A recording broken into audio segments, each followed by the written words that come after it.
this meeting today. It's a great facility. This is definitely a step up from where we've been before, and just keeps raising the bar on the kind of venues that we've had here. So I want to thank Oregon State for doing this, especially since it's my alma mater. So I thought I'd start first of all by going around just so you all know who's here, just to introduce the council members, and then we'll talk a little about today's session. So, Eric, you want to start, please? Eric Meslow, President Timberton. Lisa Graham, Senior Vice President at Ventures. Dwayne Johnson, President of Global Ventures. Mark Lewis, Director of STEM for the OEIB. Justin Gomez, CEO of North American Devices. Thompson Morrison, Chief Strategy Officer of Fuse Insight. Aubrey Clark with Intel Corporation. And I think we have Fred. Is Fred on the phone? And Herb, excuse me. Herb's on the phone, that's right. Fred's going to be here. Herb, you on the phone?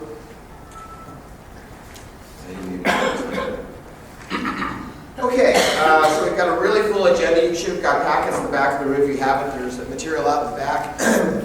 When you think about where we've been, this is our third meeting. The first meetings were in January. We really talked about core beliefs and values around STEM. We talked a lot about equity and student outcomes.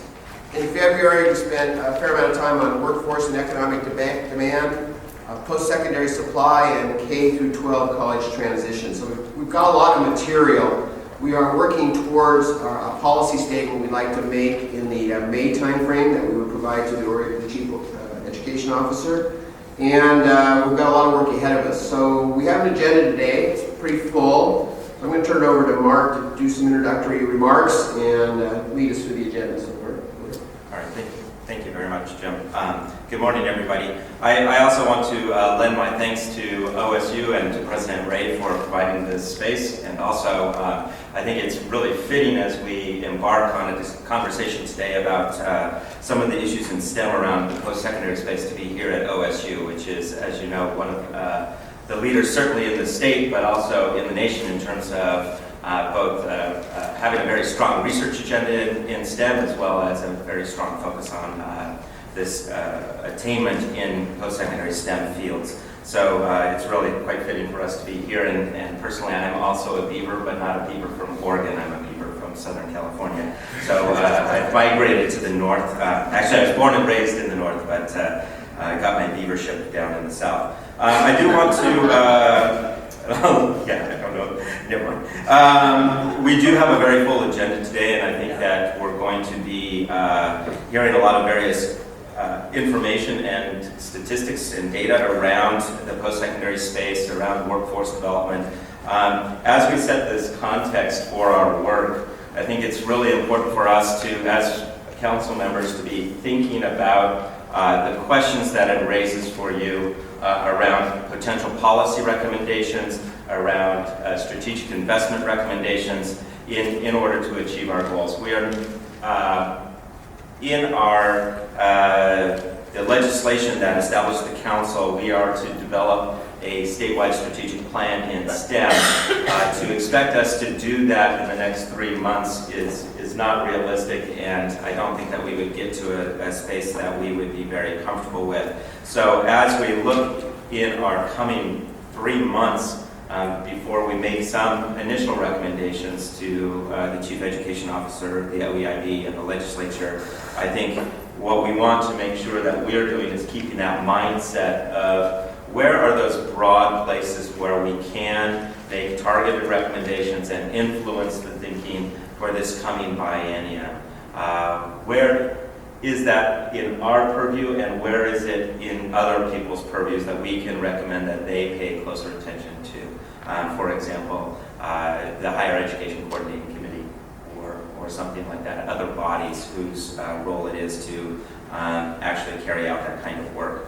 I want to give you a quick update on some of our investments that came out, some of the STEM investments that came through the legislature this last round. There were 3 major places of investment. There were around the establishment of 3 to 5 regional STEM hubs and a statewide STEM network.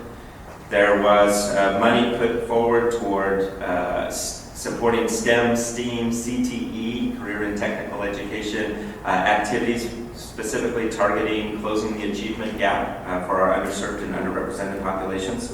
And then there were investments to be made around supporting STEM laboratory schools at middle school, high school, and possibly post-secondary. So those were the three investments. We have made final selections on the regional STEM hubs, and I'll tell you a little bit about those. And we're in the process of reviewing the STEM activities grants right now, and hopefully we'll be making a public announcement in the next 2 weeks around those. And then we're still waiting for people to submit applications for the STEM laboratory schools, and that's due in mid-March. Around the regional STEM hubs, we're really very excited that we had a tremendous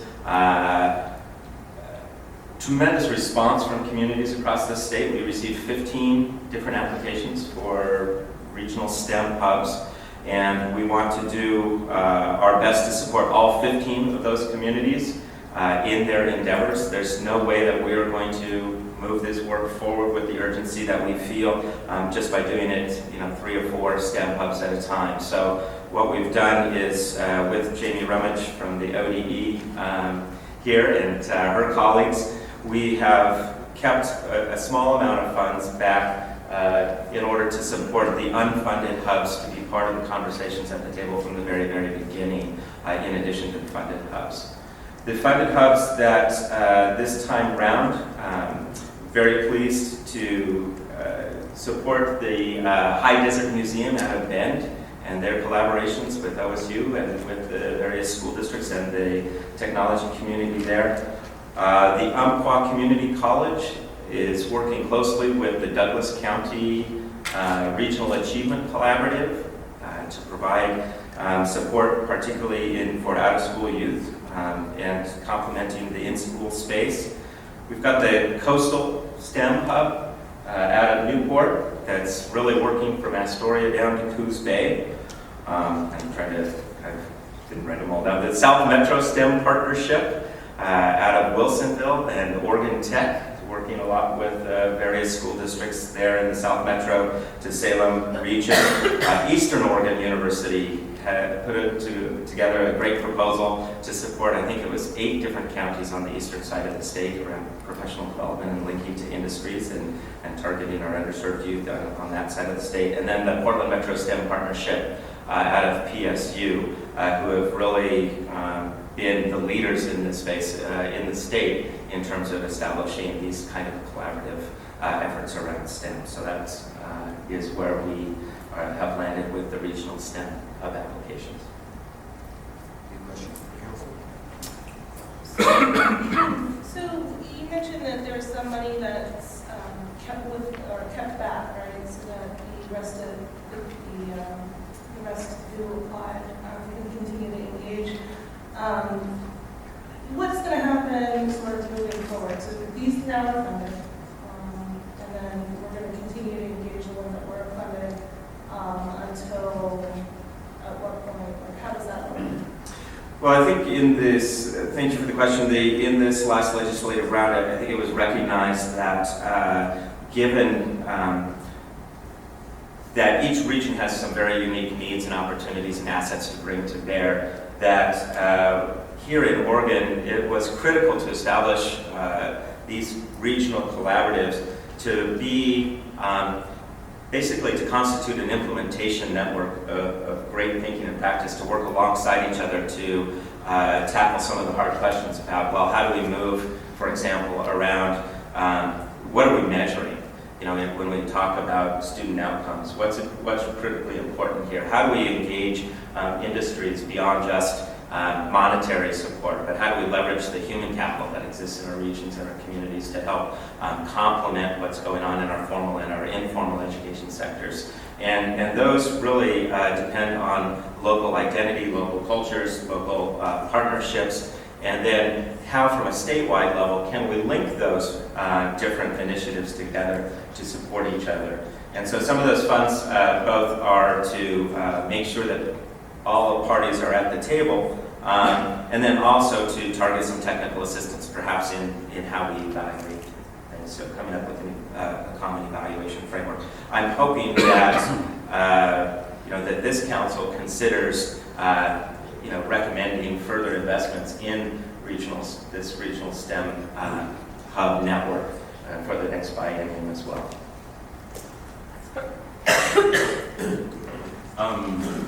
Do we have a strategy on how these different groups are going to work together and how we might fund that?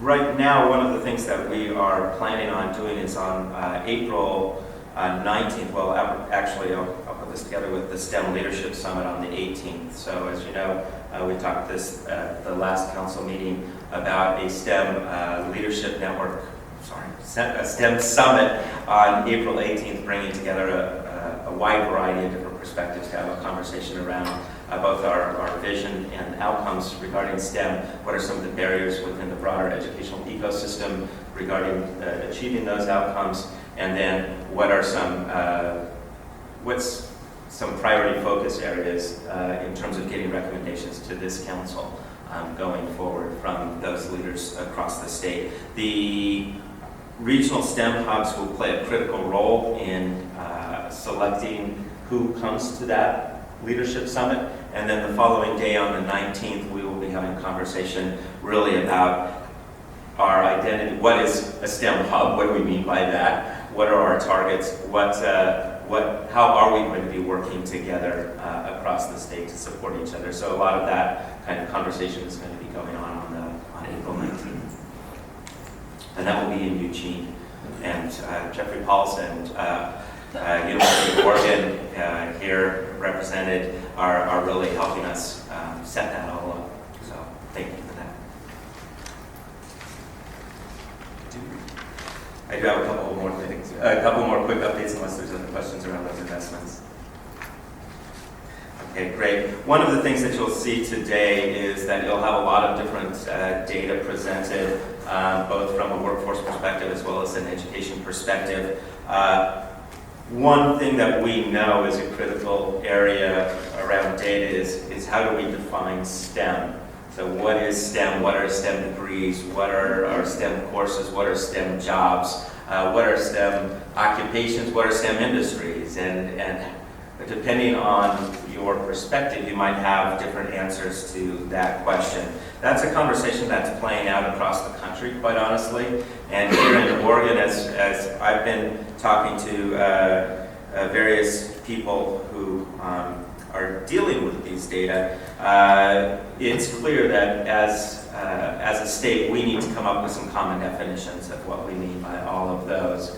And so part of the plan here is to convene, and I don't know when, given the timelines that we have in front of us, but certainly prior to the fall and the next year is to convene a group of institutional researchers, folks from the economic and workforce sectors, to get John Tapania and his group at the table, Ed Northwest and others, to wrestle with those data questions and make some recommendations to this council about how we go about defining STEM, both from an institutional perspective as well as from a workforce perspective.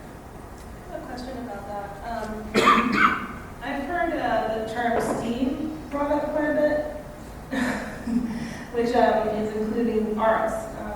And so I was just curious about how that, if we're considering that, and sort of how that would affect, right, the definition of STEM and sort of the investments that we may be looking at in the future. Thank you. STEAM is a great conversation to have, and I think as a council we should probably have a longer conversation than we can do justice to today. There's certainly some pretty obvious overlaps in some sectors in our design spaces where we're dealing with both technology, we're dealing with engineering. If we look at our iPhones or Androids or tablets or our phones, they're not just functional devices, but they are also aesthetically pleasing devices. Well, most of them are. Some of them are.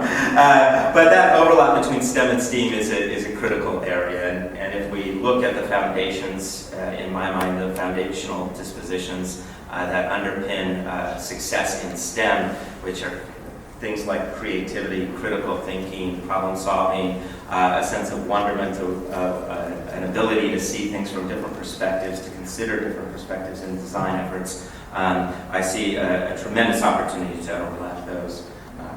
So yes, I think there is overlap. How we go about defining that and moving forward requires a longer conversation.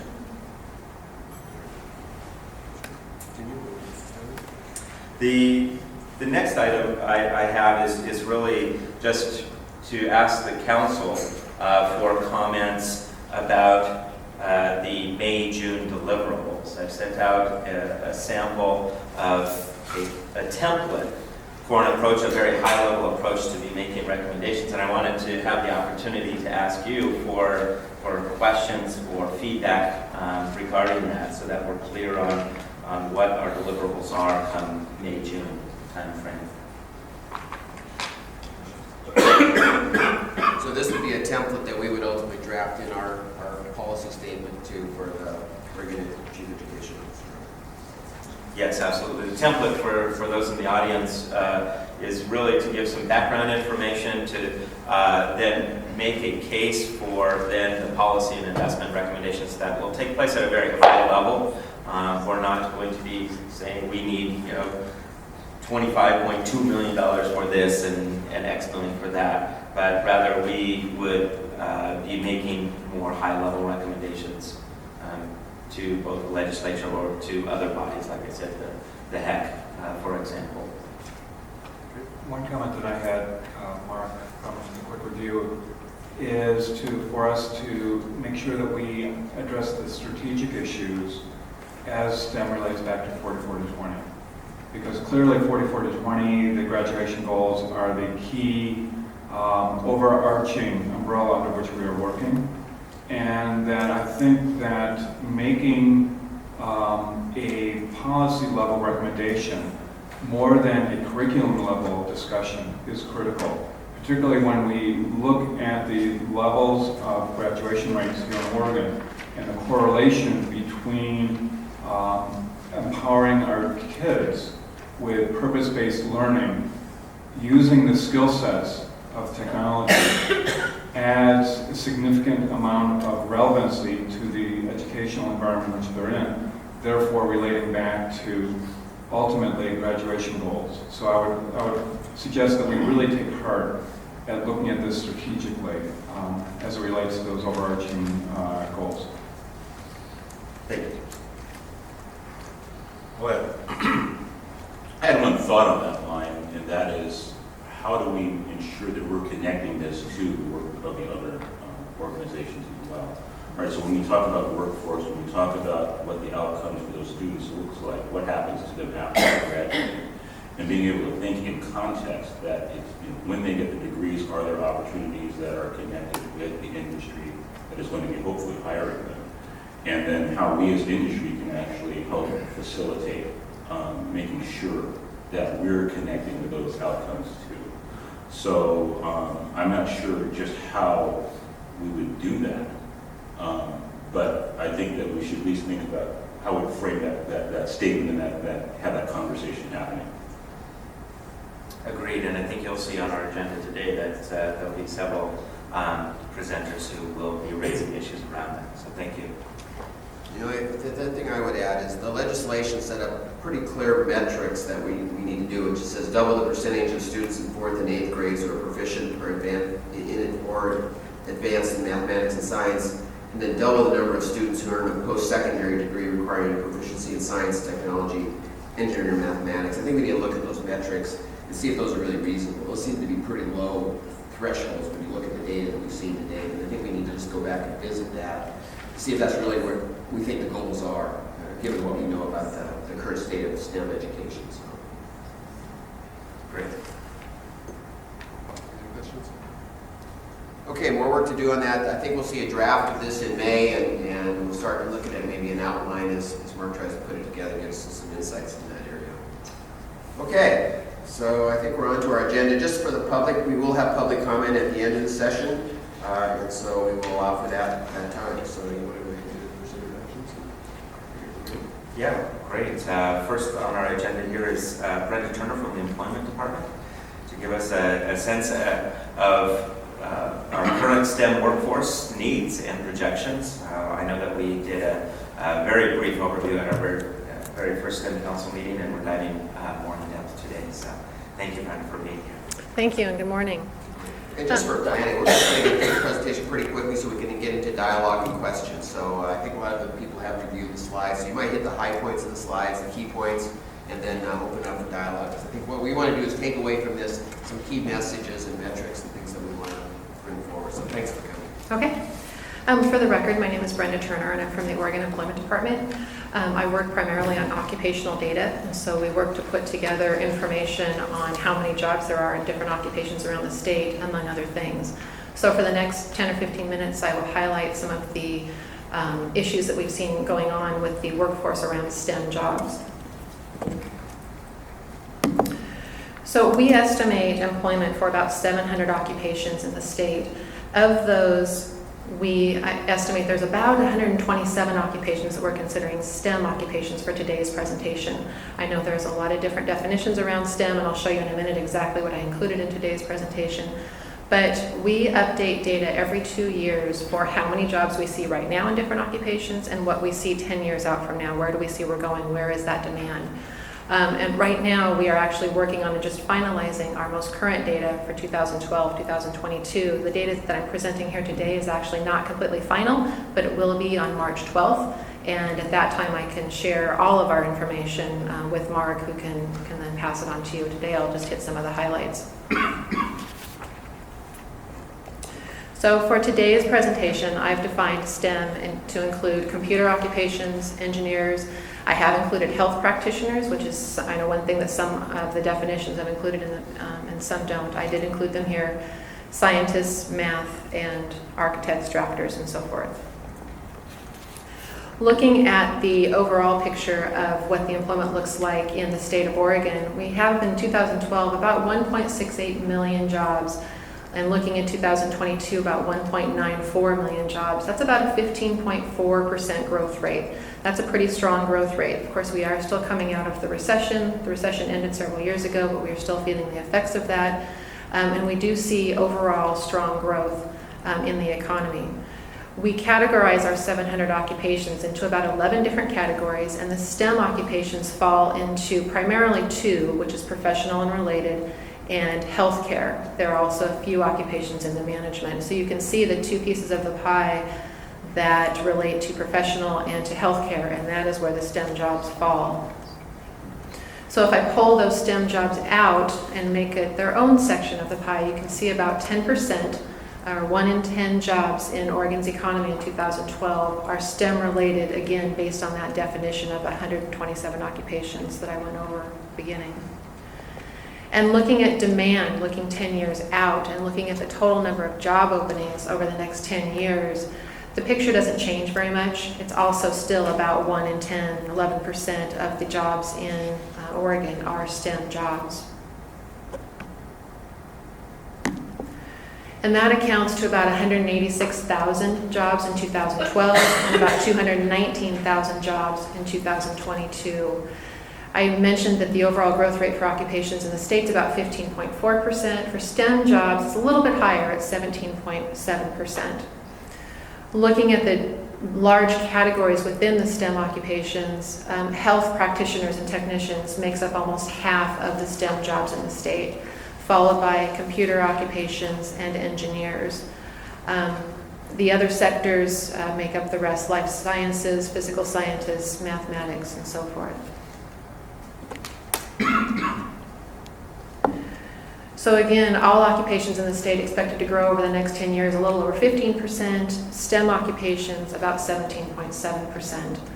Now when we're talking about demand for STEM jobs, we want to talk about 2 different things. One is not only growth when a business opens or a business expands, but also replacement job openings, because we have a lot of individuals who are retiring or people that just move on to different occupations or move out of state, and we need to replace those workers.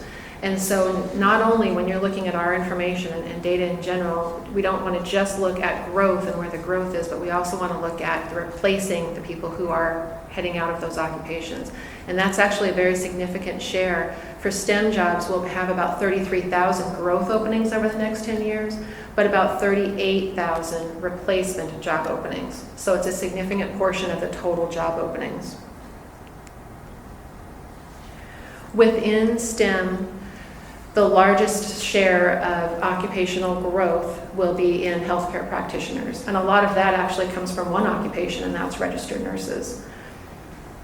Among the different sectors within STEM, everyone is expected to grow. Even the slowest at 12.6% with engineers is still a very healthy growth rate over the next 10 years. It's a little bit lower than that for all occupations, but it's still a very healthy growth rate.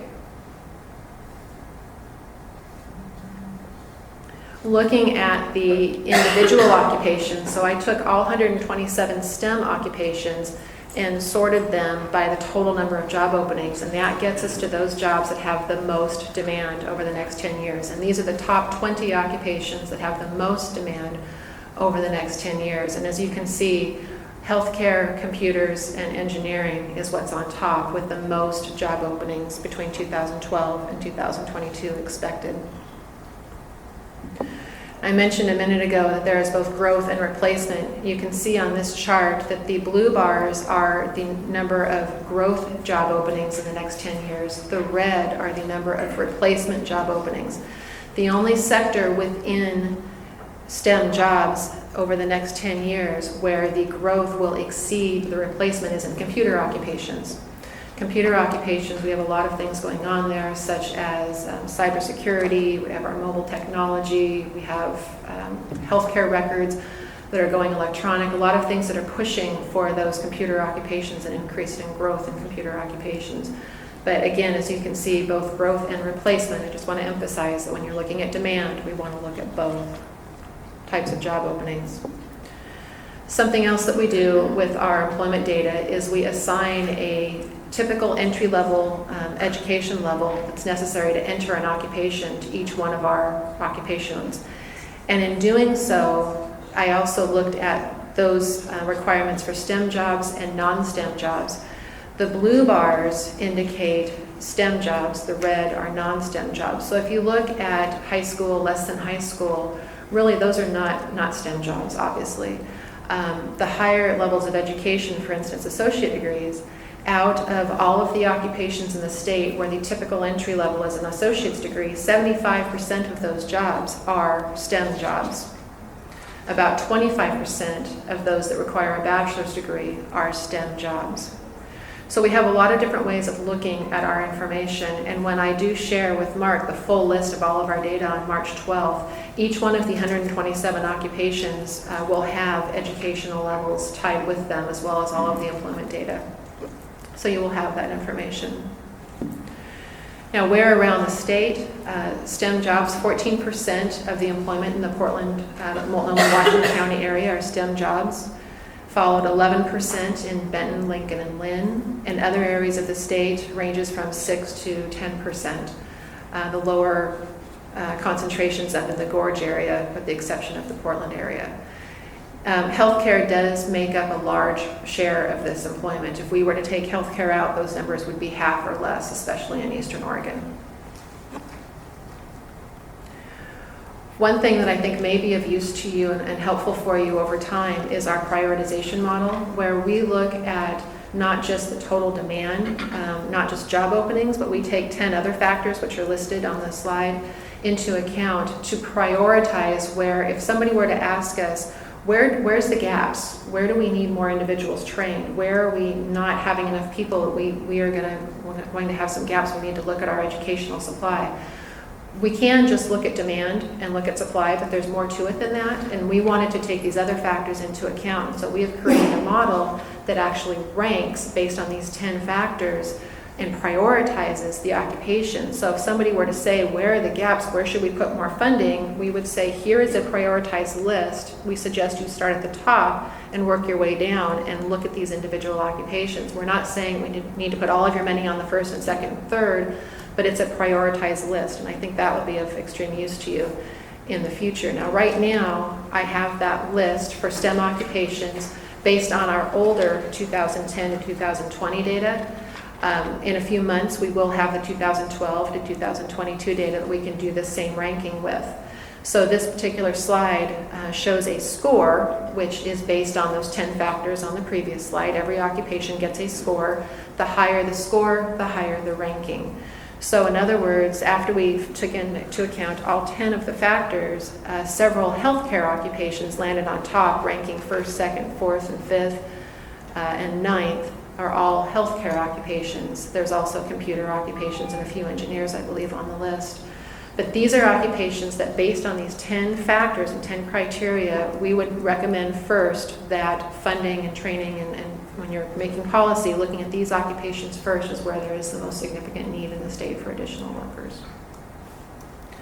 So I think that hits the highlights of the presentation that I wanted to share with you here today. And I'm open to questions, and if I can't answer your questions today, I'd be happy to follow up with you. So questions from the council? Well, thank you very, very much for that presentation. I've been doing this a little while. It's the first time I've seen really hard numbers come out of the state.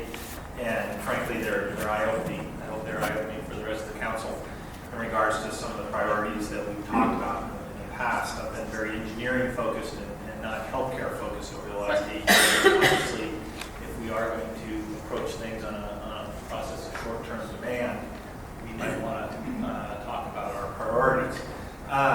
Ultimately, I guess one of the questions I had was in regards to, do you have any correlating data in regards to what the state is producing in regards to these jobs?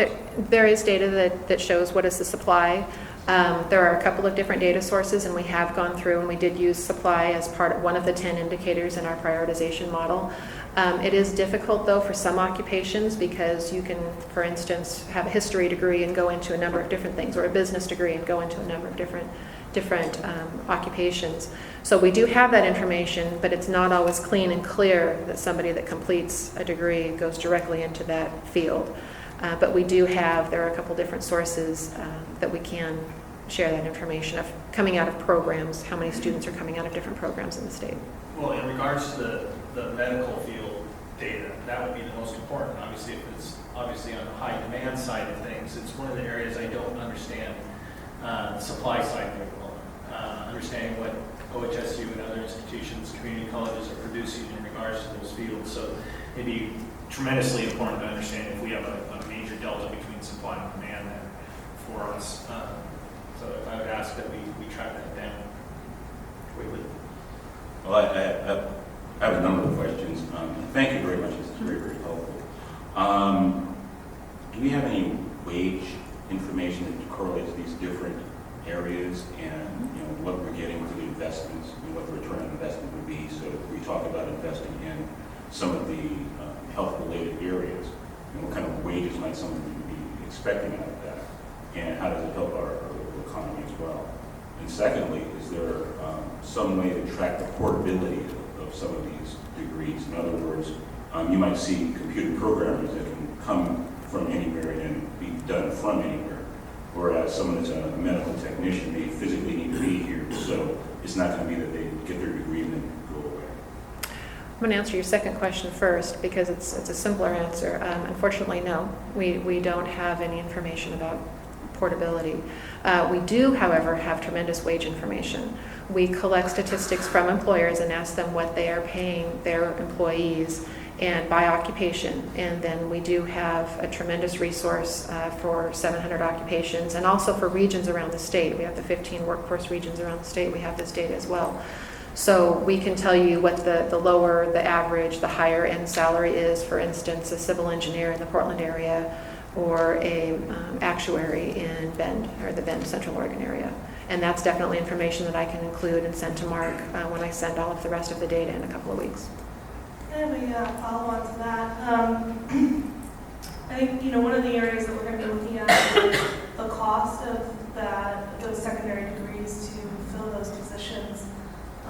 Is there a way that we can correlate the wages to what the cost of those degrees are, to get a better sense of, what it really takes on the investment side to increase those, that workforce. Well, we can certainly provide the wage data. Doing that type of analysis is probably not something that the Oregon Employment Department would take on, but I imagine working with others, that's something that could definitely be looked into. I have a question. There's obviously an economic model behind this in terms of the economy, right? That drives these job growth. Have you looked at kind of what the bands are, like one standard deviation or two? How big could it be? How small could it be? What's the key factors that drive that 10-year growth? So we look at past economic trends. We look at what industry is telling us today and the direction that they tell us that we're going. We look at factors such as population growth, age. We look at a number of different things that go into that model. Now, I don't have, unfortunately, standard deviations and that type of information. We base it more on employee tax records and surveys of employers that are telling us how many people they have working in different occupations. We merge that information together to come up with a staffing pattern or how many people in different occupations work in different industries. And then looking 10 years out, we also rely on past history and where we think we're going and the best information that we have today. And then also the DAS forecast. They do an economic forecasting model, and we use that information as well to look 10 years out. Now, we do update this information every 2 years because we are not perfect. We can't. I wish we could say, yes, they're all completely perfect, and in 10 years this is exactly, but really we're trying to capture the trends of where we're going, and so do the best that we can with the information that we have today. How long have you been doing this work?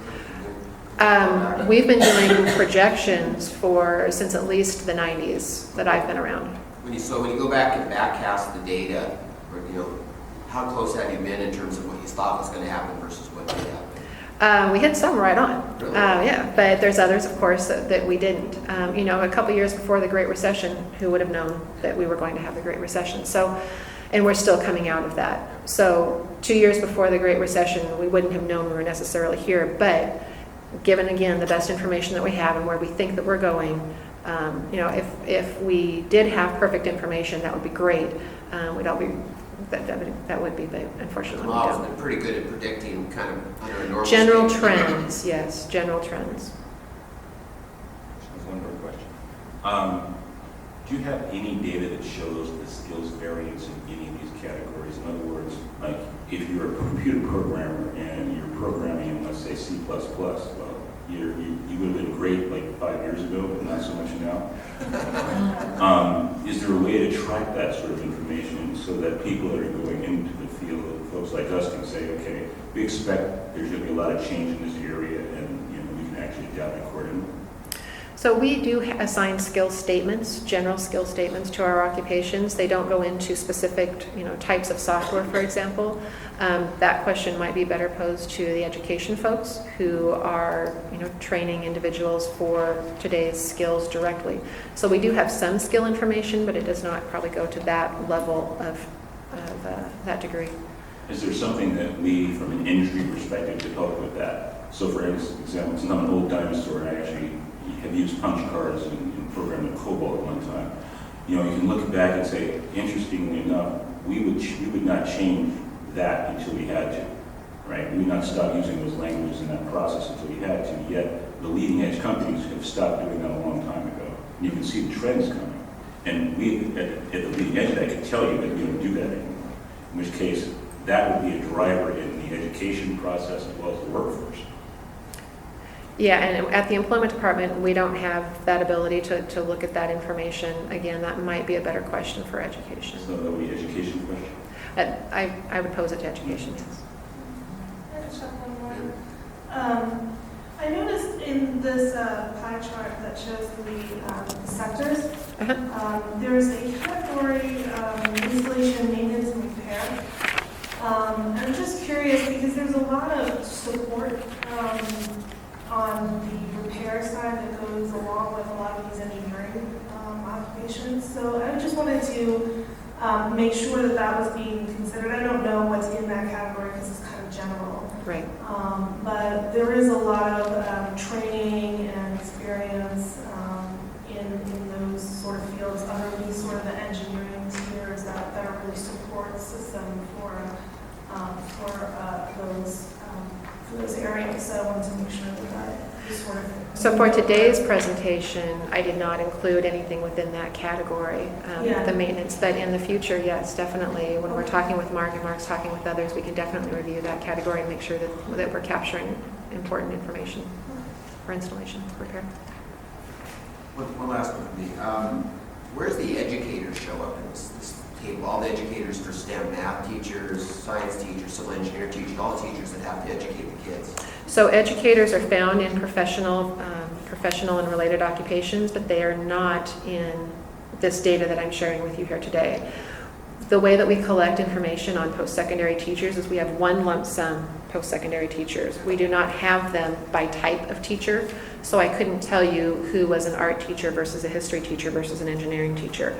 That's again something that as we're moving forward and defining, that we can make sure that we bring that data out as much as we can, but it's not represented in the data that I presented to you today. Yeah, Jim, that's very important. Yeah, we gotta have the educators. That's a big number, actually. It's a really big number. Okay. Great. Thank you so much. This Well, is thank really you very great. much. It's very helpful. Something we use going forward. One thing I say to the council is we need to make sure we understand the difference between STEM jobs and STEM skills. STEM skills transfer across lots of jobs in today's 21st century, and obviously we have to measure something, but I think obviously the K through 12 work that we're going to be doing on STEM will find its way into every type of occupation in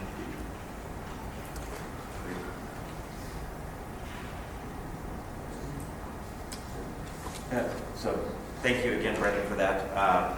Next up, we're going to be talking about actually the supply side of things from our post-secondary institutions. And first up, our Vice President Brent Wilder and Michael Chambers from the Alliance of Independent Colleges and Universities. Give us a perspective on what's happening in STEM. Well, good morning. Thank you so much for the opportunity to address the council. Again, I applaud the work that you're doing, and again, we appreciate the opportunity to give you a snapshot as to what the independent sector here in Oregon is offering. What I thought I would do here briefly this morning is just give you a little background as to our organization, our member institutions. It's interesting, you're talking a little bit about K-12. One thing I did not include, but it's in my remarks, is the contribution of teachers that our institutions provide the state of Oregon. But again, thank you so much. A little bit about our organization. We are new but old. The Alliance has been around since 2011. We are the product of a merger. There were the two preceding organizations, the Oregon Independent College Association had a 40-year existence. The Oregon Independent College Foundation had a 60-year existence, and we merged the organizations to create a single voice for the private colleges here in Oregon. We're a 501c3 nonprofit. Our board is comprised of college presidents and industry representatives. Our chair is the former CEO of WebTrends, Alex Yoder. We also have representatives from PGE and Ben Research on our board as well. So we really appreciate the contributions that they bring our organization.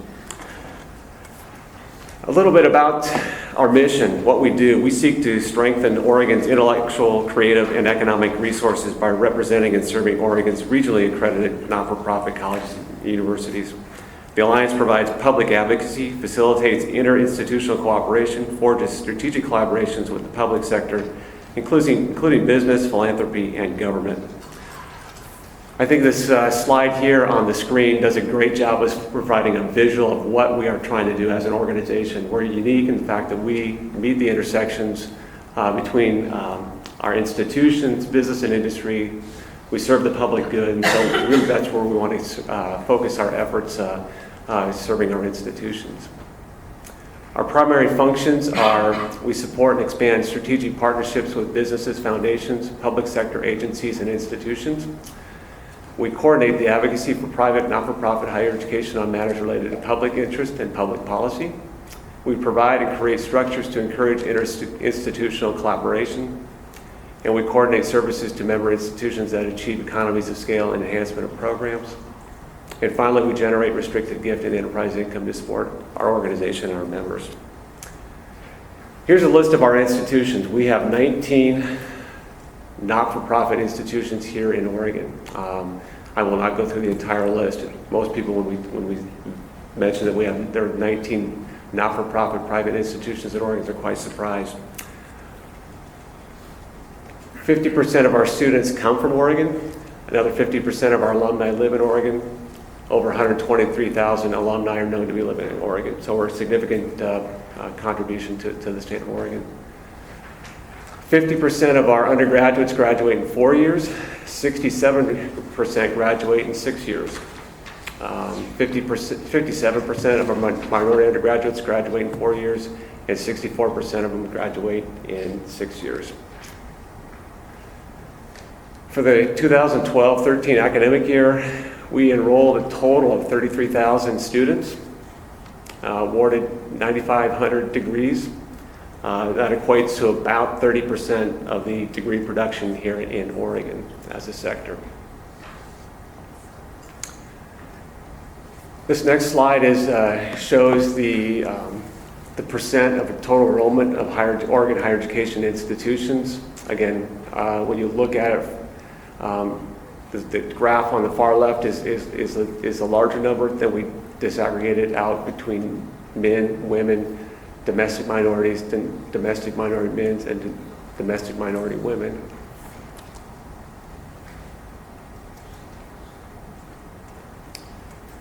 This is now the percentage of all baccalaureate and higher degrees in Oregon. Again, we're approaching 30% of all the total degrees. Men is about 25%, women a little bit over 30%. Domestic minorities, again, a little bit over 2%. Domestic minority men are over 25%, and domestic minorities, again, approaching 35%. The aligned percent of undergraduate enrollment at Oregon higher education institutions, there's total undergraduate enrollment on the left. Again, we total men, total women, domestic minorities men, and domestic minorities women.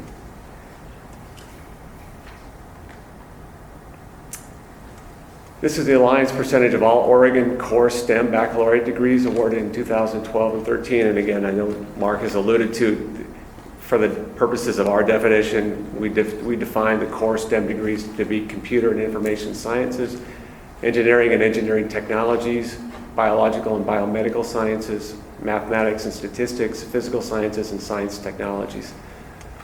The graph on the left is the total bachelor's degrees of core STEM baccalaureate degrees awarded. It's approximately 22%. Again, breaking it down by men, women, domestic minorities men, and domestic minorities women. Again, we provide a significant percentage of those degrees awarded in the core STEM degree areas. This next slide is the total undergraduate enrollment broken down by ethnic minorities. Of all of the, excluding the foreign students and ethnicity unknown. Again, I venture to say that these numbers are going to be very similar to what the other post-secondary sectors would look like in Oregon, particularly the public sector. The next slide is the breakdown of the baccalaureate degrees by ethnicity.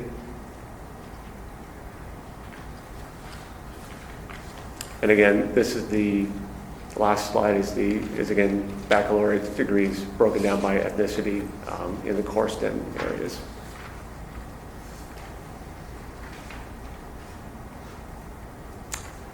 This graph shows that, again, this is the percentage broken down by gender and ethnicity groups earned for baccalaureate degrees that were earned in the core STEM majors at our institutions.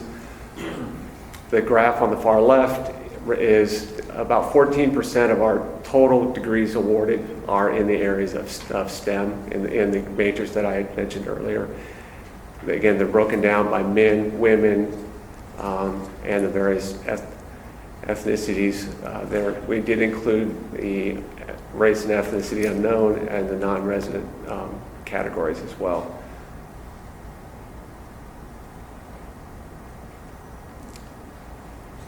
Now moving on to health degrees. the Alliance percent of baccalaureate health degrees at the higher education institutions in Oregon. As you can see, this is the total health degrees on the far left corner, or left-hand side of the graph. Again, we're producing about 35% of those degrees, broken down by men, women, total domestic minorities, and then again, broken down by men and women.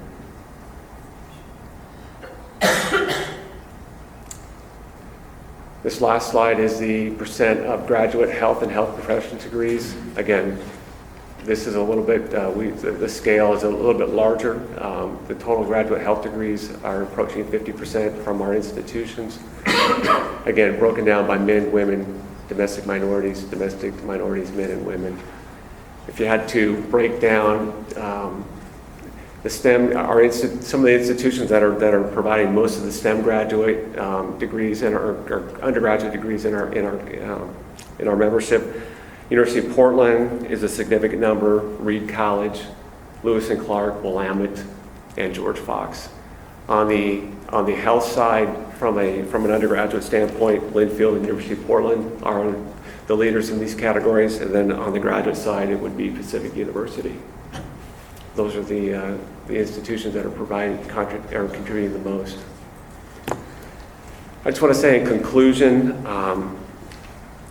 again, we appreciate the opportunity to present this information and data to all of you. And again, if I can convey one thing, is that we are extremely collaborative. We want to be, we're a contributing partner to your efforts, the efforts of Oregon to reach the 40-40-20 initiatives.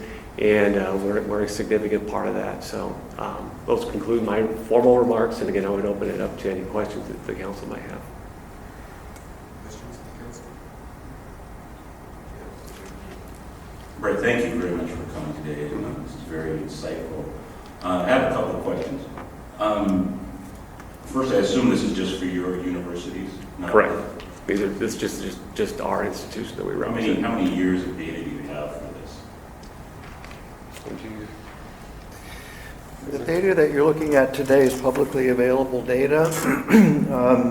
It's the data that institutions report to the National Center for Educational Statistics. So depending upon which particular data point would have access to data is going to depend on how long that particular data point has been collected by NCES. An example of some of the data that you've looked at today that we don't have going back a very long time is some of the data that's disaggregated by gender and ethnicity. Some of that data is not available from public information like NCES. As far as what data a given individual institution might have, that's going to depend on 19 different institutions. And in that way, we are somewhat disadvantaged in how much we can provide on short notice. By not having a central, at the Alliance, we're not a governance organization, so we don't have a central repository of individual institutional data going back any number of years. When we have need of providing that or using that kind of information, we have and do request information from the individual institutions in order to be able to provide that. That can be arduous. Yeah, no doubt. I really appreciate you aggregating that information for us today. What would you see your role being in this work, and how can we best collaborate? I think, again, as I mentioned, I think we were founded on the premise of being collaborative. I think participating in this, as you as a council begin to define, the work and what is STEM and what are the needs. I think we can look at it from the standpoint of how can we increase the pipeline, but also how can we work with, in particular, K-12 educators. Again, the fact that we are producing half the teachers in Oregon, that's an area where we can, I think, identify the need from this council and communicating that and working with those particular groups provide some solutions moving forward. Thank you very much. Quick question. Yeah. The NCES data, is that something that the public institutions also contribute? Oh, yes, Yeah, yes, absolutely. yes. And So we're able to any, use the data across any institution that receives Title IV federal financial aid must. Perfect, so we can correlate yes. apples to apples here. Yes, yep. Okay, and then the only other, I assume this number doesn't come from that data in regards to the percentage of your alumni that stay in the state, that's a number that you guys, That's the result of institutional survey. Surveys and everything. and you're pretty, how confident are you on that, I'm confident. I mean, it's an approximate, but we're fairly confident with those numbers. Yeah. Okay, it's not uncommon, obviously, I'm just trying to, when we try to come up with the supply number, Yeah. we got to understand how many students are actually sticking I around in the state. Completely understand. Yeah. So I just should note, in case it's not obvious, when we talk about the percentage of enrollment that the Alliance institutions are, or the percentage of women, minorities, degrees in STEM fields, and all, we're talking about the higher education institutions in Oregon. So there are, in NCES, there are, I think, 40 reporting entities, which is more than we would think of as institutions, because, like, for example, Linfield College actually reports as three entities in that. But what we're talking about is the public university system institutions, all private nonprofit institutions, of which there are 19 that are our members. There are 3 other institutions in Oregon, and the for-profit institutions. But these are all baccalaureate and higher degree granting institutions. So we're not looking at the community colleges and the 2-year degree programs. Lisa, you have a question? I do. Thank you again. Great information. Question I have a little bit on where you're able to pull out the STEM percentage degrees. Is there data from the universities as to what direction that is trending over the last few years? And as a follow-on to that, where the needs are for those to grow? In other words, what's the gap? Where's the investment that's required? That's a good question. If I have a definition of what a STEM degree is, which obviously is an important and imminent topic and task, I could go back and pull this. This information, and yeah. So I could do that as long as these majors have been reported, and that will be there. That'd be very helpful. And you mentioned half the teachers coming through the set. It's almost related, where the investment is in the teaching to be able to handle the students and the trend. So both the actual curriculum as well as the actual teachers. That additional level of information. Yeah, we can. I think I think through TSCP, they're able to provide information and data as to the certificates that teachers are gaining. So I think from the previous presentation, there was some question about that, but that information is available and can be acquired through TSCP or TSCP.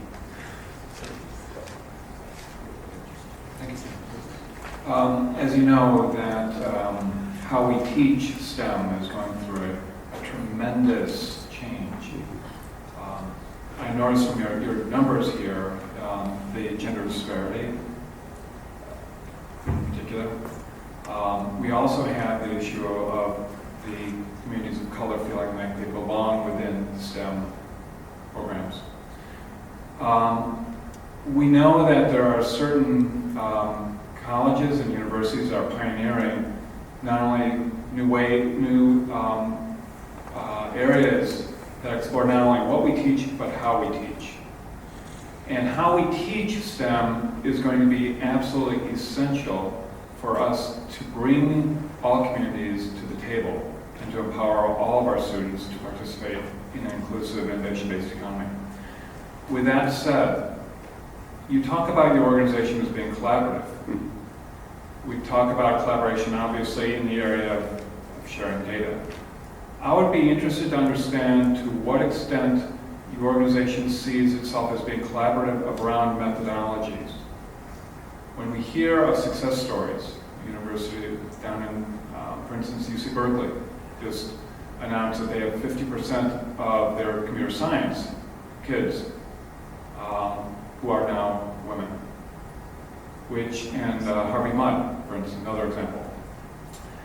So there's a lot of learning going on right now about how we teach. And I'd be interested to learn a little bit about how you as a community of learning are learning from each other about new methodologies, about that bring all children and all students to the table of STEM. Well, I think, again, we're a new organization as a result of the merger, which in many respects we're changing the culture of and the conversation with our member institutions. I think, to answer your question, I think that we are certainly open to having those kinds of conversations. I think whatever we can do and our institutions can do to address the needs of the state of Oregon and finding out what are those different methodologies, I think we're certainly open to playing a role in facilitating that conversation and evaluating those and engaging our institutions with that kind of a conversation.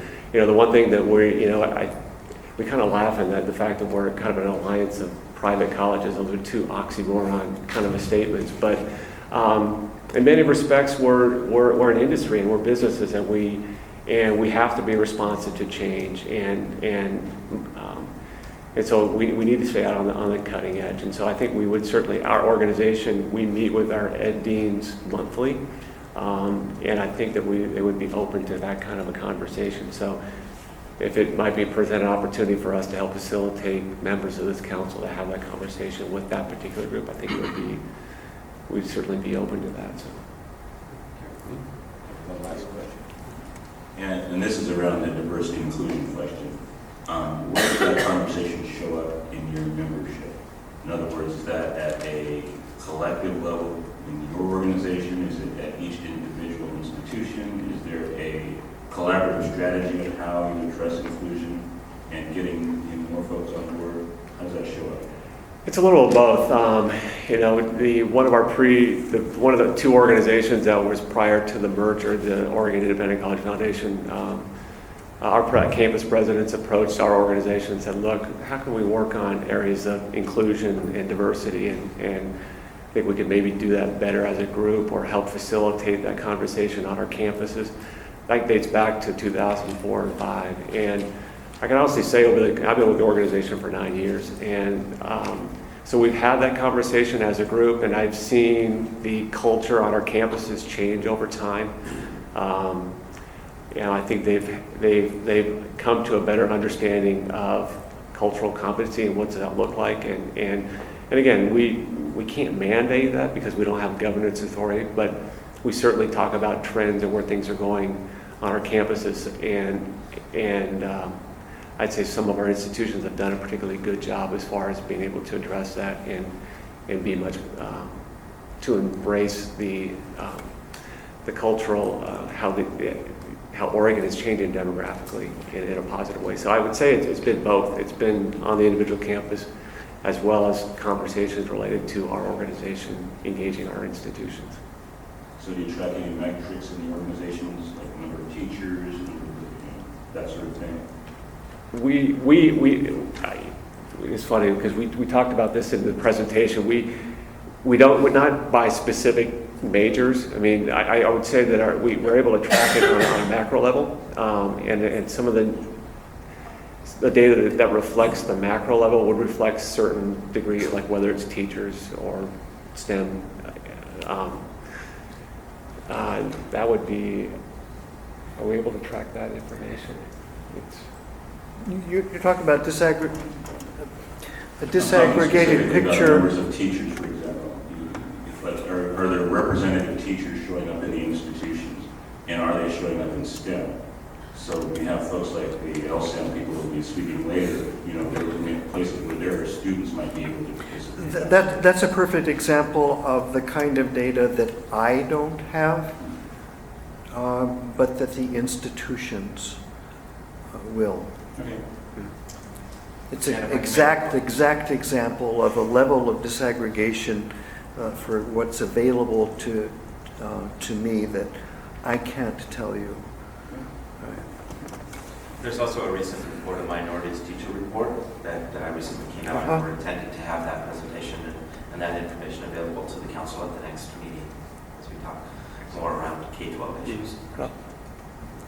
Thanks again for the presentation. Well, Very thank good you. material. I have a question related to, this council is supposed to have an equity lens in everything we look at, just to be cognizant of it. So you're downstream of the entire education, the K through 12 education system. Do you have any observations of the kind of quality of the kids coming to your programs, both from the minority side and the other side, in terms of the STEM backgrounds? Are they doing well? Are they high on the list? Are the numbers low? Just some general observations of what you see coming out of the K through 12 system to help us understand kind of how we prepare kids to be successful in your programs. I think it's our last slide.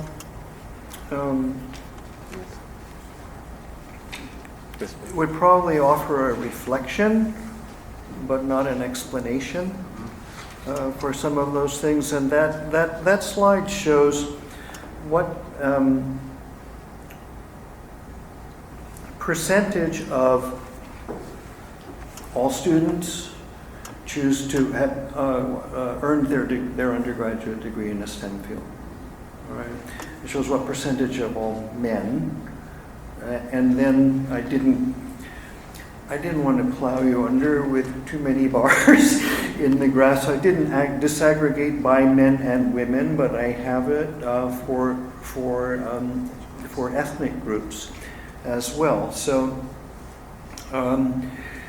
again, it is a reflection, but not an explanation. Clearly, Black or African American degree earners are not, for whatever reason, choosing to do a degree in a STEM field at the same rate that foreign students or Asian American students are.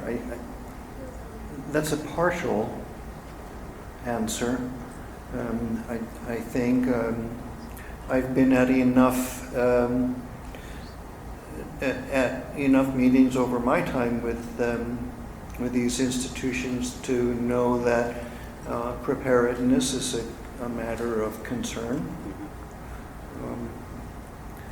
So do you guys track rejection rates, people who don't make it, to see why they don't make it? Is it because of Another excellent example of a kind of data that I don't have, that's individual level, individual institution level data. I'm not all you ask. I don't have my hands. No, that's fine. I'm just trying to get a sense of how can we be more successful in the K through 12 so that when they show up in your programs, we get the kind of levels that are proportional to the population. Yes, as Michael said, they certainly, the individual institutions would have that information. We can. And we'll see some of that data in the coming presentations. I can tell you that because when I do these things, I'm always interested in the aggregates. Unless I have a specific reason to be looking for individual institutions, but I can tell you that so far as this data is concerned, that looked at in the aggregate, the public university system and our institutions are not dissimilar looking. I think the overall percentage of STEM degrees that are awarded as a percentage of all degrees awarded is similar. And I think that this information also likely would be quite similar. If you look at the enrollment, I know that it's similar. Where we differ from the public four-year university systems is actually the most visible difference is that we report a higher number of students whose ethnicity is unknown. A slightly lower percentage of foreign students. The difference in the ethnicity breakdown is much more marked between the for-profit sector, and either the public university system or us, and marked difference again with the community colleges. So we're not very different looking. Any other questions? Any other questions for the council? Okay, well, thank you very much. Thank you.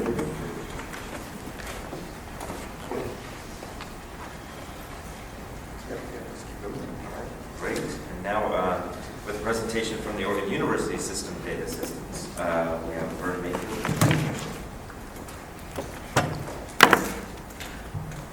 And I think you'll also hear some comments in regard to, Thompson, your question around some of the shifts in undergraduate teaching models and some of those approaches as well. We know that that's a critical piece of the puzzle. Good morning, I'm Vern Mayfield from the Oregon University System Office of Institutional Research, and I'm here to present some data on historical STEM trends among the OUS institutions. And first, I ought to say that we've probably only been reporting enrollment and degree data using the term STEM since about 2009-10, I believe. Prior to that, I work a lot with degree data, and I was reporting degrees in high-tech disciplines, and it correlates somewhat, but STEM is relatively new, and we haven't done a ton of STEM reporting so far, but we do occasionally produce reports. But the current list of zip codes that we use to classify our STEM areas does not include the health sciences, and after listening to Brenda's presentation, it seems like that would be, we've always reported the health professions separately. So we've had like STEM presentations and health professions presentations, and we haven't brought them together. So my current reports on STEM don't include the health professions, but they do include the computer science, engineering tech, biological science, math, physical science, and a few interdisciplinary STEM areas as well. And so with that, we align a little more closely to the National Science Foundation definition of STEM and not some of the others. But anyway, let's see how we can go forward. So first of all, here is a historical look. Our data, we go back into the 80s with enrollment data and back into the early 80s with enrollment data and mid 80s with degree data. And so here you can see that in the last 30 years, STEM enrollment has nearly doubled, and but it was flat for about half that time, and really starting around, it looks like, you know, in the mid 90s, it's really kind of taken off. And I do believe that around that same time is when ETIC was formed, so maybe that has something to do with it. But also, as you'll see on the next slide, part of the reason for this really is just that overall enrollment in the public universities has been increasing since the mid 90s. And it's not that, I mean, I think we're making strides in STEM enrollment, but basically STEM enrollment is kind of paralleling the overall strong growth in enrollment in university in general. So, but if you can see in the last 3 years there, it looks like the proportion of STEM enrollment has kind of started to outpace the enrollment in other general majors a little bit. And we'll see on the next slide that that's actually kind of the case. If you look at the percent of the students, of the overall student population in OUS that have been majoring in STEM, way back in the 80s, it was a little higher, and then it dropped off for a significant period of time in the 90s to around 15 or 16%, and it was flat for a bit, but then starting in around 2005, it's been on an upswing, and then in the last couple of years, just the last 2 or 3 years, it's gone quite up. So more and more students recently are enrolling in STEM than historically. And I did actually take the time to break this down. I didn't make a slide of this, but I broke this down by undergraduate student level as well to see which classes is it even across, because this is total enrollment here. This is all the students in the system. And I did look at it by freshman, sophomore, junior, senior to see if there was any difference there. And for the most part, It's pretty even with freshmen, sophomores, and juniors all taking about 22, 23% of them taking STEM, or at least depending on the year, all of it kind of the same. And seniors had always been a higher percentage of the seniors enrolled in the system were STEM majors. And just recently, in the last couple of years, the freshman and sophomore classes now have a higher percentage of STEM majors than the seniors. So I think in the last year, like I said, I didn't produce a slide, but it was something like the senior class may have tapered off to about 23, 24% of the senior class was taking STEM, but the freshman and sophomore classes were up around 28%. So it does look like recently there is a big influx in STEM enrollment. Now, if we move on to STEM degrees, the first slide is once again similar to my first STEM enrollment slide, which shows that similar to enrollment as one would expect over the last 25 plus years. STEM degrees have gone up, but overall enrollment has gone up as well. You can see on the next slide the proportion of total degrees that we award,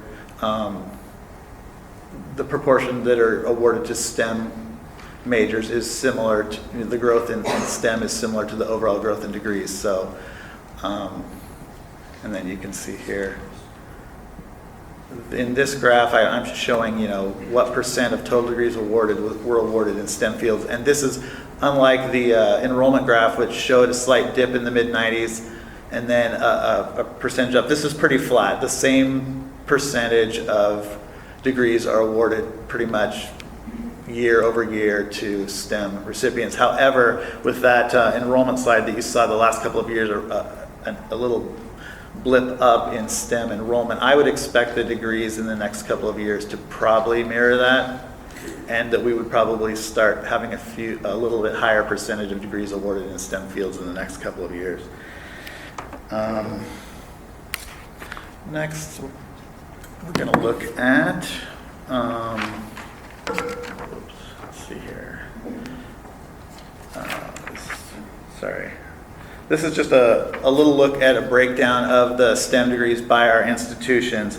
And I also didn't make a slide for this, but basically, if you break down STEM degrees by award type, 77% of our total STEM degrees are bachelor's degrees. 18% of our total STEM degrees are master's degrees, and only 5% are doctoral degrees in STEM.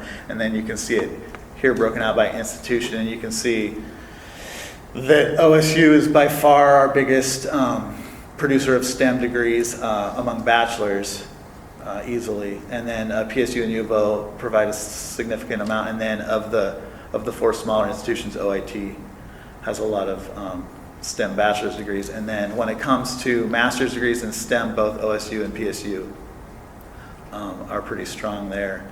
And then moving on to doctoral degrees, OSU once again produces by far the most. But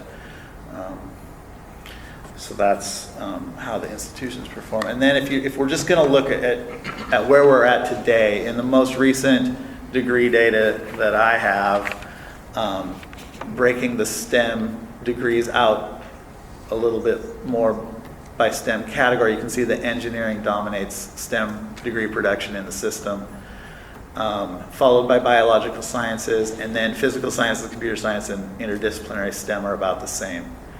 And when I see what Brenda was showing with the large demand in both, well, obviously the health sciences is reflected here, and I wonder, I actually don't know exactly how our SIP code data, which is the classification of instructional program data, which is how we classify our degree programs into STEM, and how, if she's using SOC codes, I don't know how the correlation is between the biological sciences and the health fields. It could be that some of these biological sciences degrees would be people that would go into a health profession. So maybe we are covering our bases a little bit there, and maybe there is some supply there, but it's not obvious to me, and I didn't look into it. So, but it is obvious that we're kind of missing the boat on computer science, I guess, considering it was number 2 in her pie chart for STEM areas that were coming up in the next 10 years, and it's number 4 on our list by quite a margin. I actually did some quick and dirty, I had a copy of her slides the other night, and I did some quick and dirty calculations looking at her approximately 72,000 STEM job openings over the next 10 years, and I kind of just looked at if we maintained our current production, and it did look like, you know, even just the Oregon University system universities, not counting the independents, it looked like maybe in an area like engineering, we're kind of keeping pace with production. If we produced, you know, these 1,200 degrees every year for the next 10 years, maybe we would be around similar production for what the demand was. That's ignoring probably a lot of factors about not every person who gets an engineering degree goes into an Oregon job opening. But despite that, it was obvious that probably the biggest place where we're missing the boat is computer science. It just didn't measure up. So in terms of mismatches between supply and demand, I think it's obvious that computer science, and then the health, I would have to go back and add health in to see how we're doing there. But so moving on to how we're doing. Oh, wait. This is a historical look. I forgot about this slide. This is a historical look about how many degrees we've been awarding in the different areas over the years. And you can see that engineering has always kind of dominated the STEM fields in the system, but it's the biological sciences, which in the past were down around with everybody else, and they've really taken off. That's quite significant growth over the last 25 years or so. And then you can also see that for computer science, it was increasing. That's probably about 2004 there, when computer science reached its peak, and then it definitely trailed off for a few years. But it is starting to make a comeback. But you can see that dot-com bust time period back in 2004 really affected that. But it is on the upswing, but doesn't seem to be enough to meet the demand really. Moving on to graduation rates. Now I should probably describe first what I mean by our graduation rates. I thought this would be interesting data, but it might not actually answer all of your questions, because this is just showing how students graduate. How many students leave the system and how many students stay in the system and get a degree. This isn't necessarily tracking did they enter as a STEM major and then stay in a STEM field. This is our graduation rate data has actually always historically looked at what their final major was. So when you see here that 63% of STEM majors graduated in 6 years, this is a 6-year graduation rate, they were a STEM major when they graduated. That's the major that they had at the end of their college career. So this doesn't really show if a bunch of early STEM majors switched to a different major. So in that sense, you don't really see, it would indicate that maybe STEM majors don't just up and drop out, but because then their last declared major would be a STEM major, but it might indicate that STEM majors, if they do choose to move on, they actually switch to a different major rather than dropping out. But as you can see, in the past, STEM graduation rates tracked along pretty closely with the graduation rates for our students as a whole, and then more recently, starting in 2000, the graduation rates for STEM degrees are higher than for the general population, so that's good. And then also, in this slide, you can see that for an entering freshman cohort persisting to the second year, the STEM majors have always outperformed the general population. But once again, this doesn't necessarily say that these 85% started as STEM majors. It very well could be that some students start out as a STEM major, decide that it's not working out, and they change majors and they would drop into the other line. This just shows that they were a STEM major in their second year. So I do think, once again, that probably what's going on here, and maybe one of the reasons that the STEM majors are outperforming all majors is that, and this is speculation on my part, but it could be that students that go into STEM are less likely than a general population to just drop out if they're not cutting it, and maybe they decide to switch majors but stay in university. Because if they dropped out as if the last data we had for them was a STEM major, then we would show them dropping away, but we're showing them persisting at a higher rate. So that's just speculation on why that could be higher. In general, just to wrap up, we do have a lot of data in our office. Like I said, around 30 years of enrollment data, 25 years of degree data, and we have it by a lot of other breakouts too. I don't have any ethnicity data or gender data here, but we have that in our data set. It's a very rich data set, and we are definitely amenable to, producing more focused research, depending on, questions you have. We could probably do something like time to degree sort of stuff. We could probably produce stuff like retention in the STEM major, where you'd look at the student as they started, how many students started as a STEM major and when they dropped away, stuff like that. I mean, this is just a quick overview of some trends, and there's more data available. So.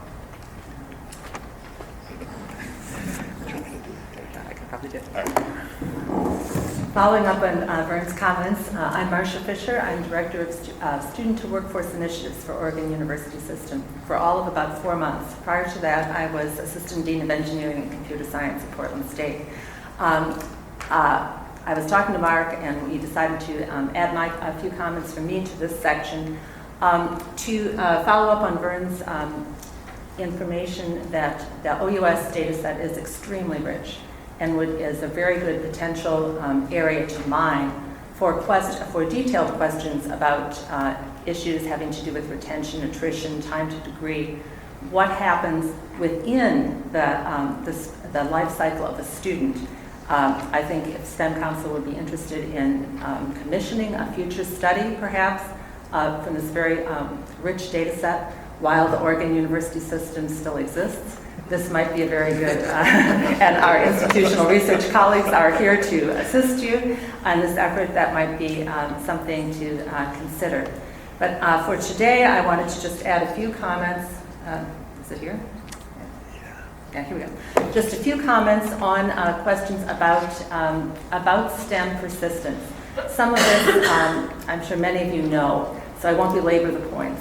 But we have from national data that I'm sure you're all aware, and national policy.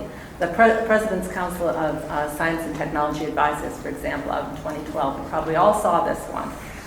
Fewer than 40% of students who enter college intending to major in STEM actually complete a STEM degree. Now that's a broad national swath. It includes community colleges, it includes everybody. But we know from many, many national studies that persistence in STEM is an issue and a serious issue to us. From this, the President's Commission concluded that retaining more students in STEM fields in post-secondary, right, is a cost-effective and critical way for us as a nation to produce more STEM degrees for STEM workforce. Whoops, I skipped one. Whoops, it was there. Is it not there? Uh-oh. Well, here we go. Some reasons that are cited for leaving STEM from the American Educational Research Association data. Top 3, poor teaching and advising. This gets back to how can we improve teaching and results in STEM. Curriculum difficulty grades, lack of belonging. We'll hear more about that particular issue later. One thing I thought that was especially interesting from the NCES, National Center for Educational Statistics report, if STEM Council, if you haven't looked at this, yeah, it's one of those big reports, but you might want to. I've got a link here on your slides. This is their fall 2013, so it's quite recent, report on STEM attrition. It is an excellent report. You want data on why students are leaving, exactly what's happening, where, what level. NCES has that data for us. But one thing I wanted to pull out for today is students who switch out of STEM, right? And this happens a lot. Students who switch out at STEM are not just low-achieving students or students who've had perhaps weren't as well prepared coming into the system as we might have liked them to be as educators. Also, high-achieving students, whose records look great, students who were fought over by engineering schools, switch out of STEM. It's very interesting. And not surprisingly, their reasons are different.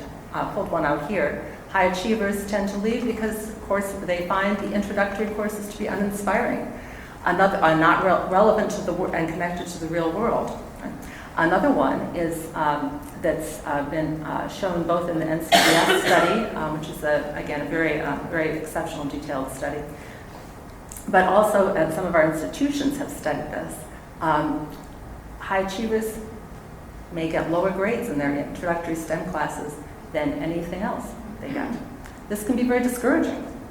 Students, so we are discouraging students at many levels in our STEM educational system. Let's go back to see what was this. Oh, when do students leave post-secondary STEM?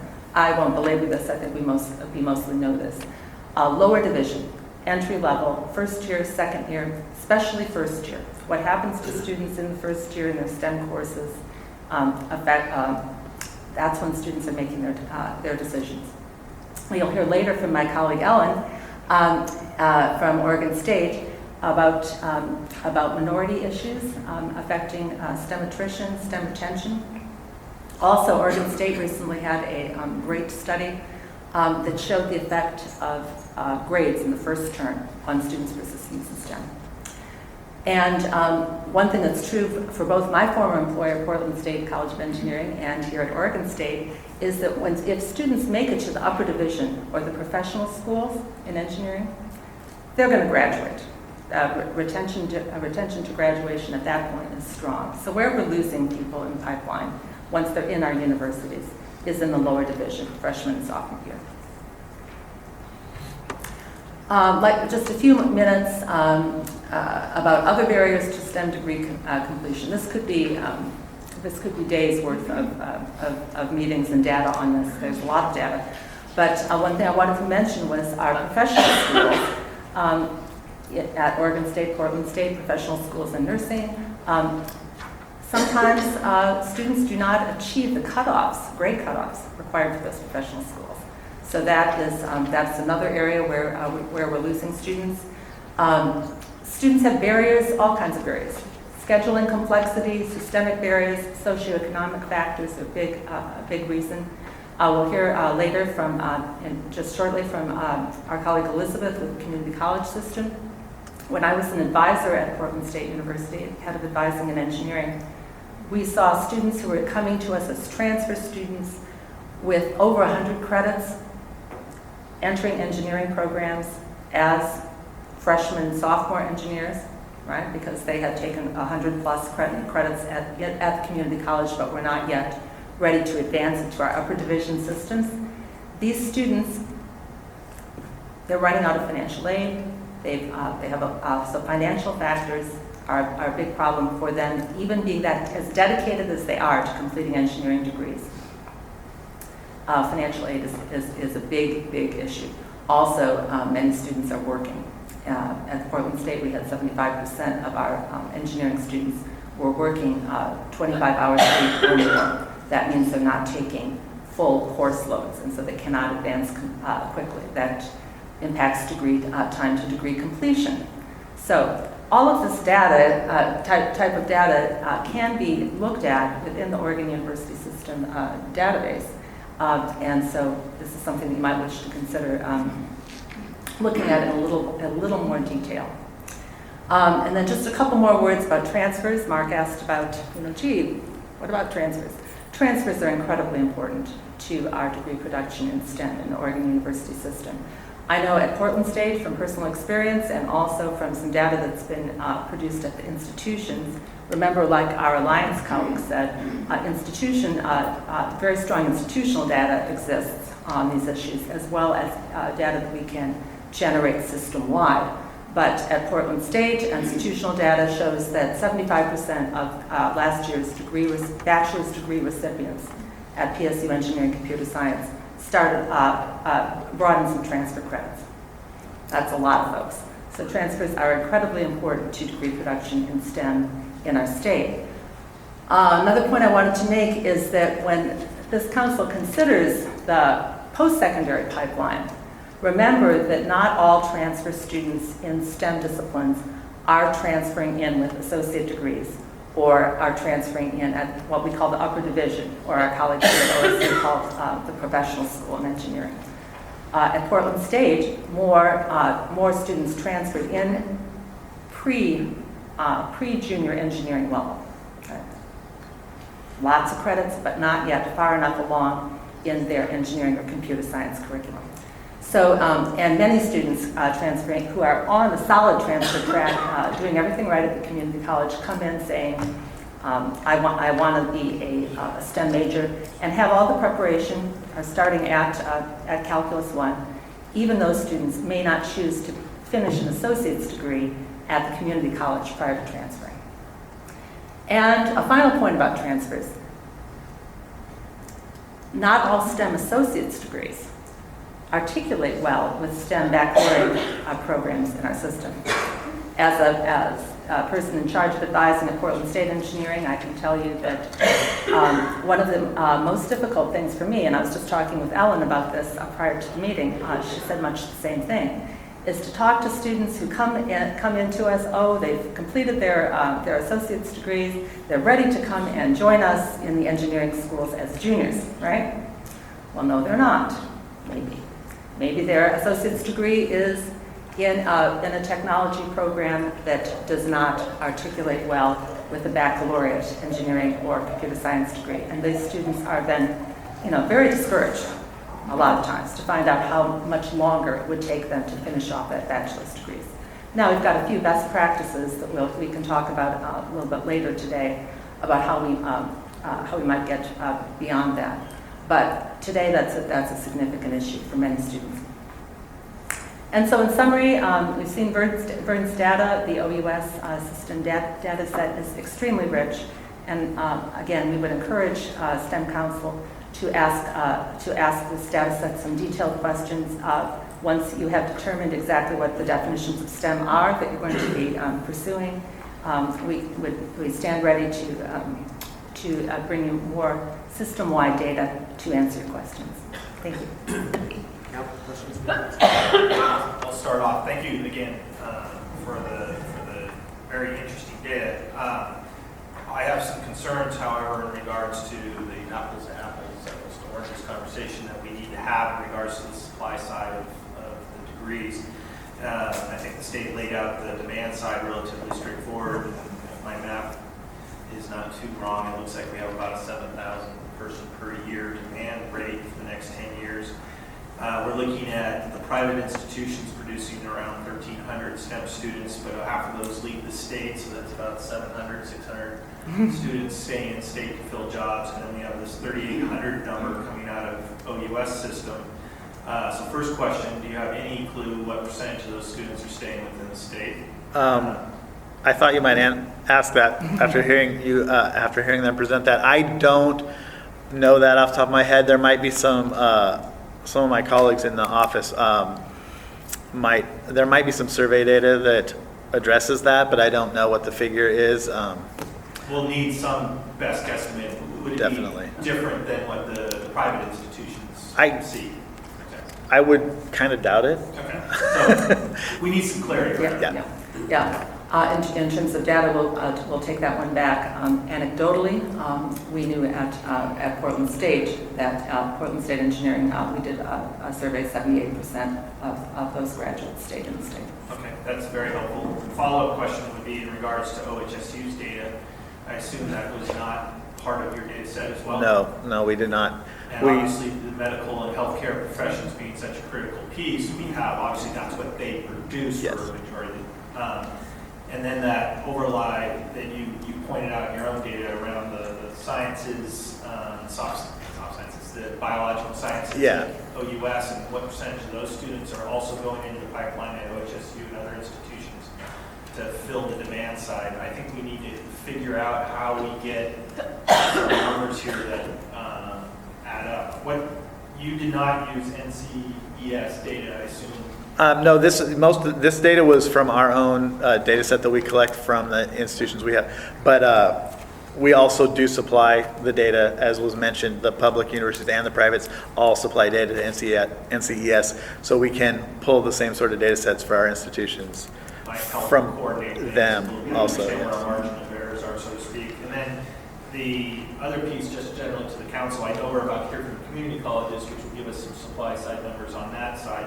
Are we looking at talking to the private for-profit institutions as well, the ITT technical colleges and other things in regards to the output in those institutions? Do we have any plans? We certainly can. I know in my industry, ITT actually has a place in the supply chain, and we probably need to understand what it's producing as well. And it's interesting, I'm just penning out numbers here, and we could easily get to 7,000, or depending on how some of these answers come back, we could easily not come close, and so there's way too margin of error here in regards to what we should prioritize. Do you know what percentage of the OUS population is Oregon students? I believe it's over 50%. I think it might be around 60. To give you a hard number, though, I'd have to go back and check. Just kind of look apples to apples, because that might have to do with the retention also. People in Oregon tend to want to stay here for retention. Yeah, and the best case scenario, we bring an out-of-state person and turn them into Oregon.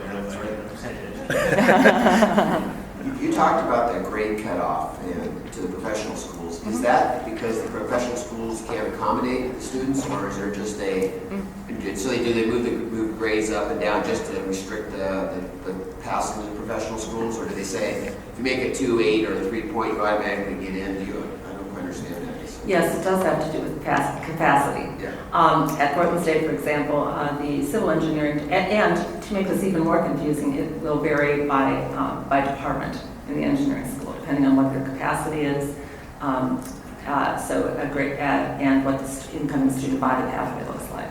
So while one department might say, okay, this year's GPA cutoff is 3.2, another department might say it's 2.8, and sometimes those are moving, and those can be moving targets from year to year. So then what happens to those kids? Let's say it's 3.2 at Oregon State, they get a 3.1, they don't get in. So what is their typical path then? Well, speaking as someone who used to work at Portland State Engineering, for our department, Portland State's departments of engineering, some of them did not have what they called selective admissions, but just had straight 2.25 GPA as a standard. And I believe, Ellen, that's true at Oregon State too, right? Mm-hmm. That some departments do a 2.25. But for those which have a movable cutoff based upon capacity by year, the students who do not achieve that GPA might go to an institution with lower selection standards. For example, mechanical engineering at Oregon State has been impacted due to capacity. Mechanical engineering at Portland State had additional capacity and so had a 2.25 GPA. Therefore, we at Portland State received regularly every year some junior transfers from Oregon State. So following up on that, so it sounds like there is a capacity conversation going on in the background that we can't necessarily see here in these numbers, right? So getting to your point, if we understand how capacity is being managed, it would help us understand what we can do here in the state, and maybe in some cases increase capacity at particular locations, and which would be helpful in terms of having the numbers of folks come out of the institutions that we'd like to see. I'd like to actually dig into the two reasons like poor teaching and advising and lack of belonging. In other words, how do we actually increase the desirability of these hard degrees? Because if you have students that really just get discouraged because of non-technical reasons, that's problematic. So what can we be doing from a council perspective? A, understanding what some of the challenges are, B, addressing some of them. Well, I know my colleague Ellen is going to talk about some of these challenges from with the equity lens a little bit later on in the presentation today. We can skip ahead to some of my slides from later. There are best practices having to do with that are being looked at very actively at a national level and here in Oregon for increasing effectiveness and excitement in STEM teaching. There are opportunities for industry to connect, to make teaching better, to increase motivation of students. Advising is a huge issue. I was just at a seminar 2 days ago, 2 work days ago, at PCC. I learned there that in the community college system nationwide, there's one professional advisor for every 1,300 students. If students can't get good advising, what do they do? So many of these are big national issues, but there are best practices that are being pursued today that we will be talking about a little bit later in the presentation to try to address poor teaching and advising. Curriculum difficulty, well, that's kind of cuts both ways, right? Is the curriculum too difficult?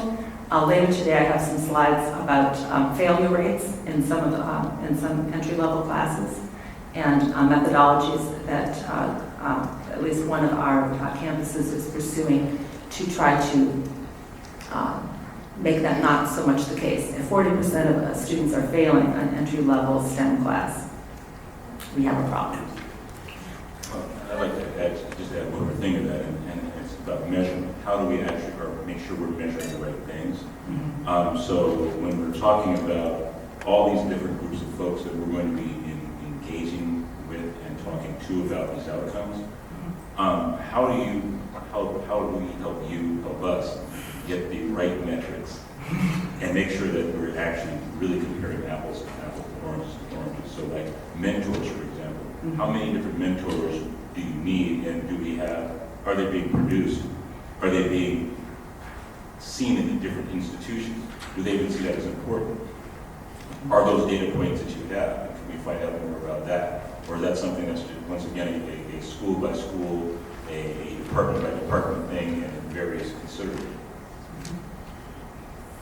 Well, we don't have, that is definitely, that is definitely an institution by institution thing. The sort of data that we collect is just more statistical, and those sorts of, we collect a lot of student data, a lot of, with some faculty data, but that sort of,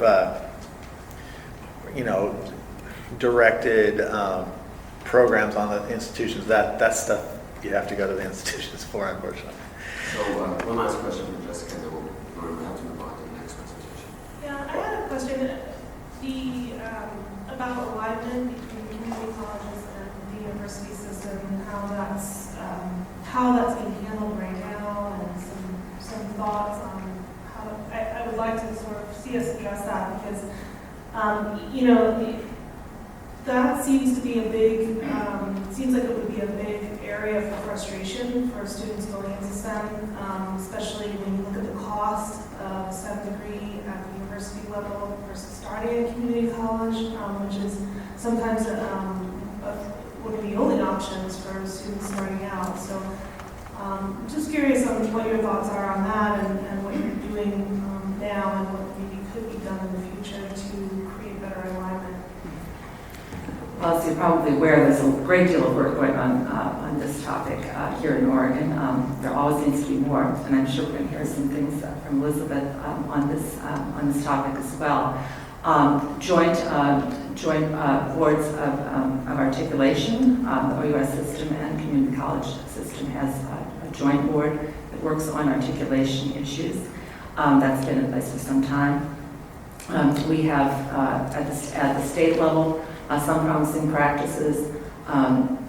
There's the reverse transfer degree, the applied baccalaureate degree that exists in some of our institutions is another promising practice wherein a student with a technical associate's may achieve a baccalaureate degree through a special applied baccalaureate program that would not require the student to start all over as a freshman. However, there are limitations there. That's not necessarily an engineering degree per se, maybe an accredited engineering degree per se.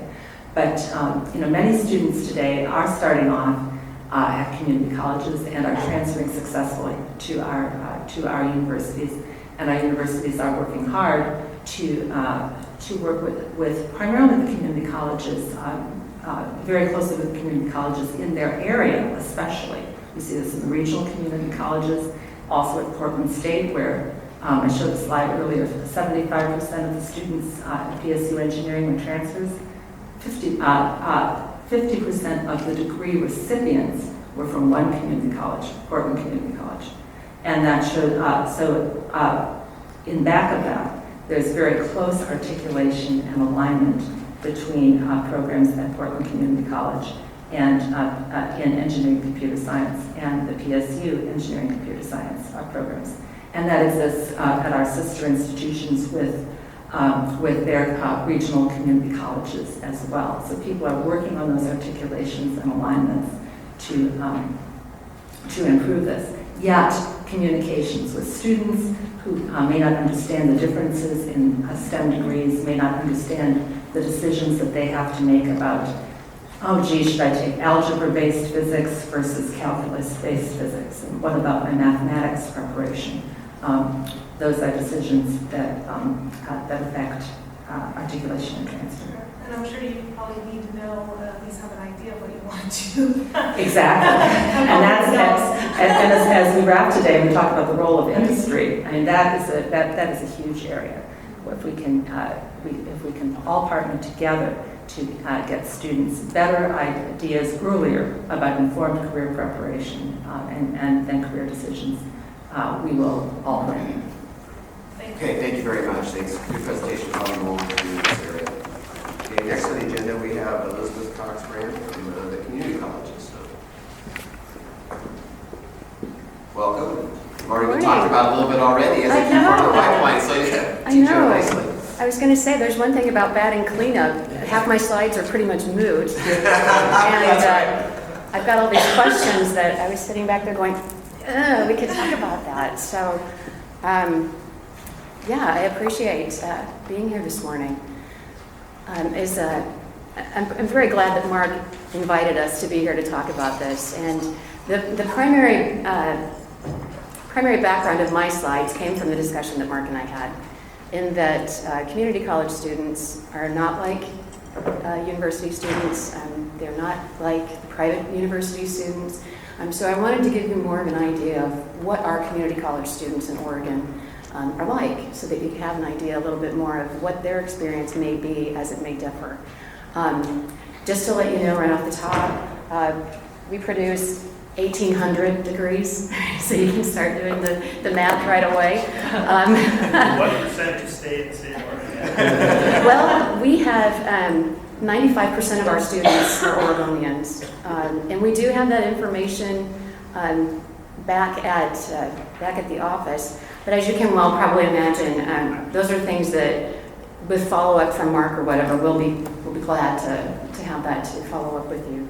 As you know, community colleges, we have 17 of them, and they're independently governed throughout the state. And they are out in the rural areas of Oregon. So when you get people that go into the community college, they're typically people from the area, and so they tend to stay in the area.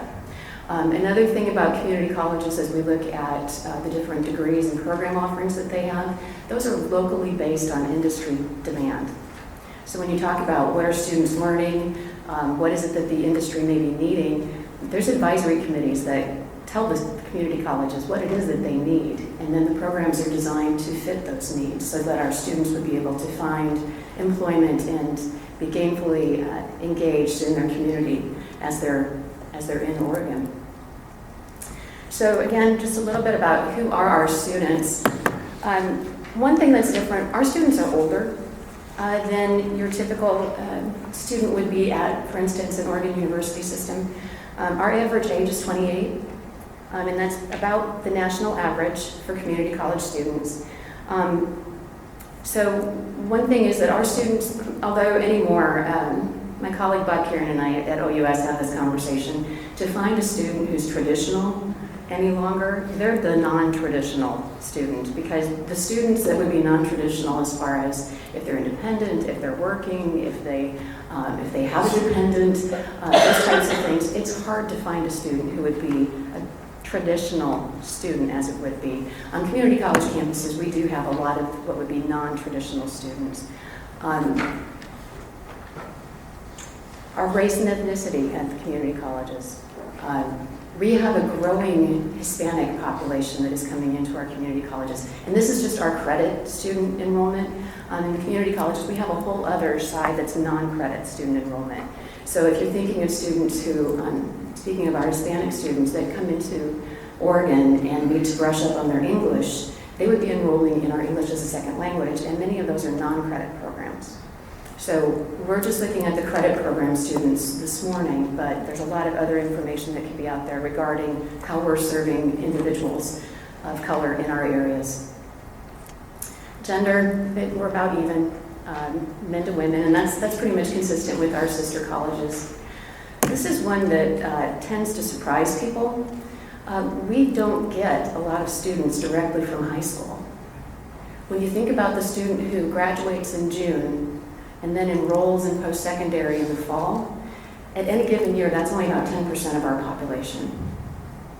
So as we look at things that are happening in K-12, that's wonderful, it's needed, but it's not something that's directly impacting us as much as it may some of our sister institutions. Because we have a lot of our students that are coming back after taking a little time off, after they've been unemployed, underemployed, whatever it might be, to skill up and to get themselves back into the workforce. So we have a lot different population that we are educating. One thing that you'll also find with our community college data, I have OUS envy burn at this point, because at the community colleges, we don't have a lot of restrictions as far as people being admitted. So we don't like to put any kinds of hurdles in their way, and that may include having them fill out forms to tell us a lot of information about themselves. So as you can see, we have a lot of missing data. And we have a lot of missing data. Students don't need to give us their high school transcript. So students that give us their high school information, and then we have also looked at the invalid area and looking at those that actually have a high school graduation date that they've given us at all, it's still only about 10% of our population. This is another stark statistic for us. In the community colleges, we have over 80% of our students are enrolled part-time. This again is part of the idea of they have other things that they're doing.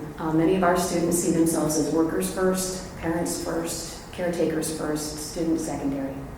So when we look at on-time degree completion, if students are completing within 2 years or whatever it may be, that's not happening in our community colleges because they're not enrolling full-time. They're not able to, as you can well imagine. And especially coming out of this last recession, it was really difficult for students to be enrolled any more than part-time would be. Michelle's going to talk about this a little bit after me, but you were talking about the preparation of students coming into institutions as far as how they're academically prepared.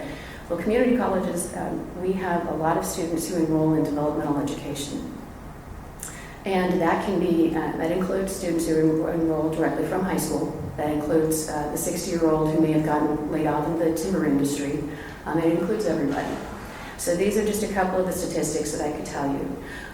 For all students, roughly 58% of them needed some sort of developmental education.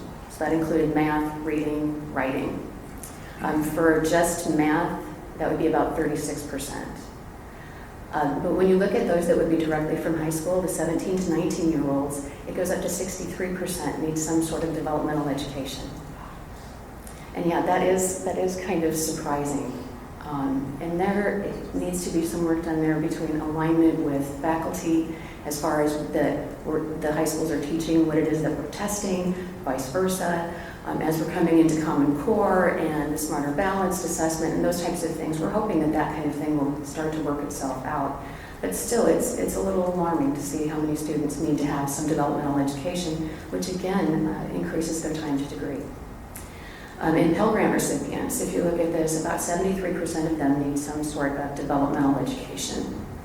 And that's a large population in the community colleges. And as Marcia was saying just earlier, we are really concerned about getting students through the developmental sequence because you don't want a student to be stuck in the black hole of developmental education, use up all of their Pell Grant eligibility, get into a loan debt, and not have anything to show for it. So one of the things, as a side note, that we are doing, I've pulled together a work group of community college representatives from all across the state, and we've been meeting once a month since November. And we're going to make some recommendations for how we can redesign developmental education and its delivery in Oregon. And that's looking at curriculum, it's looking at sequence, it's looking at assessment, all the different pieces of it. And Michelle and her group are involved in that with us because we have to do something. What we're currently doing is not working.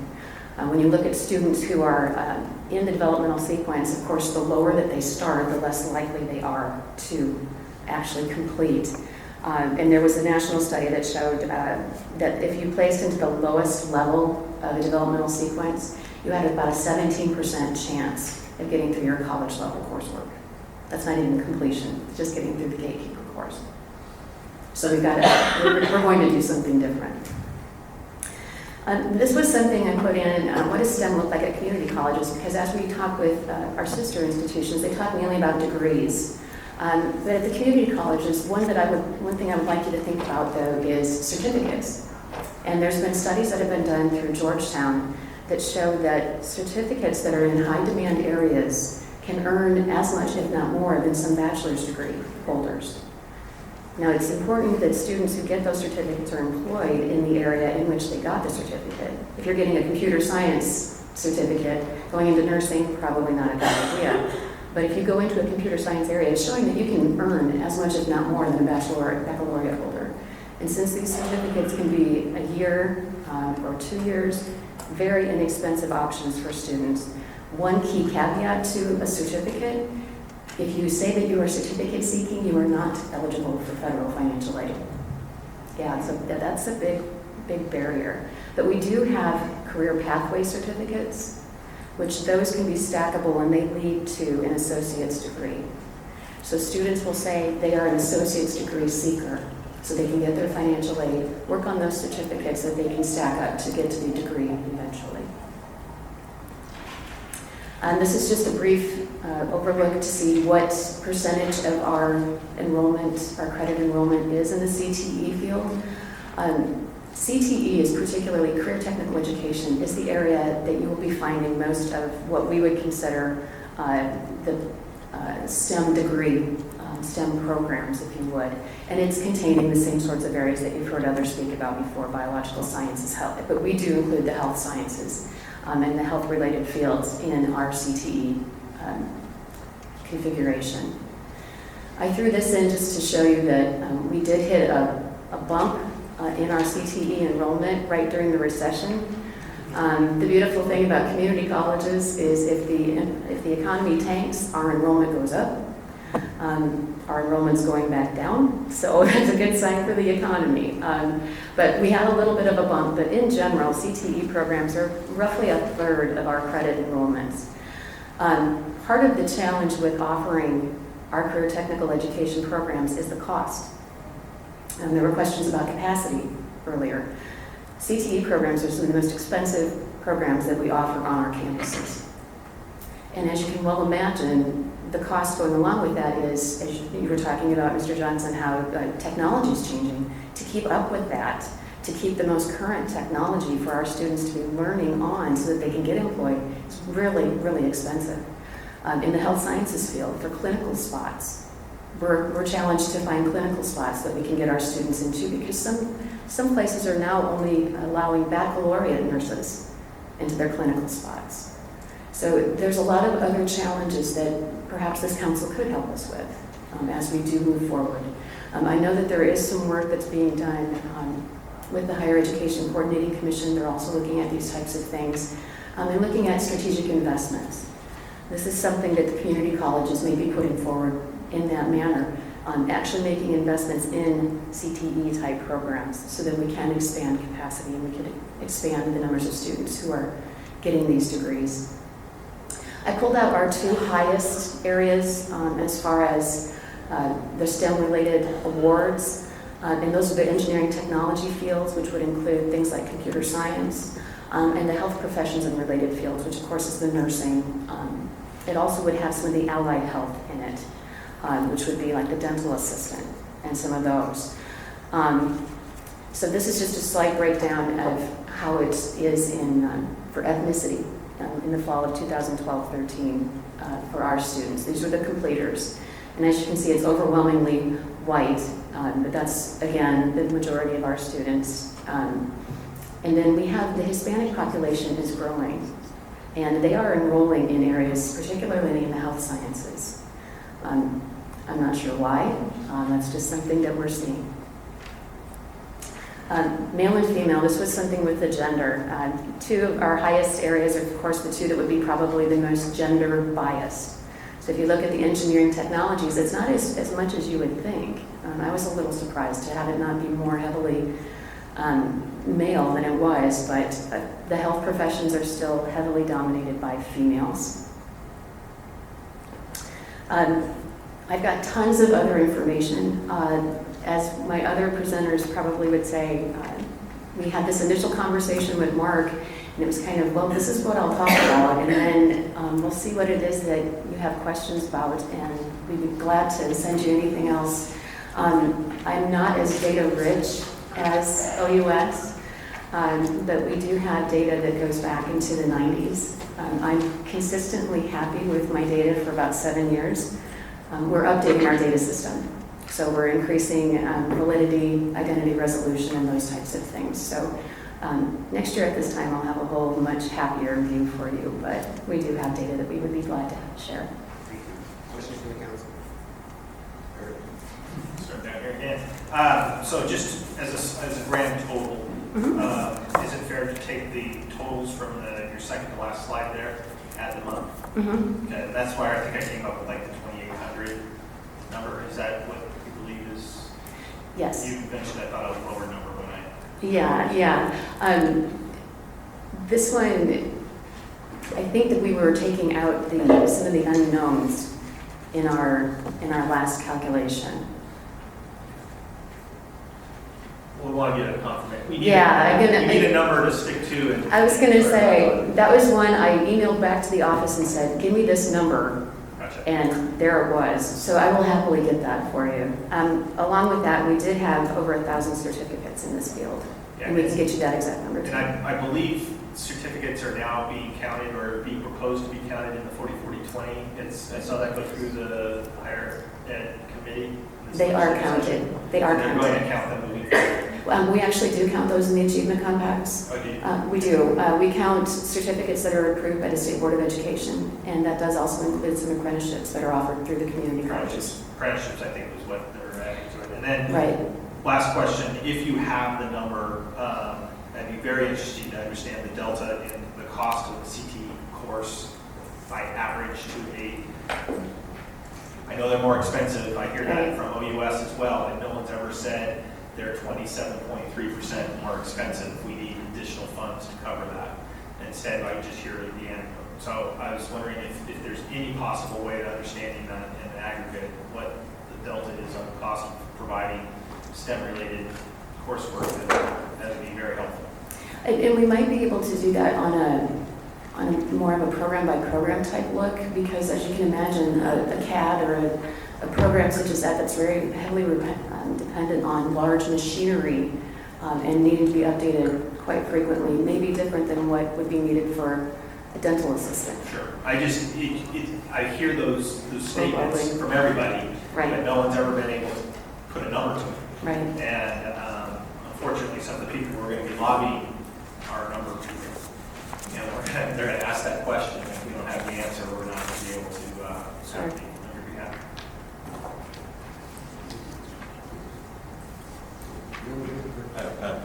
I do. Do you have, and thank you, really appreciate it.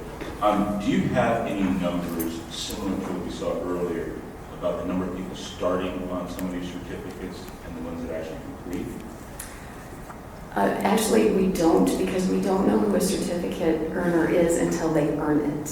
And much of that comes from, again, that they aren't declaring that they're a certificate seeker due to financial aid reasoning. And sometimes students will kind of back into a certificate. They'll find out that they've got one before they even realize that they did. So it's kind of, it's a very slippery spot. Oh, I love that. Oh, look, I got a stimmy. I know, exactly. Well, and following up that question, it's really a question of what people go to the community college for. In other words, we can see people that go into a four-year institution to get a degree in a particular area. What is your understanding of people coming to the community colleges, and what percentage of those might be STEM interested, and then what percentage of those might actually do something in the STEM area? And I'm trying to back into the same type of outcomes that we're looking at from the other places, so we can actually figure out, are there people interested in these fields? Are we actually tracking them through, and can we influence the number that actually finish? I wish I could tell you yes. People who come, you're exactly right on the point that people come to the community college for a variety of different reasons. We maybe have people who come in to get Microsoft certified, or they may come in and just take a couple of Excel courses to get skilled up so that they can get ahead at work. The students, and this is something that Marcia had touched on earlier, the students who are coming in that are particularly STEM interested, and if they're interested in going on for the baccalaureate degree, they are ones that oftentimes we encourage not to complete their associate's degree at the community college, precisely for what she had pointed out. They may complete, and then they get to their baccalaureate institution, and they've got a lot of credits that aren't helping them. We have programs through many of our sister institutions that are degree partnership programs, which helps the student be basically co-enrolled between the two institutions, like Lynn Benton and Oregon State have a very strong degree partnership program, PSU and PCC, and some others that are out there. And there's also some work that's going on regarding the potential for an Associate of Science transfer in engineering. I know Senator Denver is very interested in that. It's been discussed, I don't know how far it's gone, but it's looking at addressing these very reasons that have already been brought forward. So as far as people who are coming into the community college, if they're interested in STEM, if they're enrolling in some of these various areas like the nursing or the engineering, welding, those types of areas, they're pretty well set that that's what they're interested in doing. One thing that we're facing at the community college, which is a happy problem, is that students, particularly in welding, get hired before they graduate. So we don't get the completion, but we get a job. So it's a good thing, and it fulfills the student's success, and it fulfills what we want to happen, but it doesn't count as it would be. And just to clarify previously, community colleges do give data to the National Center for Educational Statistics. Herb, do you have a question on the phone by chance? Good. Okay, maybe one last question for you. There's a number of high school students that go to community colleges to get ahead for college. Do you track that at all? Is that a trend that you're seeing? The dual credit students, is Yeah, that what you're? We do have many of them that do take dual credit. However, they're not the ones that are enrolling with us. They do tend to go on to our sister institutions, particularly at Oregon University System Is that a big institutions. number for you that do dual credit? We are a big provider of dual credit, and I do have some statistics on that that I'd be glad to share with the committee. 21,000 students. Students by age. Okay, well, thank you very much. Mhm. We're a little bit behind schedule, so let's make a 10-minute break, so let's get back at 11 o'clock and we'll re-adjourn. Okay, let's go ahead and get started. Next on our agenda is Michelle from Education Northwest. Welcome, Michelle. Thank you for coming. Hello, thank you for having me. My name is Michelle Hodera, and I'm a senior researcher at Education Northwest. And today I'm presenting findings from a research project on the developmental education participation rates and outcomes of Oregon public high school graduates at the Oregon community colleges. So just a little bit about where this study came from. So it's funded by the U.S. Department of Education through a contract to the Regional Education Lab, the Northwest Regional Education Lab that's based at Education Northwest in Portland, Oregon. And the way research works when it's funded through the U.S. Department of Education is that it's initiated and designed through a research alliance of stakeholders who are interested in a common goal and have common interests. And the goal of the Oregon College and Career Readiness Research Alliance is to increase Oregon students' college and career readiness and success. And we want to support the 40-40-20 goal and the priorities of the state. So we have representatives from all the education agencies and OEIB and school districts and community colleges. And one of the priorities that came up was they wanted to know more about the developmental education participation of Oregon high school graduates. So this study is really focused on Oregon high school graduates from the public schools and their outcomes at the community colleges. So there's 3 questions. We're looking at the participation rates of high school graduates at the community colleges, what predicts their participation or enrollment in developmental education coursework, and what are their outcomes. And so I'll go through a bit of these findings today, and I'm going to focus on developmental math because developmental math is so essential for your interest and persistence in a STEM degree. Michelle, could you give us just a snapshot of what you mean by developmental ed or developmental math? Yeah, so developmental math is going to include courses under the 100 level that are usually non-credit bearing courses that do not count towards a degree program, although there's some colleges do have certain courses below 100 level that count towards a certificate, but in this study we're looking at enrollment in courses that are basic skills math courses that aren't counting towards your degree and don't bear college credit. Okay, so we have data from the Oregon Department of Education from 2004 to 2011, and we restricted it to high school graduates, and we linked it to community college and workforce development data, and we have great data partners, so thank you to ODE and CCWD. And we also have National Student Clearinghouse data from the Oregon Department of Education, so we can track student enrollment and degree attainment in colleges nationally. So one thing I want to note is that, as Elizabeth pointed out, this is a very small proportion of community college students. She showed us that there's about 10% of community college students are coming directly from high schools. However, there's a huge share of high school graduates starting at the Oregon community colleges. So about 35% of Oregon public high school graduates started their post-secondary career at an Oregon community college. So we see this study as, the primary audience for this study is the secondary school system to give them information about the academic preparedness of their students in math, and of students going to community college, not the 4 years. All right. So just a little bit of background on the sample, the overall sample. So it's over 100,000 public high school graduates that graduated in 2004 to 2011 and enrolled after graduation in 2005 to 2012. And it's a little more, the sample is slightly more female, mostly because females are more likely to graduate from high school and more likely to pursue a college degree. It's a younger population. Most students are entering college right after high school. The average age at college entry is 20 years old, although some are delaying a few years. And then over a third of the sample received free or reduced price lunch. The most popular declared major that students are declaring is something in the arts, humanities, and English. So a lot of general studies majors, a lot of students who look like they want to transfer to a four-year.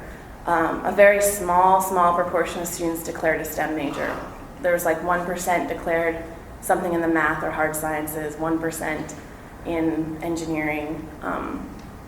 So I can get you those statistics if you want the specific declared majors. I do also don't, you know, it might, may not be defining STEM exactly how everyone else is, so that's something else I would need feedback on so I could get you the right percentages. All right, so first we're gonna look at rates of developmental education participation at the Oregon community colleges. And so overall, including, this includes developmental math, reading, and writing. So the rate nationally that we have is 66% of high school graduates who go to community college enrolled in developmental education. And this is from the 2003 cohort, so it's a little bit older data. We found in Oregon, the rate was 64%. And the reason that's much higher than what Elizabeth showed us is because this is all high school graduates, not just first-time, full-time. It includes part-time students. It includes any sort of degree they're seeking, and then it doesn't just include freshmen. It's enrolling at any point in time in their college career. So we found about 2/3 of high school graduates who entered community college enrolled in developmental math, reading, or writing. And then we looked at the rate by cohort, their graduation year, and we see that in 2005, about 56% of high school graduates enrolled in developmental math, and then that rate slowly increased to 63% for the 2011 students who graduated in 2011. So that could be for a number of reasons. The main reason might just be that enrollment's increased over the years, and so we're looking at more students entering the community colleges. It could be a decrease in academic preparedness, or it could be an increase in standards at the community colleges. There's there's 3 sets of reasons that could explain that. Okay, and then if we look at it by race and ethnicity, we see that among Hispanic and Latino students enrolling at the community colleges, 70% started college in developmental math and 30% in college math, whereas among Asian students, about half started in developmental math and half in college math. So you can see among rates of developmental math enrollment are much higher for Black, Latinos, and American Indians. And then if we look at this by SES, I just chose 2 SES indicators, receiving Pell and receiving free or reduced price lunch in high school. So among the Pell grantees, 3/4 of them started college in developmental math, while about 21% started in college math.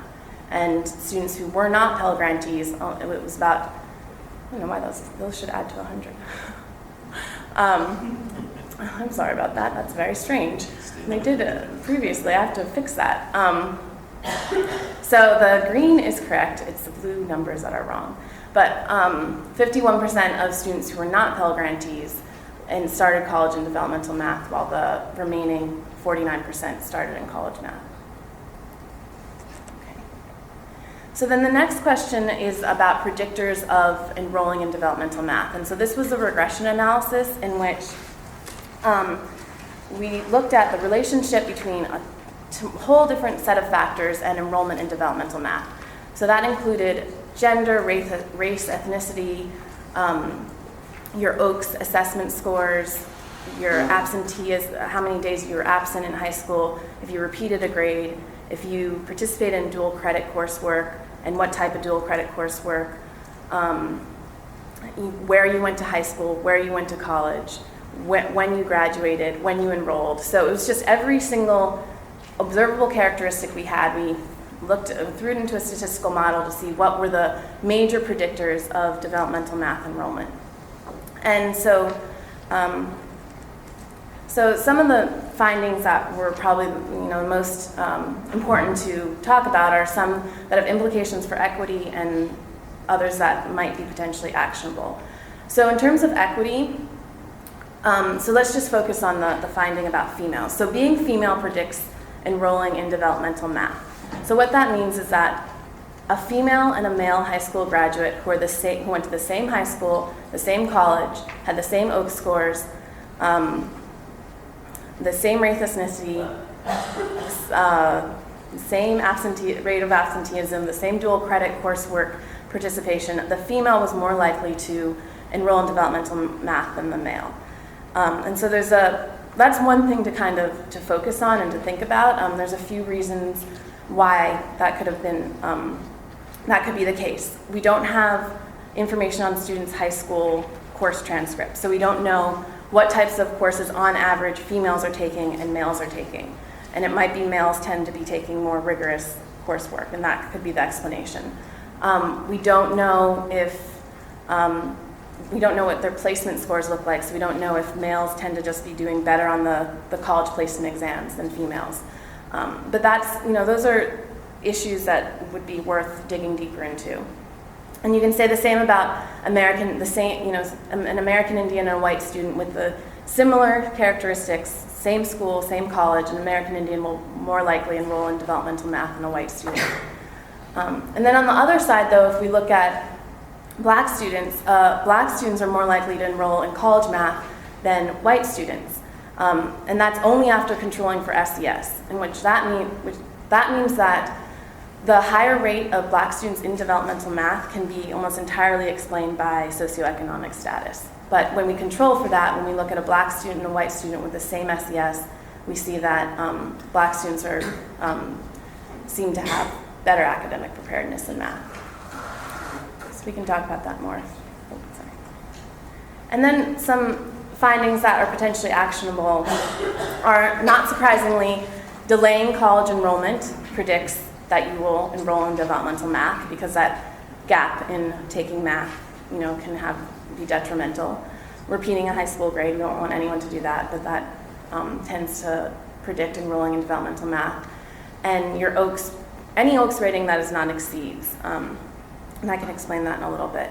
And then we looked at all the different types of dual credit subject areas, and there's certain dual credit courses that are positively associated with enrolling in college level math. So taking a dual credit course in math, English, a CTE area, science, languages, history, or social science has a positive association with enrolling in college level math, which is a potentially positive finding in terms of taking college credits while in high school.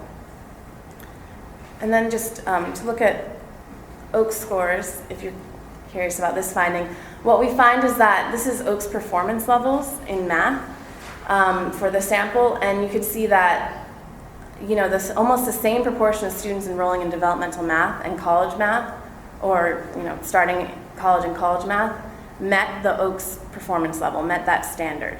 But where you see the biggest disparity is in the exceeds, and so far more students who enroll in developmental math or start college in college math did not enroll in developmental math. It met the exceeds performance level, 16% compared to 4%. All right. Ask a quick question. Yes? So what is considered college math? So I can look at that right now. So here we have the course. So we looked at outcomes by course starting level. And so in parentheses is the course number, if you're familiar with the course numbers at the community college. So we considered college math anything with a course number of 105 or above. 111 is college algebra. Developmental math was intermediate algebra, which is 95, beginning algebra courses, pre-algebra arithmetic. And those are the course numbers in parentheses. And so we looked at student outcomes for the 2005, 2006, and 2007 entrants so that we could track them for up to 7 years. And we looked at their outcomes by where they started in math. And so before we get into the outcomes, you could see that 20% of the total sample started in college math. 10% started in intermediate algebra, 6% in a beginning algebra course that combined a 2-semester sequence of algebra. And then if you want to compare that to students majoring in STEM fields, you could see STEM majors, which I defined as declaring a major in a math field, like a hard science or an engineering field. They look like they start college slightly more academically prepared. 35% started in a college math course. And then we looked at the health majors, 12% started in a college math course, and then the CTE majors, 10% started in a college math course. So then, looking at their outcomes, so this is outcomes over 5 to 7 years by where the course starting level. So for example, students who started in arithmetic at community college, over a 5 to 7 year period, 64% did not complete the developmental math sequence and enroll in college math because they failed a developmental math course. 23% did not complete their developmental math requirements because they did not enroll in the next course in the sequence. They didn't make it to one of those courses in the sequence. 2% completed the sequence but ended up failing their first college math course, and 11% of those students eventually completed their developmental math requirements and a college math course. If you look at starting in the highest level of math, which is intermediate algebra, the highest developmental math course, a much higher percentage, 62%, ended up completing their developmental requirements, which is that one course, and passing a college math course. In total, about 1/3, 32% of developmental math students end up completing a college math course. This is over a 5 to 7 year period. Then we also looked at their persistence by course starting level. And so I'll focus on students starting in college math and then the lowest developmental math course, arithmetic. So all college math students all enroll in college, see that 100%. After 1 year, about over 90% are still in college. After 5 years, 49% are still in college or have earned a degree. And this is nationally because we use National Student Clearinghouse data. So this is, so among Oregon public high school graduates who then entered a community college and started in college math, after 5 years, half of them had earned a degree or were still in school. And that is, for students who start in arithmetic, the percentage is 15%. Does that make sense? And then we looked at the different types of degrees these students earn. So again, focusing on students who start in college math, you can see that they earned a similar percentage of them earned what you might call terminal credentials, a certificate or Associate of General Studies or Associate of Applied Sciences, but a much higher percent than students who started in lower levels of math earned an AAAS or a 4-year degree. So about 16% of them earned a AAAS, about 79% transferred to a 4-year, and 36% earned a 4-year degree. And that's after 5 to 7 years. I'm sure if we track further, those numbers will go up, but that's as far as we can track now. But if we look at starting in the lowest level of math, arithmetic, you can see that only 3% of the students earned an AA or AS, about 5% earned a 4-year degree, and 11% earned any credential. So some of the broad lessons of this study that we want to share is that we're seeing developmental math participation increasing. And again, that might just be more high school graduates going to community colleges, and so the higher enrollments means we're seeing a broader range of academic preparation from students.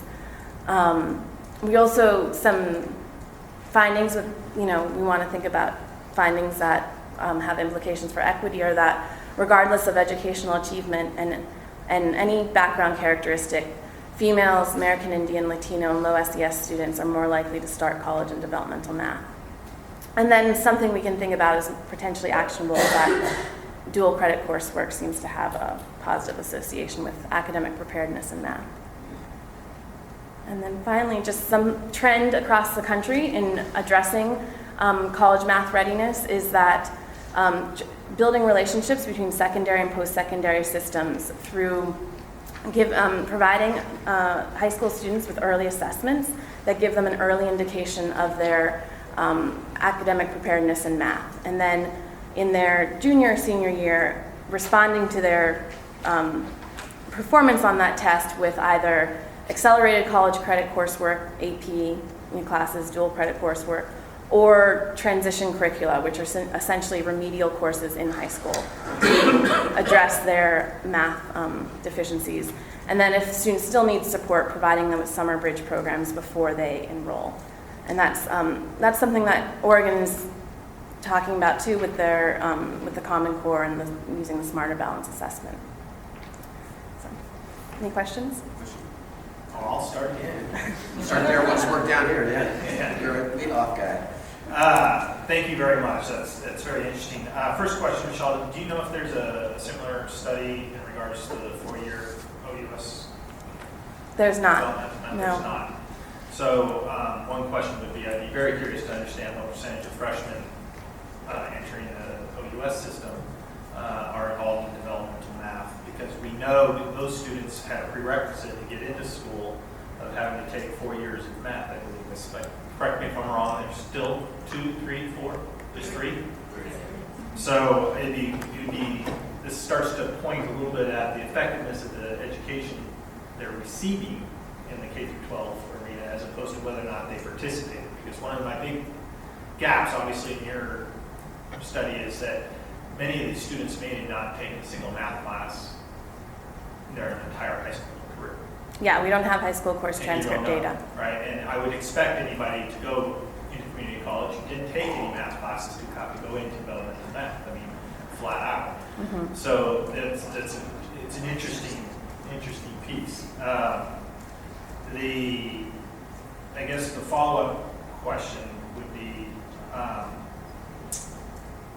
what level of math have we determined what level of math in STEM is required on average in the community college level? Do we have an idea of what the pathway, how far they have to go for an associate's degree? Do we understand the requirements for math at the community college level? I mean, is it college algebra? How far are we requiring students to go?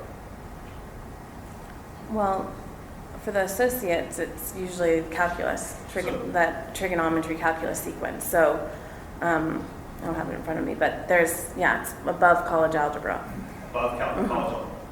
Okay, that seems high, because I know many 4-year degrees don't require that level of math to get through. So I'm just trying to understand apples to apples between the community colleges. I'll stop there, but obviously the concern I have is it's often thrown around that the schools aren't doing a good job in teaching kids the math at high school, and that's very hard to do if the kids don't participate. Period. I would just like to echo that, math is learning math is a very sequential process. It's like training your body to run a marathon. You have to do it, and you have to go through those steps continuously if you want to get to your goal. And I know from my own experience, I mean, in high school that you're not required to take math every trimester, however the sections are broken out. It might be, a real area to sort of improve on the K through 12,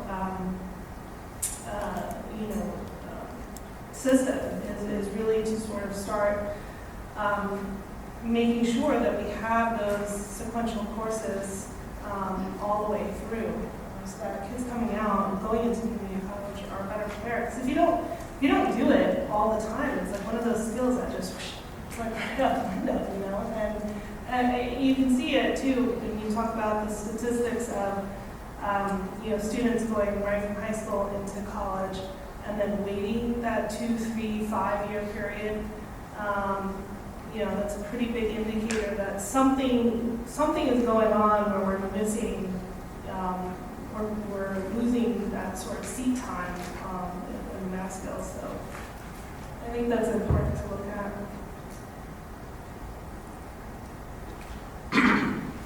Well, once again, thank you very much. I have a couple of questions.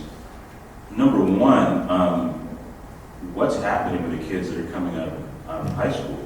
In other words, if they're not going directly into the community college, and they may not be going into the four-year colleges, where are they going? Do we have good statistics and numbers on showing what happens when somebody leaves high school? And then, what happens, and if they re-engage, when they re-engage? I'll start with that. We know that 3/4 of the sample went to college. Not the sample, the overall sample we got from the Oregon Department of Education. And, we don't know what happened to that 1/4 that didn't go to college. But is that your question about the students that didn't go? Well, that's part of it. And, I really do want to make sure we're comparing apples to apples and oranges to oranges here. Because people come back to a community college for a number of different reasons.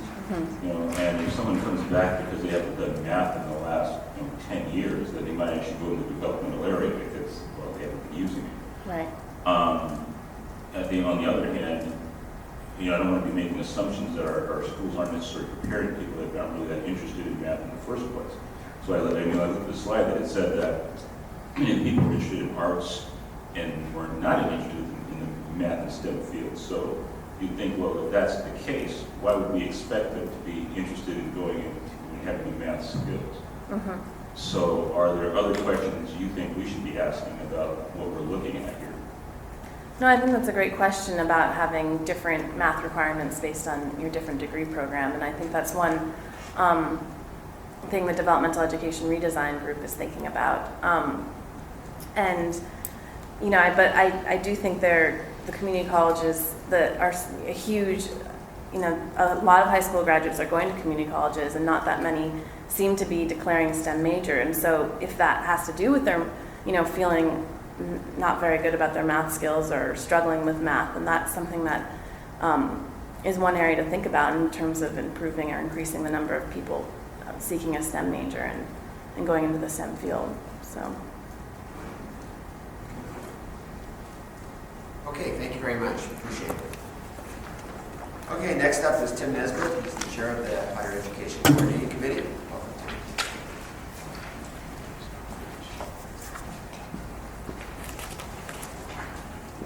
Tim. Am I going to be able to? Yeah, Follow me. click. Okay, great. Good morning, Chair Pyro and members of the council. For the record, I'm Tim Nesbitt. I'm chair of the Higher Education Coordinating Commission. I just came from a presentation to the House Higher Education Committee this morning. We did a PowerPoint. Depending on how much time you have, I can quickly go through it to orient you to the full scope of our work on the commission. But I'll do so quickly, and then I'll stop and spend a little more time on the slides that I think are most relevant to your work. And then I want to end by going back and highlighting some key policy questions that we're trying to answer. That'll be most relevant to your work and where your work is most helpful to us.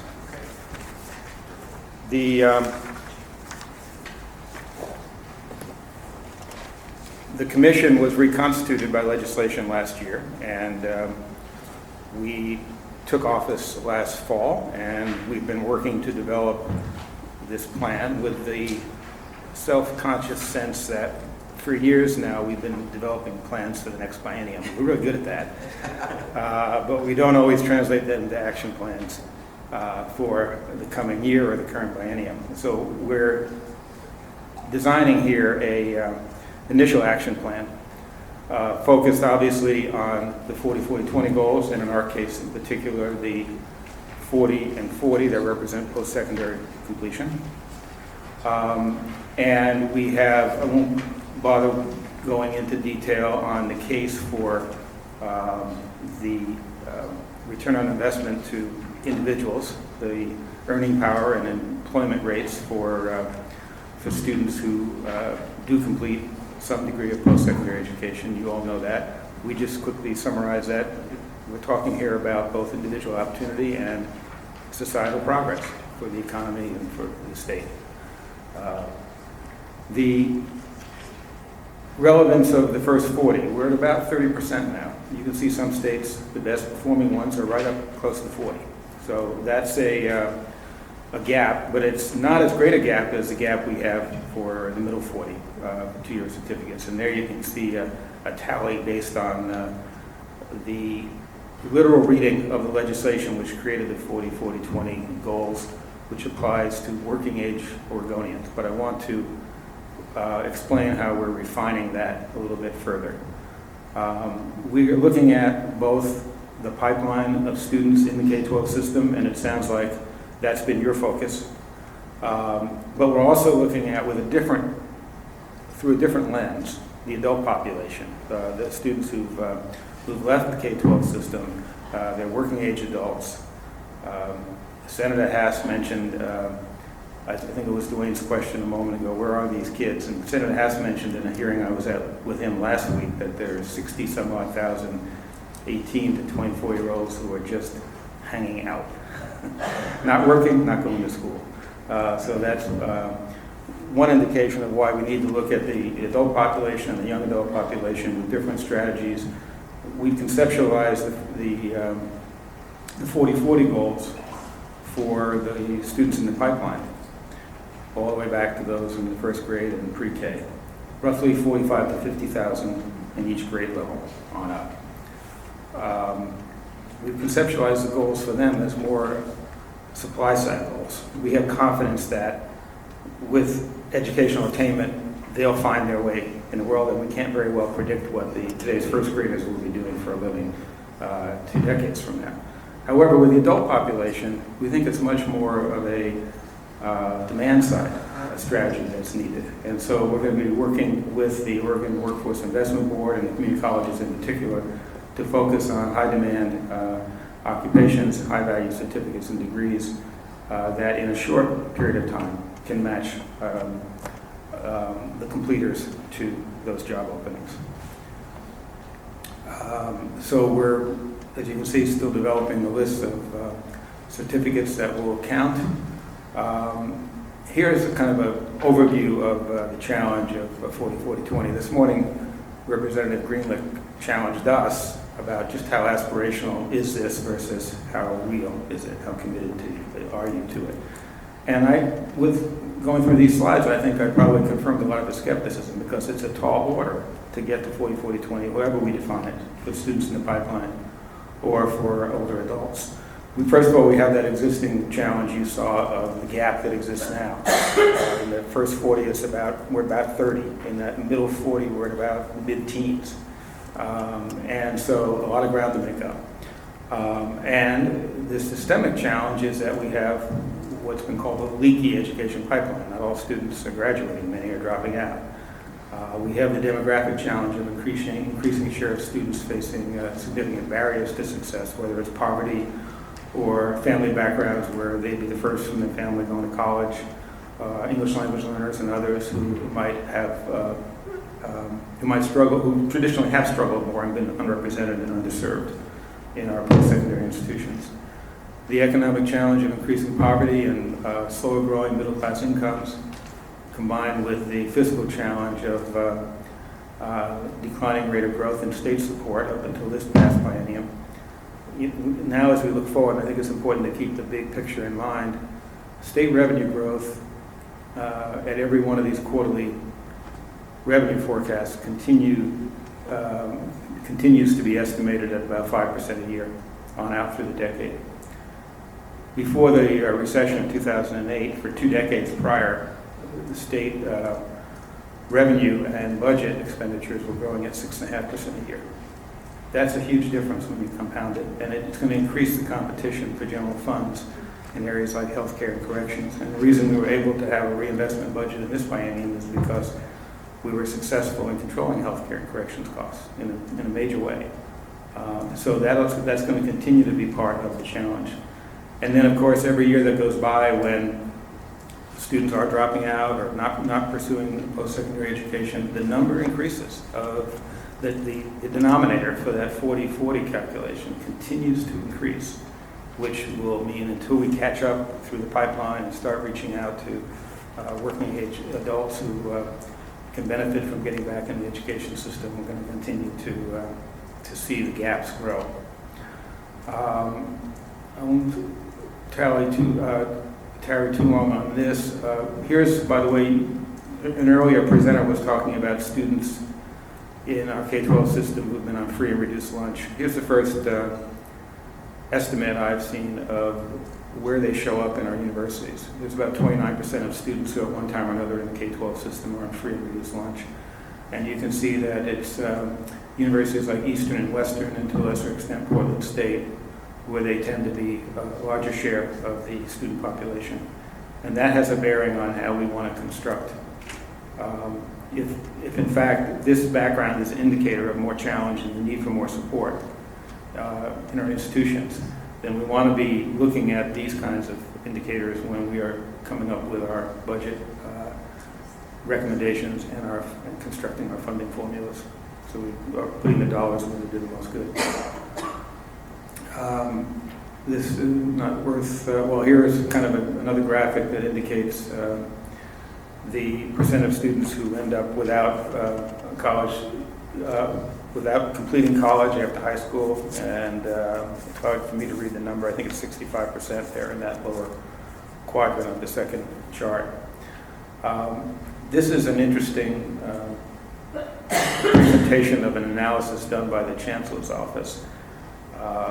The blue bar is state investment and state costs. So it represents both what the state invests in students and what the costs of an individual might be in his or her lifetime when you add in social supports like health care and also the negatives like correction, the likelihood to offend and be brought into the correction system.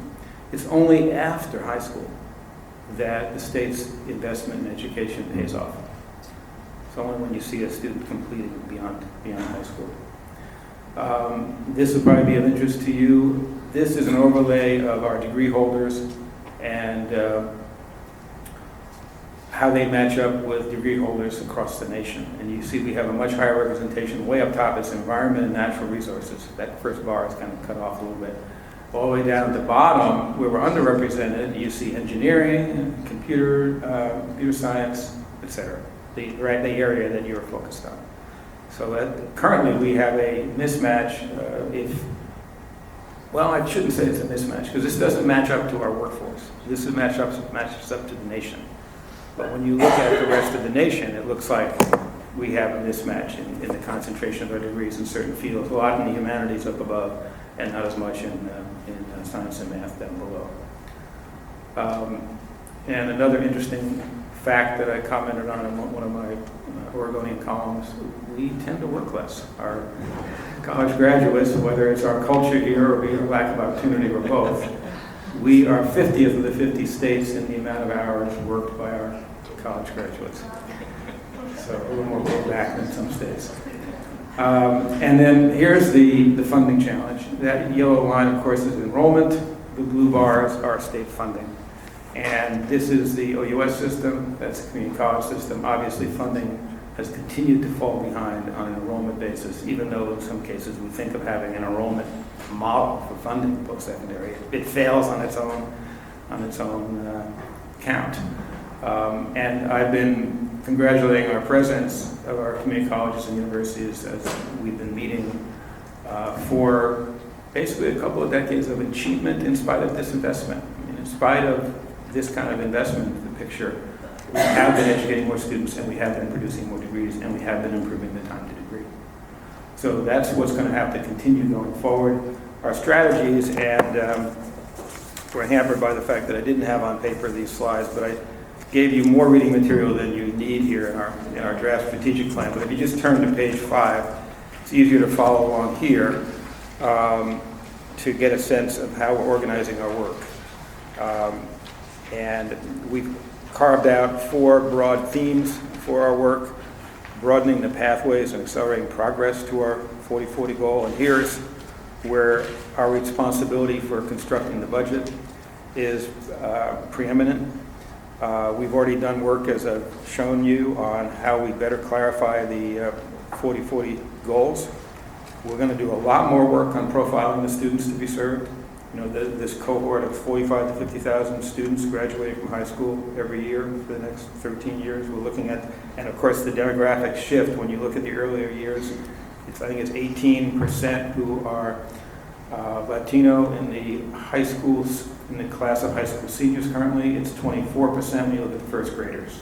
And you see similar trends in by other demographic descriptors as well. So the challenge increases in terms of making sure that these students not only proceed to post-secondary education, but do so successfully with our support. So developing a profile of students is a key project underway, students to be served. The budget guidance, I shared a letter that Ben Cannon provided to the presidents, which outlines the questions we're asking and the directions we're taking on the budget. I'll come back to that in a minute because it's a key point for you. Making the pathways accessible, affordable, and supportive for students. We've been asked to look at the costs and benefits of the tuition freeze ongoing. We basically have that now in the second year, given the extra money provided by the legislature last September. So in the second year, in the university system and for most of the community colleges, it's going to be a freeze in tuition. We'll be looking at the pay it forward idea. There'll be other ideas coming out of this session the legislature will investigate. And we'll be looking eventually at having a web-based portal for students to be able to better navigate the system and access the courses that they can stack in sequence, whether they're online learning through one institution, attending a community college, attending a university. All of those things we hope can be integrated in a way in which they provide direct pathways to degree completion. Steering the higher education enterprise. We're a coordinating commission. We're not a governing board. The governance is done by the boards of our community colleges and universities or the higher ed board. So we're at a arm's length distance from the system, but it's our job to steer it. And we do that most importantly by how we will distribute the budgeted funds from the legislature. Here's another key point for our discussion, our work in alignment with your council. We're also going to be evaluating university boards, approving missions, approving program changes for the colleges and universities. So here's where this priority in terms of direction, where are we going to be steering the institutions and guiding the students comes into play with your work on STEM. In addition to whatever authority we have by explicit rulemaking authority, as is the case with our funding formula work, we have a very significant convening authority. We can call a meeting, we can convene all the provosts, we can convene the financial vice presidents and so on. And we're finding that as a very effective way to make change. For instance, the predecessor members of the commission delivered a report on textbook affordability. It hasn't led to any mandate to do any one thing or the other, but in the convening and the distribution of that information to the colleges and universities, some of them are taking the lead on finding ways to make textbooks more affordable for their students. And finally, in addition to steering, there's a cheering function where we have to help build a culture of college going and college completion in Oregon. It's a big challenge, just as it is for the K-12 system and for high school graduation rates. That's going to take a number of paths, but one of them that just came to our attention and fits with the idea of we should do something now instead of planning for next biennium. We found that students who receive Pell Grants,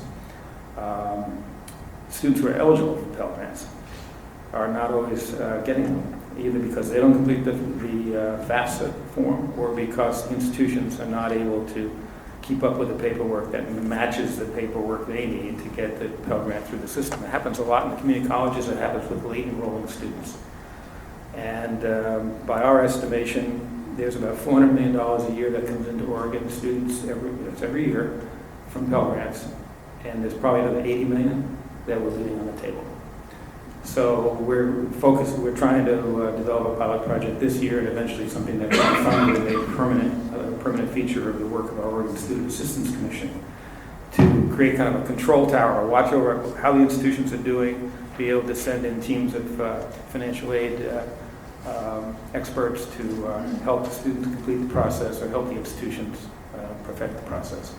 But it's a significant amount of money, and it's not just a question of affordability. Students who get financial aid, like the Pell Grant, are more likely to persist and complete than those who don't from similar demographic backgrounds. So this is emerged as one of those short-term projects we're hoping to take advantage of, as is credit for prior learning, where we hope to launch a pilot project next year with at least one community college and one of our universities, so that students can find a clear pathway where they're getting credit for work experience or for prior studies that can be validated to the satisfaction of the institutions and give them a leg up in getting to degree.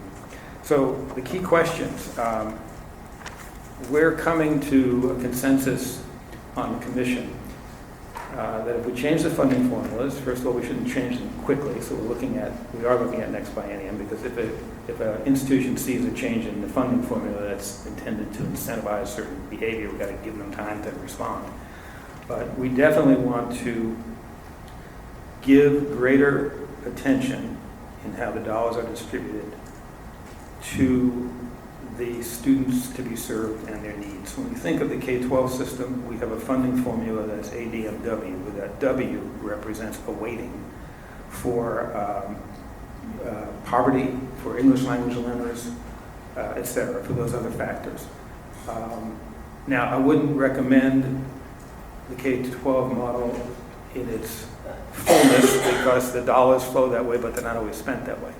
Nonetheless, we think the principle here that we want to advance is that some students will need more support in the classroom and outside the classroom. Mentoring, coaching, and those kinds of supports. Around the country, those are the kinds of interventions that are proving to be most valuable. So as we look at the students to be served and how the dollars will flow, we're going to try to do a better job of matching up dollars to the needs of the students to ensure student success. Number two, the other way we want to do it, and it's done to some extent now in the university system through what's called the resource allocation model, the RAM, but it's not done at all this way in community colleges, is to recognize the high-cost programs. Let me add, in front of high cost, high demand. So again, this is where what you're looking at in the STEM fields. A lot of those fields are more expensive. Yes, they're high demand, they're also high cost. So we want to be able to recognize that and how the dollars flow. And this is where putting a sharper pencil on the jobs to be filled, the degrees that have the highest value, and the cost of the programs that connect those will be most valuable to us. It appears that you're looking primarily at the pipeline, and we're not looking only at the pipeline, we're looking at the adult population as well. But in both categories, we could use your help, but especially for students in the K-12 system, to better align the funding so that they are properly supported and the programs are properly funded to get them to success in the STEM field.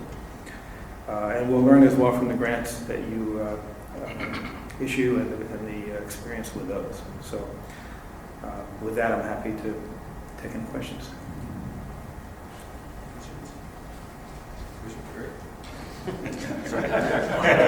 Well, not so much a question, but a comment. You answered in the last 2 minutes there. My primary concern was the commission does recognize the delta of cost in providing engineering and STEM type degrees. So the RAM model is taking that into account. And have you, as a commission, determined what kind of percentages we're talking about in regards to that delta? We have not. I mean, we'll look again at the RAM model. It may need some refinement, but we want to we want to be able to make an up-to-date, more refined calculation of that delta. Thank you.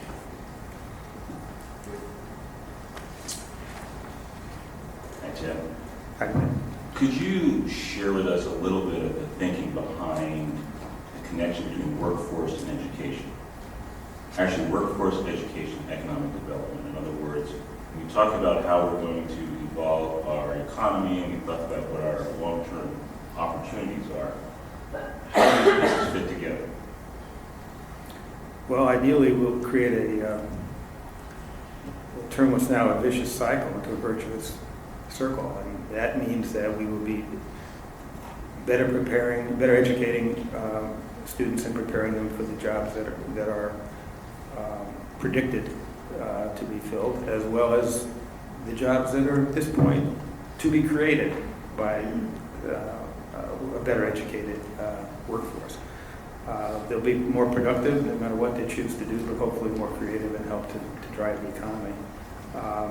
And it's a better educated workforce which then produces the resources we need to reinvest in education and to create that virtuous circle of further advancement. We try to emphasize both themes of individual opportunity and economic and societal benefit and progress. Yeah, I mean, and I asked that a little pointedly because I've been an entrepreneur pretty much most of my life. But if I were sitting in school, no one would have been talking to me about that at all. Mm-hmm. And many of our successful entrepreneurs out of the tech field, actually people that did not finish their college degree. So when we're actually inspiring people to continue their education, they kind of look at Bill Gates and say, Bill didn't do that.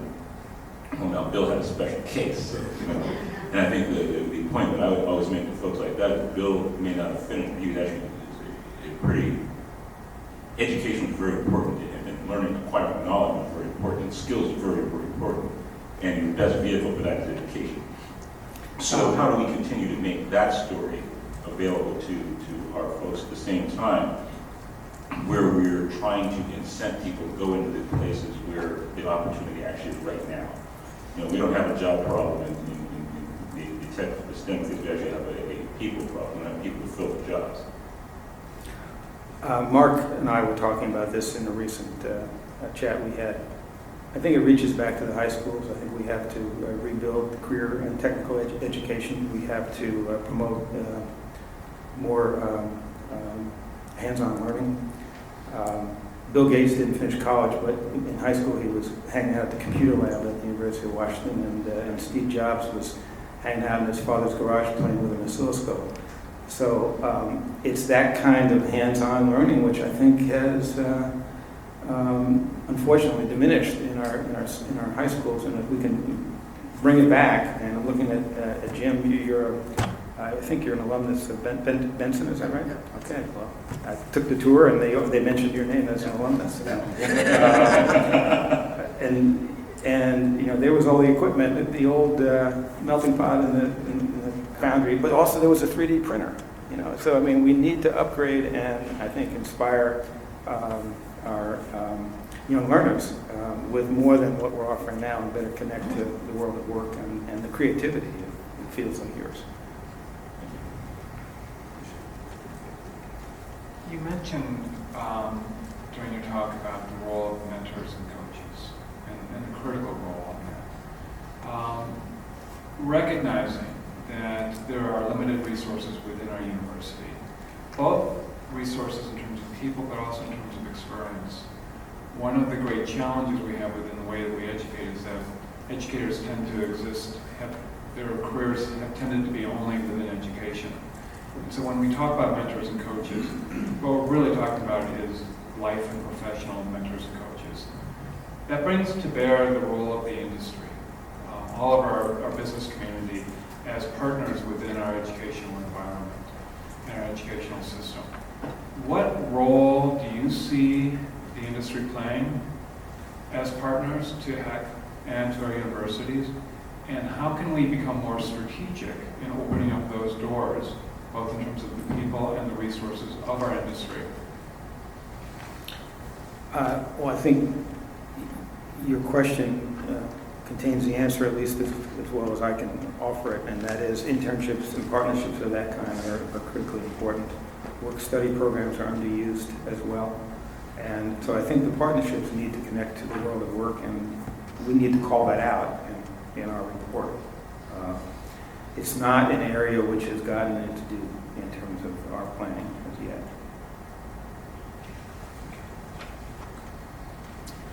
Yeah, hi Tim. I just want to play off of something that Dwayne mentioned about really more tightly coupling economics, workforce, and education. And being that we're here at OSU with a tremendous history of taking research into entrepreneurial ventures, how is the HEC, is the HEC really considering a research agenda as part of incentivizing economic growth in particular through our post-secondary institutions, or is that not on the table at this point? It is on the table. When I left the House Higher Ed Committee this morning, Ed Ray was testifying and reminding the committee about the importance of research, not just for its economic benefits, but for how it supports the educational mission as well. So we're quite mindful of that. We haven't settled on a final place in terms of the budget process. We're waiting the governor's direction on that, and we've talked to him about where the research component of the higher budget can best be addressed. Yeah, one thing to that. And I mean, if you think about the innovation conversation, the innovation trajectory that we've had in the state, reaches back to the formation of Oregon Inc. And the whole idea that research is really one of the cornerstones of what's going to have us be successful. And the question then becomes how we actually bring that focus into the conversation that you're having right now, and then bringing the folks like us from industry into that conversation as well to figure out how we're actually creating those opportunities. And back to what Thompson said, how can we actually help with that conversation from your perspective? From the discussions I've heard, the role of Oregon Inc. is critically important and maybe even exclusive. In other words, maybe we should look to Oregon Inc. to kind of take oversight responsibility for all of that. It hasn't been determined yet, but at this point, if you look at the budget outlines in the documents I gave you, we intend to have a separate ask for research, just as we will for capital, just as we will for statewide services, in addition to the operating funding for colleges and universities. But that's another work in progress in terms of how can we best coordinate that across all the campuses and maximize attention and resources from the legislature. Thank you. Just a question for me, Tim. How does this HEC influence what's happening in K through 12? I mean, obviously, you're focused on the higher education, so as you said, you're cheering them, but there's some clear expectations that the kids that come out of high school with the right kind of skills are not going to be successful in the next level. So are you working closely with K through 12 in terms of setting expectations and trying to say this is what kids need to have and be clear on those metrics before they even get to the post-secondary? We are. There's a credit for prior learning committee, which is also focused on, there's the credit for prior learning, but there's also the F around dual credit programs and AB and AP and IB programs. So all of those are critical. When we look at the kinds of projects being funded, there's a separate piece of legislation that created a separate pot of funds for a program that began in Eastern, called the Eastern Promise. And that has Eastern Oregon University and community colleges there and the K-12 districts working together. What paid off most for them was convening the faculty of the colleges and universities and the high school teachers in the subject areas and getting them to collaborate on both the credentialing and the assessment needed to satisfy the colleges and universities. They've made a lot of progress in that regard. I think we need to do more to overcome obstacles that exist in terms of the competence of the teaching core in the high schools. And I think online learning can be an important way to fill in the gap here, where we may be working with a small K-12 district who doesn't have the expertise in their teacher core, and yet a student can get that coursework done through distance learning. I just want to say on behalf of the OEIB, the role of the OEIB is also to make sure that that sort of level of coordination is going on, to really create that seamless system. And then from a STEM hub side of things, those kinds of partnerships cross-institutional, across K-12 post-secondary is critical to get those sorts of And we have articulations. our first joint meeting, our commission and the OEIB next month. So we're looking forward to this discussion there. Okay, thank you very much. I Okay. appreciate your work. Thanks, Jim.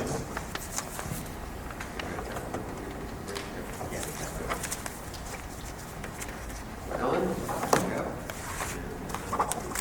Marley?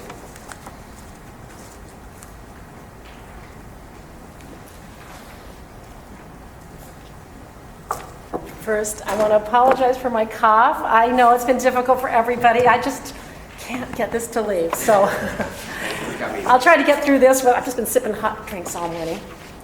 My name is Ellen Momsen. I'm the director of the Women and Minorities in Engineering program at Oregon State University. I'm joined with Marley Perez, who's the coordinator of our LSAMP program. Marley and I are going to talk, we're asked to talk about specific programs that are targeted to underrepresented STEM students. And so before I start, I just want to go over a couple of definitions, since we've all been talking about definitions.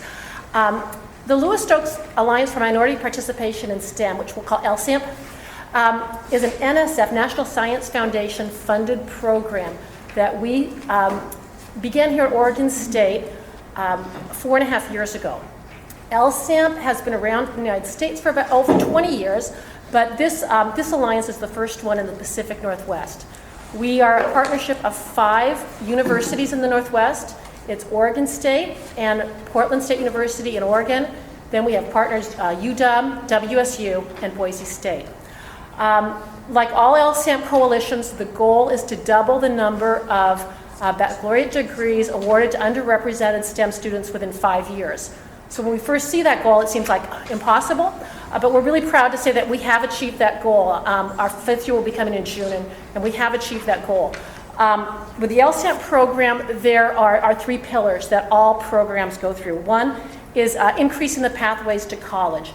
In other words, developing specific programs for underrepresented students for recruiting, including information to high school students, and increased collaboration with community colleges. A second is to develop the culture and community of success, providing the social and academic support necessary for students to succeed in STEM. And then finally, to develop an identity in STEM students of a scientist, to learn about the culture of science. And we do this for a wide expanded role of undergraduate research experiences and industry internships.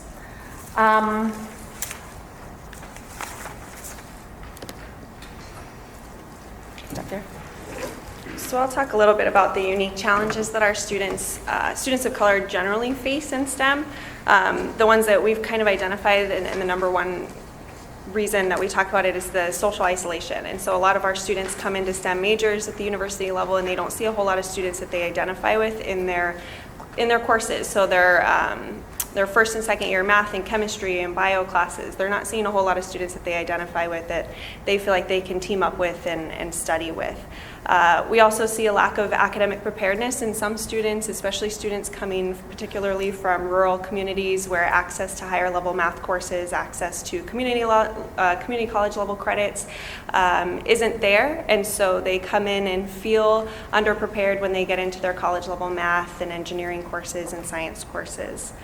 A hostile environment, and this is probably mostly anecdotal at this level, in that students feel when you get into your science and engineering classes and you're required to do group work, that it's hard for them to find a group to belong to. It's hard for them to pair up with other students and feel accepted and feel like they are contributing to that group in a normal level with the rest of the students.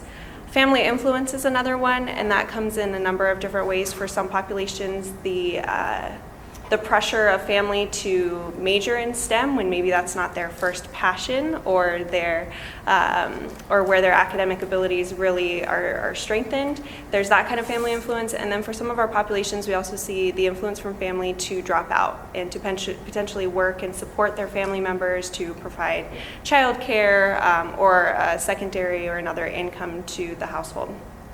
And the last piece is finances, and this is something that we see with all of our students, whether they're in-state or out-of-state. But for the most part, in our LSAMP program, when we do lose students in the first year, For the most part, it's because of finances. It's the lack of ability to pay for their schooling, to pay for other expenses that come along with being at OSU, and to continue seeking that degree. So I realize I didn't do the definitions. In this program, underrepresented minority, we use the NSF definition, which is African American, Hispanic, or Latino, Native American, Native Alaskan, and Pacific Islander. Asians are not included in underrepresented minorities in this program. For STEM majors, I know there's been a lot of differences there. NSF has a list of STEM majors, and those are the majors that the only ones we're allowed to count in our data. So one of the really important things we wanted to look at is there a way that we can predict graduation? And the data I'm going to talk now is specifically in engineering. What we wanted to do was see who are the students that are going to need assistance from the very beginning.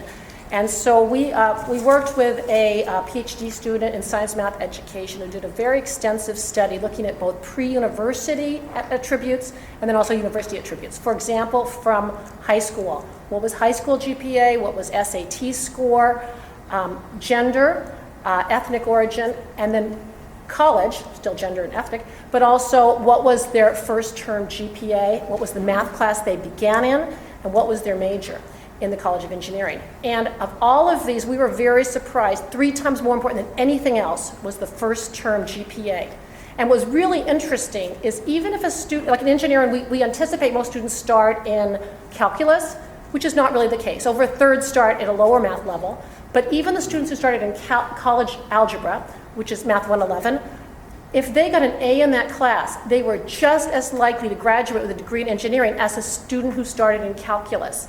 If a student started in calculus and they got a C or lower, there were actually less chances that they would graduate in engineering. So what we really found out through the study is that the programs that we need to develop are the programs that are going to really assist with that transition from K-12 to the university. And specifically, we don't have all year, specifically we need to start from the very beginning, from the minute they apply to campus. So I'm going to talk a little bit about our bridge program that we have as part of LSAMP. LSAMP as a grant requires that you have a bridge program for students that come in from high school to study for their first year at the university. When you look at bridge programs throughout Oregon State, throughout the state of Oregon, throughout the nation, most bridge programs are remedial in nature, and that's something that when we were planning ours back in 2010, which was the first year we offered it, we really wanted to stay away from that. We didn't want our incoming students that were underrepresented minorities in STEM to feel as though we thought that they needed this extra help academically. We really wanted to stay away from remedial, and so what we developed was a program that was mainly focused on leadership and community building. So we had students come in, they arrive on campus 10 days early, they meet their cohort, which this last year was about 50 incoming freshmen with 11 peer mentors. They come into campus early, they live together in one of the residence halls, and they go through what we call the LSAMP Academy. And the LSAMP Academy has 3 different tracks that we put them through. Number 1 is based on academic success, but more on the resources available to OSU. As you all have known, we've grown substantially at Oregon State over the last 5, 10, 15 years, and so really trying to make sure that our students are aware of what's available on campus and what kind of resources they can take advantage of are really crucial in that first year. But the other 2 tracks that we really focused on is getting them excited about and connected to undergraduate research opportunities. So meeting with faculty members, meeting with graduate students, other undergraduate students that have performed research during their academic careers, as well as touring the labs and the facilities at OSU to start seeing themselves as potential researchers here at Oregon State. And the third piece, the third track, was on professional development. So really getting them to a place where they feel comfortable networking, they have a resume, they have the confidence to email professors and approach professors during office hours or otherwise to really engage in some of those conversations that would allow them to potentially obtain research or internship opportunities on campus. Beyond that, we do the community building. So we get them connected to each other, we get them connected to their mentor families, their peer mentor families. And what we do is each peer mentor is responsible for a family of 4 incoming freshmen that they mentor through Bridge program and throughout their entire first year at OSU. Most of that relationship is built and cultivated during their first term, but it is something that extends through the end of spring term. And that's a model that we've found to be extremely successful. They go to these upperclassmen for advice on all levels. So whether it's personal, academic, social, professional, and these mentors really take on that role as being people who will connect those students to other professors and other research opportunities and bring them into their labs and try to connect them through their departments and whatnot. So we've seen that model be extremely successful. And the last piece is just that undergraduate research. So we do try to connect students with funding opportunities, with professors on campus, off campus, and other REU programs in the state that offer funding for students to perform research as an undergrad, so they start seeing themselves as a scientist or an engineer early on. What we've seen now that we've had 4 years of the Bridge program, we have grown from just 20 students in the pilot year to 50 this last year, and we anticipate serving 60 this upcoming fall, is that first term GPAs have gone up. So as Ellen was mentioning, the study that they did at Oregon State that really acknowledged that that first term GPA is a key indicator of success later on. We've seen most recently in this last cohort, this last fall, their first term GPA in STEM was a 3.2. Which is substantially higher than you would expect from freshmen going into STEM, and that's gone up over the years as well. We've also seen this last year for the first year ever 100% retention rate in that first term. So generally in the first term we do lose 1 or 2 students, mainly for finances or some kind of interaction with a STEM course that really leaves them with a bad taste in their mouth, or they do poorly in that course and they switch out pretty early. That retention rate started at about 85% the first year and has kind of climbed every year, but this is the first year that we've seen 100% in that first term, and halfway now through the second term, as far as my interactions with students and my constant academic counseling with our cohorts, we don't anticipate anybody leaving anytime soon, which is really great news. So I think what we are doing is really kind of contributing to some of that study that's saying, hey, those first term or those first term GPA and grades are really going to be your key indicator, and the students seem to connect very well to that. So we do also want to show, since we are an alliance in the Pacific Northwest, we want to show the STEM enrollments that have gone up for students of color over the last 5 years. We were awarded the grant in the fall of 2009, so that's when our baseline data really starts for this. And at OSU, we've seen a substantial increase just in enrollment.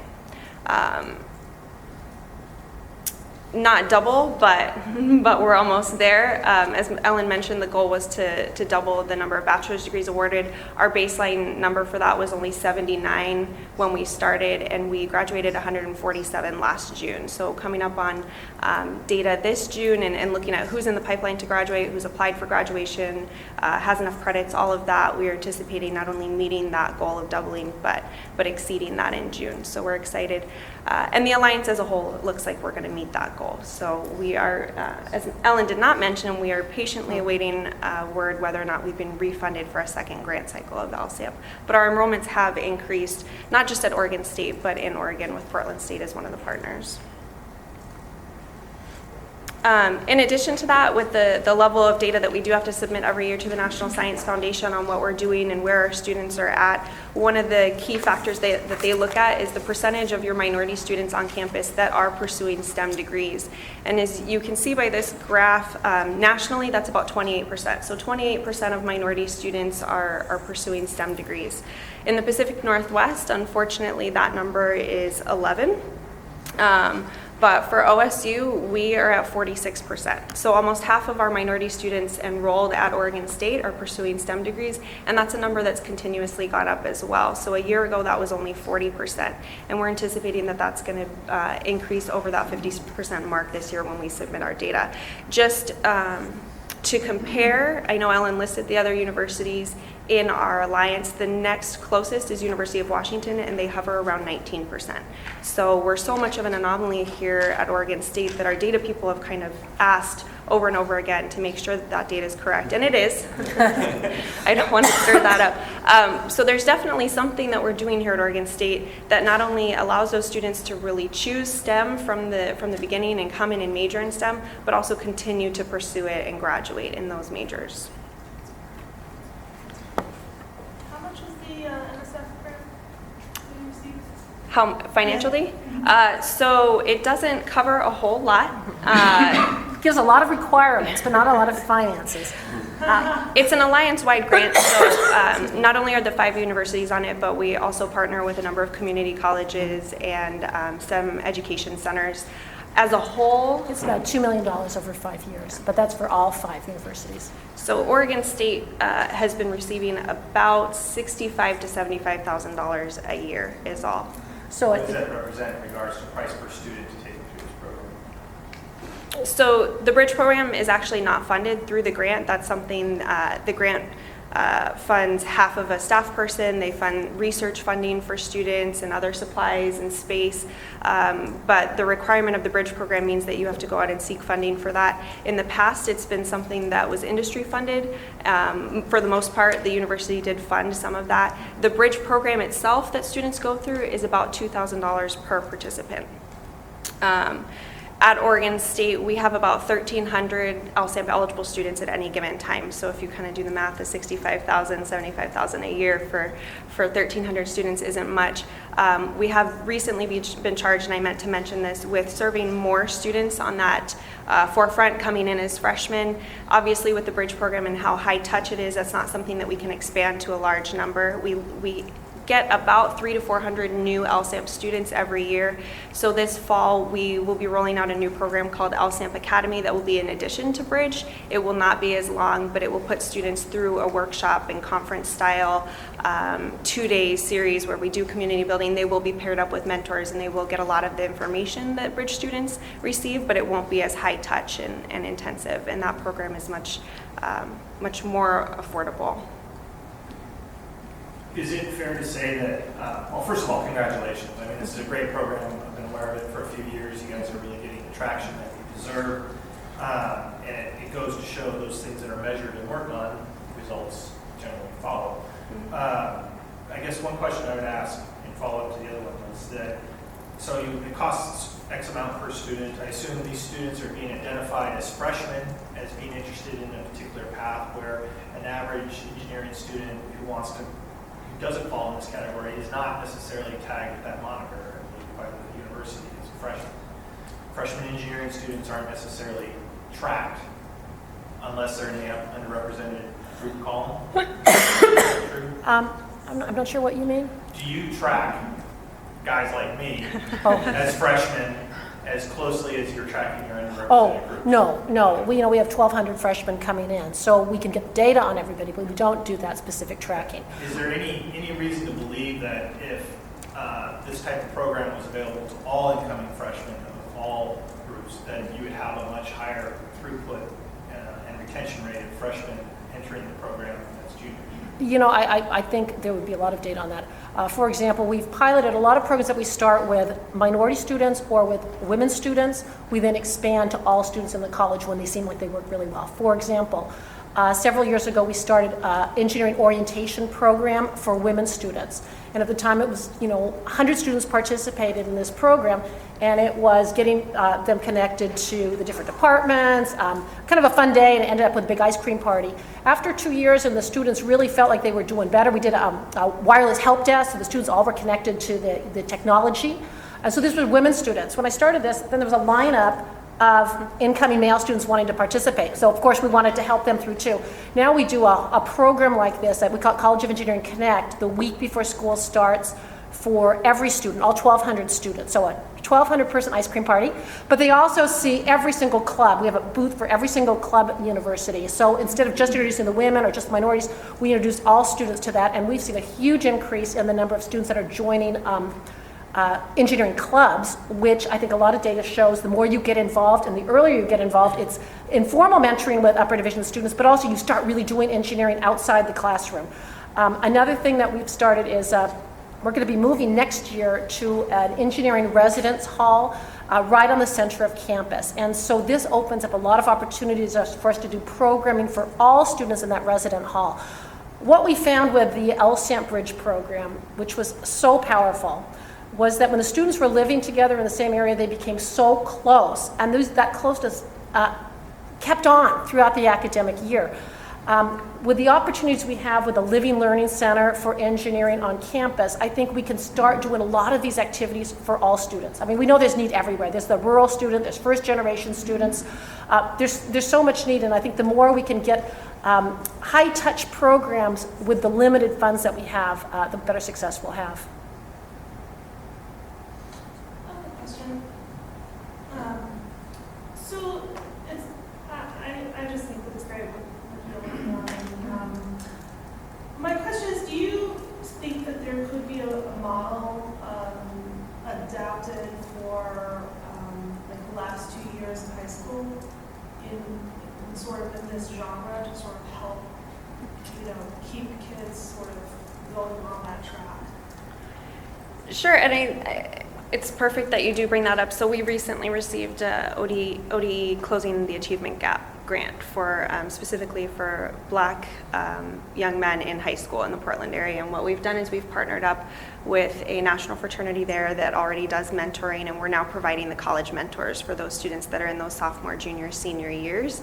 And their role as mentors is to really not just talk about the college experience and why they're pursuing STEM majors, but also to really encourage pursuing those math courses that are needed to be successful later on, to encourage just that mentality of going on to college, pursuing STEM, what that looks like, and beyond. So that's something that we've started. That's obviously a small model of what we're doing, but we're hoping that that can build into more. We also have the LSAMP Ambassador program that will be rolling out this year that was recently funded to send our LSAMP students to high schools in the area to talk to students about a lot of that stuff. So.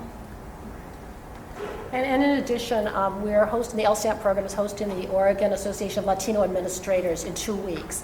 And our goal for this was to bring the annual conference away from the Portland area, but down to Oregon State, so that we can really impact the principals and the superintendents from districts all over. And the topic that we suggested was STEM for all students. And so it'll give administrators from all over the state an opportunity to see what is available, what's being done, and also some very successful Hispanic Latino students here at Oregon State in STEM.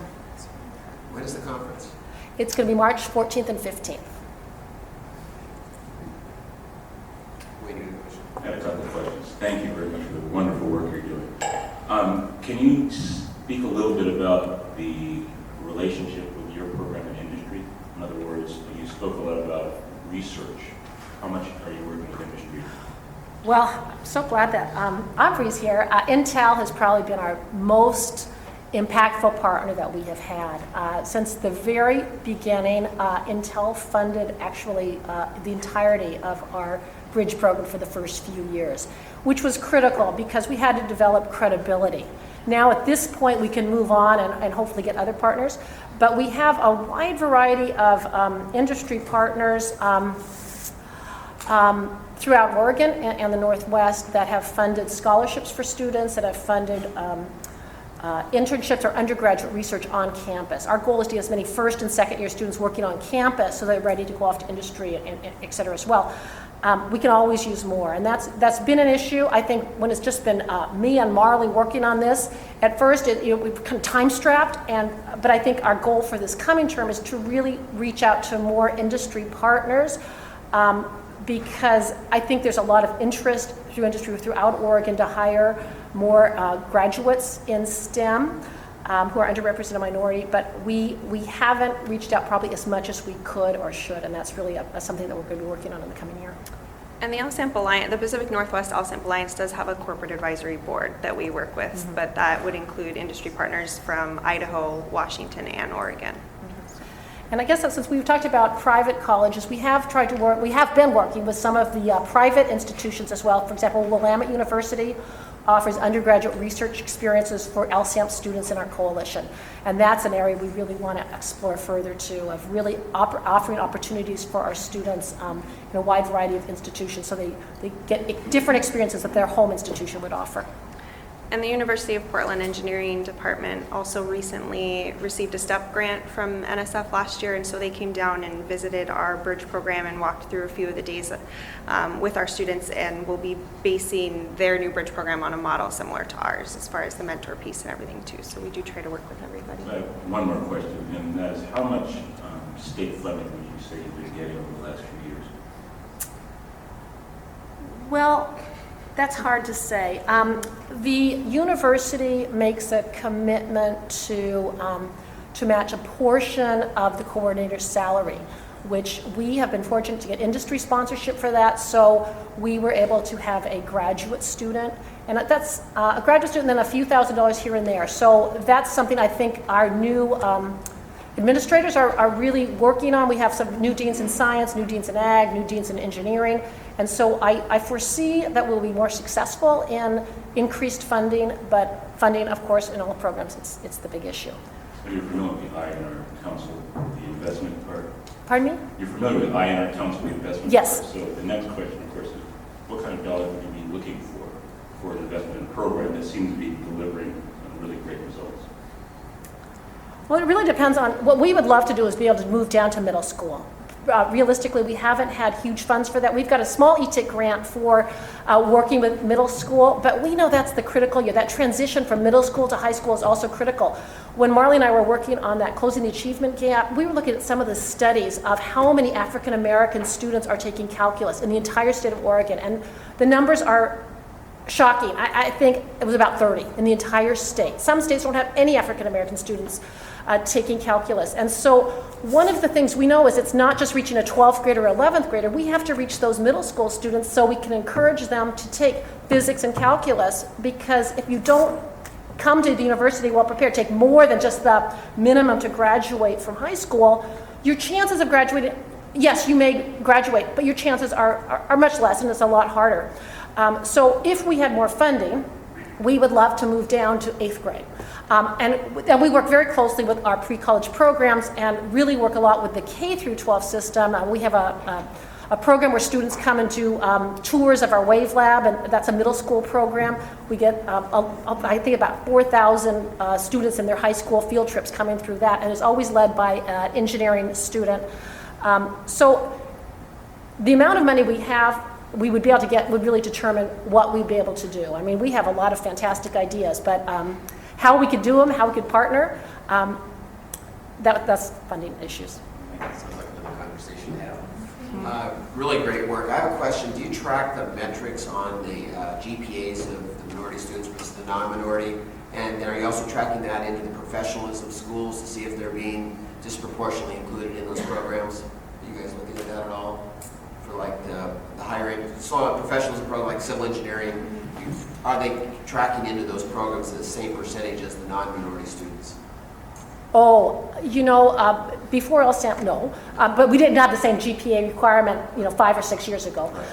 Now, the students who participate in the program, yes, there is the same GPA, and Marley spends about 3/4 of her life doing data, so I think you can probably answer this better. We do, yeah. We not only track the GPA of our students versus non-minority or white students, but we also track the GPAs of our students versus minority students who have not gone through the bridge program. And what we do see, and I don't have the numbers with me today, is higher GPAs with our bridge students and higher retention rates versus the minority students that don't go through the same program.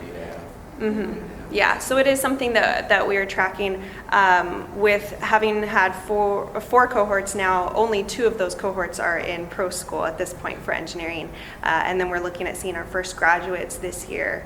And that's something in the next cycle of the grant that we'll have to track more, is where they're going after college. And so are they going, one of the more long-term goals of LSAMP is to get students into PhD programs and essentially returning back to campuses as faculty members to mentor.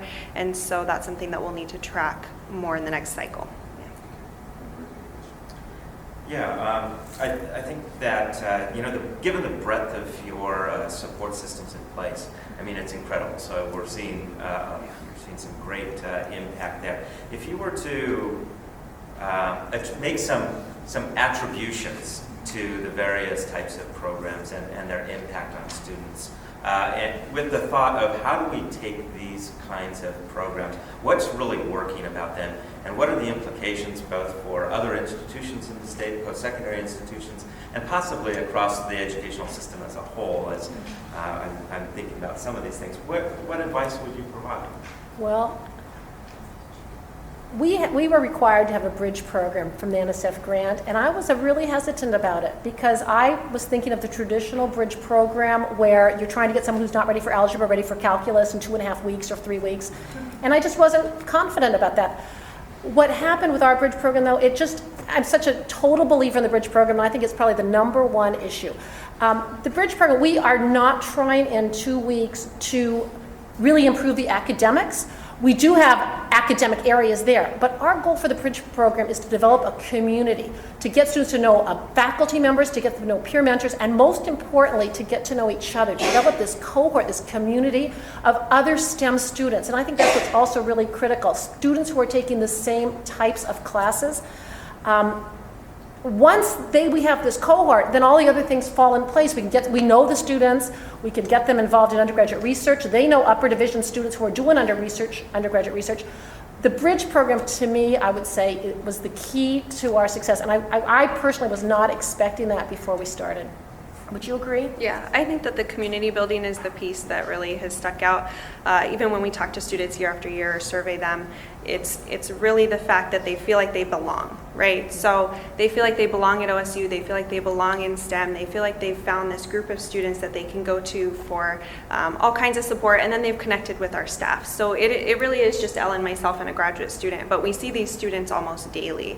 And so when they do have something that comes up, maybe it's as small as not really knowing how to drop a class or withdraw from a class, or maybe it's as large as their scholarship didn't come through fall term and they're in the middle of winter term and nobody wants to help them. So there's small issues and there's large issues, but I think the fact that they feel like they've gotten connected to the university firsthand and before they've even started classes is really the thing that keeps them trucking along when they start to struggle in classes or they start to get homesick or they maybe have to take out a few extra loans. They start to see the benefit of that versus walking away. So. And I guess I should mention also, the bridge program is followed by a once a week, 1 credit pass, not pass class. So the students are still, even if they don't come to the LSAMP room, we have a specific room for LSAMP. If they don't come to the room for study sessions, et cetera, they're still seen once a week, which enables Marley to be able to monitor the midterm grades and how they're doing, how they're feeling, their emotional attitude as well. So that is why we know 50 students is every student matters, but we want bigger numbers, and that's why we're starting this 200-person LSAMP Academy this fall. And so we're trying to do the mentoring pyramid. We can't touch each student, but what we're hoping is now that we have a cadre of leaders in the LSAMP program, they will all be, the students selected will be mentors to 5 to 6 students, and so that we can really try to hope to expand this program. It won't be the same, but at least we'll get more benefits. And I think to get back to your question, I think that if we had steady funding for our bridge programs, I think that keeps our students involved to a level where they want to go out and do the outreach for us, and they get really excited about it. So this LSAMP Ambassador program that's recently been funded is something that the students really have been asking for a number of years, and we didn't have the budget and finally saw an opportunity to write a grant. And so I think that it all kind of stems from bridge, unfortunately, right? So if we get the students in, they're successful, and we keep them engaged to the point where they want to start giving back, they tend to do that on their own. And I think when they're talking to middle schoolers, they're talking to high schoolers, that passion just kind of comes out on its own. So. Well, thank you so much. You're doing excellent work, and obviously the outcomes you're seeing are great, and things that we'd like to continue to monitor and watch, and things that we'd like to support, I think, going forward. So congratulations. Thank you.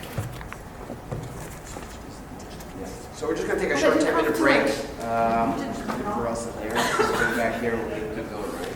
Great. So a 10-minute break. We'll be back, see, 11:30, so 11:45. 12:30.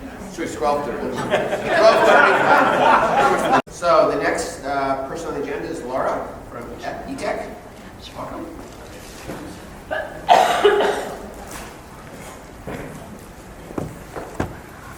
Hi, I'm glad you guys are eating while I'm talking. So I planned this whole thing because I figured it'd be after lunch and it would be kind of, everybody would be tired and digesting. And so I started a little bit with a little humor here, and I don't know if you guys have that on yours, but it really spoke to my computer science heart. So if you read the comic, it says, "I just wrote the most beautiful code of my life. They casually handed me an impossible problem, and in 48 hours and 200 lines of code, I solved it." And in academia, you go to your advisor and say, "My gosh, this will mean a half dozen papers, a thesis, or a paragraph in every textbook on queuing theory." Yes. And then you go into your business environment, it says, "You got the program to stop jamming up. Yay!" Well, can you start getting Outlook to sync with our iPhones? And I thought that captured the sense between the industry perspective and the academic perspective when you start to look at higher ed. And one of the things that I've learned, I've been 8 or 9 months in this position, is that it really is a big cultural difference between what's going on in the industry and what's going on in higher ed.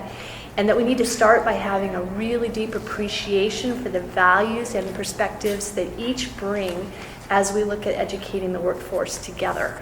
So now that you're awake, hopefully. So this is straight out of a report that I would recommend at some point in time if you have a chance to read that you do, called College Learning for the New Global Century. And it talks about some of the challenges we're facing, not only in higher ed, but as a global community with respect to preparing our citizens. And the theme from this slide is really that change is happening, our world is becoming more complex, we are not able to do things the same way we did before, there's relentless change, we're in a different place, and that we may need to change the way we do things as a consequence. And if you look at, so industry's facing this, and universities and higher education are facing the same situation. And one of the surprises is that industry and higher ed value the same qualities in the student. And when I came into this, there can be a presumption on either side. One from the higher education community that industry just wants narrowly trained individuals. They just want somebody who can solve that fast Fourier transform and get that job done.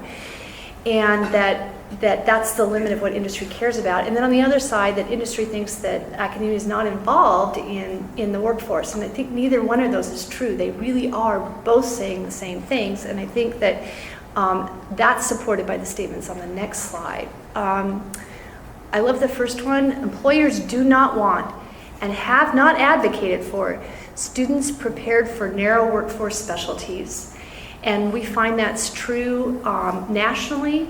ETIC found that to be true in our survey. And I really want to reiterate, industry is asking for a well-rounded student. They're not asking for the latest skills in X or Y. They really believe in long-term education. Likewise, of course, the university mission statements are doing outreach to industry. So you'll see from a lot of these that they are talking about being competitive in the global economy. They're talking about applying their knowledge to real-world problems, doing application of theory into practice. So the universities are reaching out as well to industry and to the workforce. So, one nod, I found Oregon is really not weird. We tend to want to do our own studies and look at our own environment, but I believe we can apply a lot of the knowledge that's already been researched and found out elsewhere to what's going on here. And I've just given you a couple of my favorite readings. One is a book about what's happening inside higher education. And if this council is looking at how to influence STEM delivery of education at the higher ed level, I think it's important to understand what's going on inside higher ed, in the turmoil that it has become higher ed. They are facing historic challenges, and you heard some of the shift when Tim Nesbitt talked about the HEC, about a shift in perspective from the state and how they're funding higher ed, and you'll see that nationally, and the universities are and higher education is grappling with how to redraw the relationship with industry and the state as they deliver higher education in the next 10 to 15 years. Second, there's some interesting learning in a Clayton Christensen book, and for those of you who are from industry, you recognize that name, and he's written about universities as well. So that's an aside. So I think that coming from the idea that we both want the same things, if you're talking about industry and higher education, we want the same things in our students. The second recognition is that the educating of the students is really a joint responsibility. It's not really something that we turn over to the higher education system and wait for one of those assembly line people to drop off the end. It really is a collaboration. And it is especially important in the higher education system because the people that know best how to prepare students for the on-the-job aspects of their career are actually the people that are on the job. And so as much as possible, if we can bring those two communities together, the one that values the new textbook paragraphs on queuing theory with the other one that says how do we reconfigure our iPhones, bring both of those into the classroom in a way that balances and leverages each perspective, I think it's very important. However, it's been my experience that this may require some changes in perspective on behalf of industry and also some changes in pedagogy in order to make that happen in a way that really engages both of them. And there's plenty of great stuff going on, so this isn't to say that it isn't there, but the more that it can be supported, we're going to leverage the values of both of those different communities. Second, there is this changing social contract from 30 or 40 years to now about the relationship between industry and the universities. And I just want to talk about one thing with regard to research, because that came up with the HEC, and I think it's very important. 30 years ago, preparing researchers in the university was about preparing the person to be capable to do research, and they were expected to go into industry labs like IBM and elsewhere to do the actual content of the research. Over the past 30 years, there's been a big shift, and we've now started to rely on the content of the research in the universities in ways that we never have before. So you've seen this growth of IP and research and tech transition come up. And I think a lot is that we really have changed the social contract now, and we have divested ourselves sometimes of the internal labs and replaced it with a reliance on the university. This is good because it supports education as well, because there's a strong tie between research capabilities at a university and the faculty and the ability to deliver on the education mission. So I think we have to be very careful to remember that these things are highly connected. Secondly, with education, again, if you look back 30 or 40 years, you were preparing somebody that was a generalist, and now we're actually putting a lot more pressure on the system for them to be ready to engage in this very highly competitive, quickly changing working environment. So this may require some pretty substantial new ways of working together. Okay, off the soapbox here. So now I'd like to talk about how you might conceive building platforms, that allow the education to be shared amongst industry and the university. And I think there's a couple of elements that are very important. One is that each side believe there's influence, and for industry this is very important. If they enter into work with universities and they find they cannot influence the program, and I have heard that pretty consistently from different communities trying to interact with the higher education system, not so much the community colleges, but to some extent our public universities. If they don't believe they have influence, they will look elsewhere, and they will take away the resources that we all need to help with that education mission. So it needs to be clear that influence will be felt by industry participating in the curriculum development in the program. Second, universities need to feel like there's support for them when they are being asked to change to respond to industry needs. It's a two-way street. If they don't have the necessary support, and for support it means actually time and money, right? They need to be able to invest properly to build what's being asked for. So if we can think about that and say what we'd like to build instead of point-wise solutions, if we can build what I'm calling generative platforms, that is places where we build a strong, clear direction to outcomes. and maybe this is connected to the tight, loose, tight that is coming from the state. Really clear direction on outcomes. And then tools for everyone to build results, and then leave it to the community to engage so that we can knit together that industry and higher education community in a way that they can solve the problems, most of it, as they work together, which I think is the way to go. And ETIC, which is this Engineering Technology Industry Council that some of you are very well aware of, is such a platform in a way that it brought industry leaderships directly in community with the higher education system in a way that could allow results to be built that were directly responsive. And industry felt like they had both the influence and the ability to make change, and universities had the support they needed to respond. So dropping it back a bit, the legislation for ETIC was original legislation in 1997, and I think it holds today. I think whoever wrote that legislation was pretty visionary, the industry group that was seeing the problems at the time. And it was really focused on workforce, trying to meet urgent needs from our education system, higher ed system, both in professional development, that is 2 to 4 year, 4 year to graduate school, as well as new talent. It had some guidelines for investment quality that, again, I think are really mapping where the state is going in terms of higher ed investment, trying to provide the greatest benefits for the least amount of money, sharing resources across institutions, avoiding the duplication of existing resources. These are things that were written into that legislation that we still really care about, or maybe even more looking at more carefully now. Finally, it was ETIC should measure performance. It actually says we should use performance-based contracts with higher ed, so it's a very clear results focus. And it asked to leverage private investment. So it was asking to reach back and look at what could be provided from industry and the private sector to support what was being asked for. So those were the elements, and I think they created quite a bit of, they have created some value over the past 15 years that may not be measured just by the high-level results that ETIC reports to. So I'll talk about that in a minute. So for those of you that aren't aware, what is ETIC? Well, the legislature provides a fund to invest in engineering education. And the investment of that fund is under the guidance of this volunteer advisory council made up of senior executives from the high-tech industry.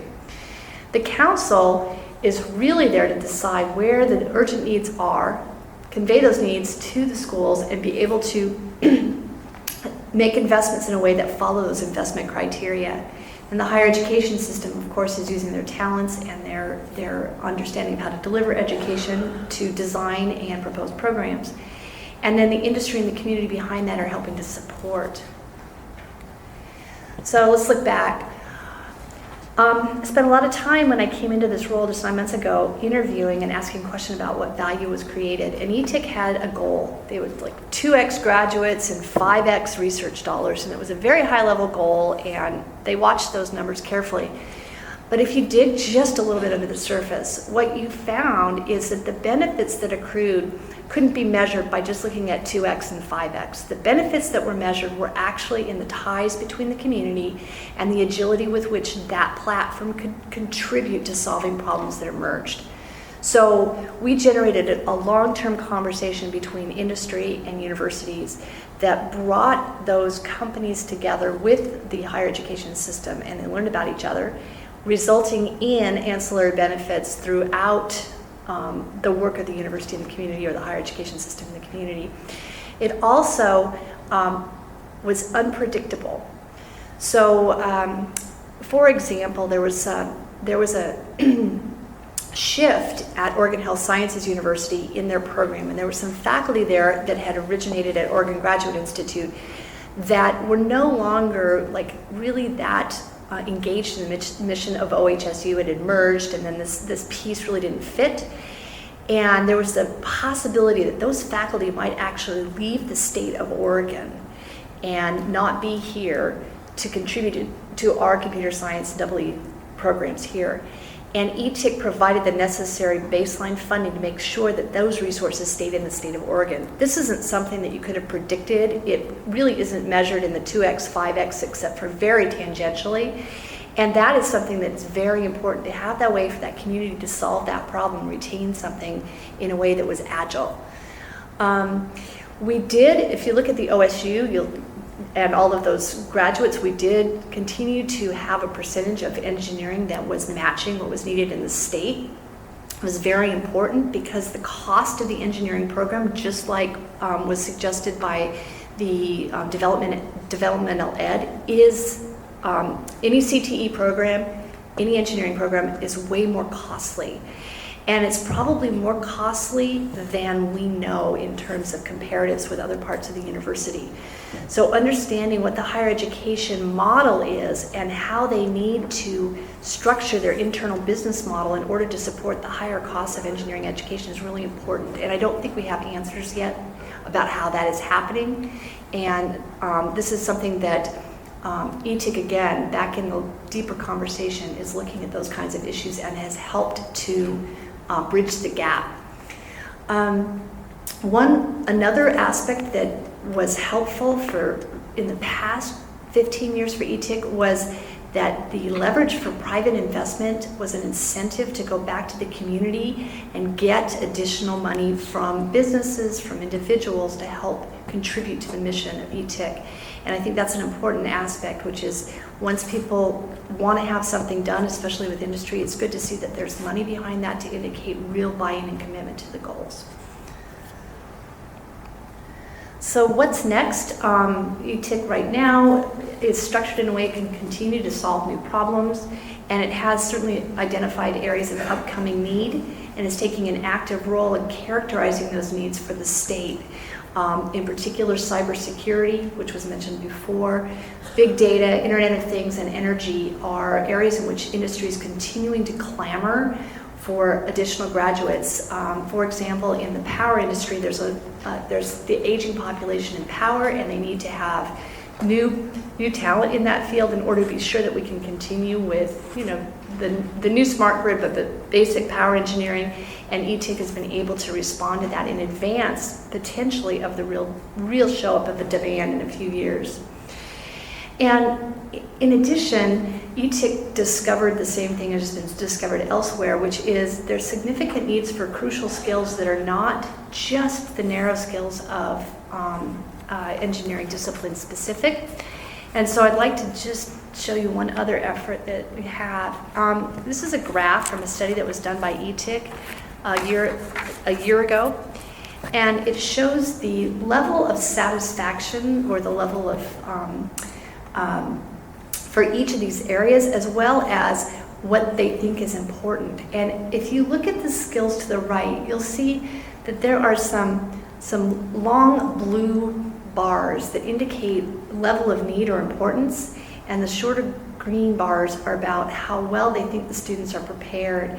And you'll see it's written communication, organizational skills, client interaction, verbal communication.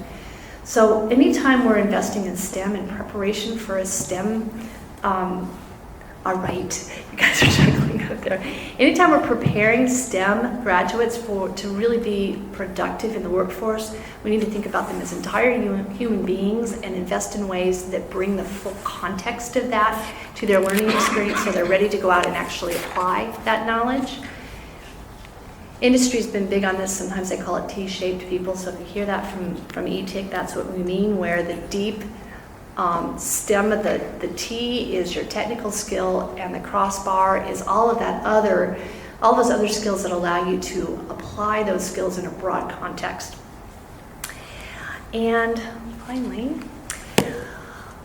as Tim Nesbitt indicated, the state is really changing its perspective on investing in education in ways that have them be more of an investor, and I really appreciate how they're taking the student view there and really looking at what does it mean to represent the student and to put that first and foremost. And so likewise in industry, it's good to have a voice for industry in that same way so that we can bring forward the emphasis of industry to contribute both influence, information, and resources to support the mission. And so when the state was a primary investor, you had a different role, different kind of agreement. Now we have a much smaller percentage as a state. And so thinking about any investment as a strategic minority investor has you look at different aspects. And I think that ETIC is certainly one model, but I think in general, rethinking that from a broad set of high-level outcomes to deeper, more tangible strategic investments when you're looking at trying to make change in the system. And then I'm going to turn it over to Marsha after, if you have questions, because there are a lot of examples about how industry is already participating in the educational mission successfully and that could be supported to forward that joint educational mission between industry and the higher education system. And there were no numbers and no graphs, and if you want data, I can give you that. But So just out of curiosity, how much money do you get from the state, and how do you guys decide on the allocation of those dollars? so this biennium, we got a little over $29 million, and that money we have what we call renewable investments, which is a small portion of that, where we're looking for new growth and innovation funds, ways in which we can support the universities to better address the challenges they have in growing.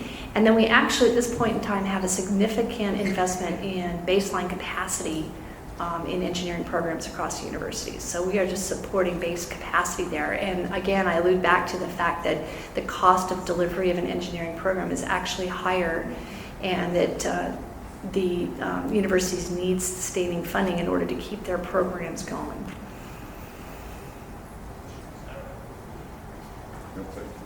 You better not.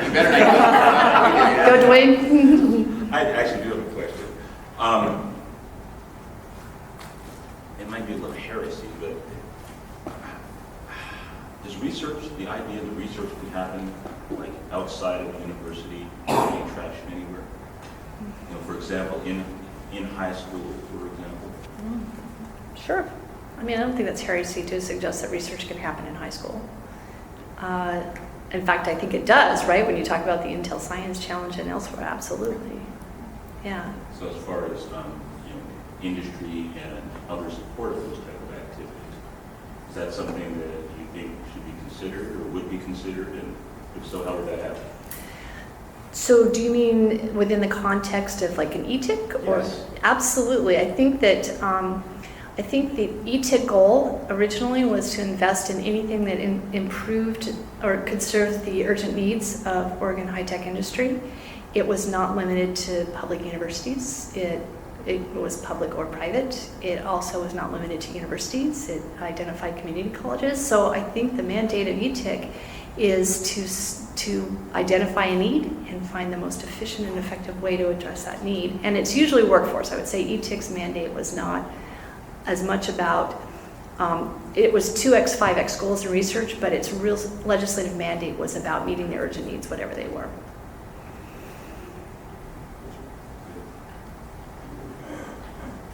You mentioned that with the current funding model, that a significant portion of that is for baseline support, and that a relatively small amount is perhaps strategic, can be allocated for strategic investments.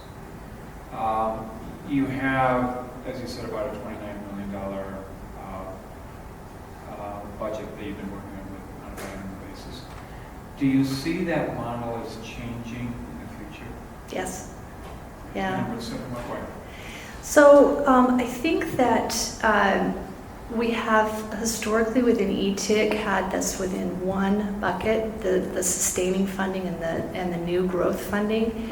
And I think that with the way the HEC is coming on board, with the way they're talking about funding and doing funding formulas that reflect the needs, the high demand and high urgency needs for workforce, there may be an opportunity to essentially make two thrusts to that fund. One, to really grow with demand as that grows and changes inside of the higher education system, and the other to do the growth and innovation piece, which might not necessarily completely match. You need to invest in ahead of growth usually. So one should be there to build the sustaining story, and another to allow change and agility in the system. And ETIC to date hadn't really separated those two missions, but I think we may be looking at a reformation that could see how we would best solve that. And then I think it's a question to be determined how that would be organized in the state system, and where those two pieces appropriately lie. Although my conjecture is certainly the sustaining funding would lie inside the HEC.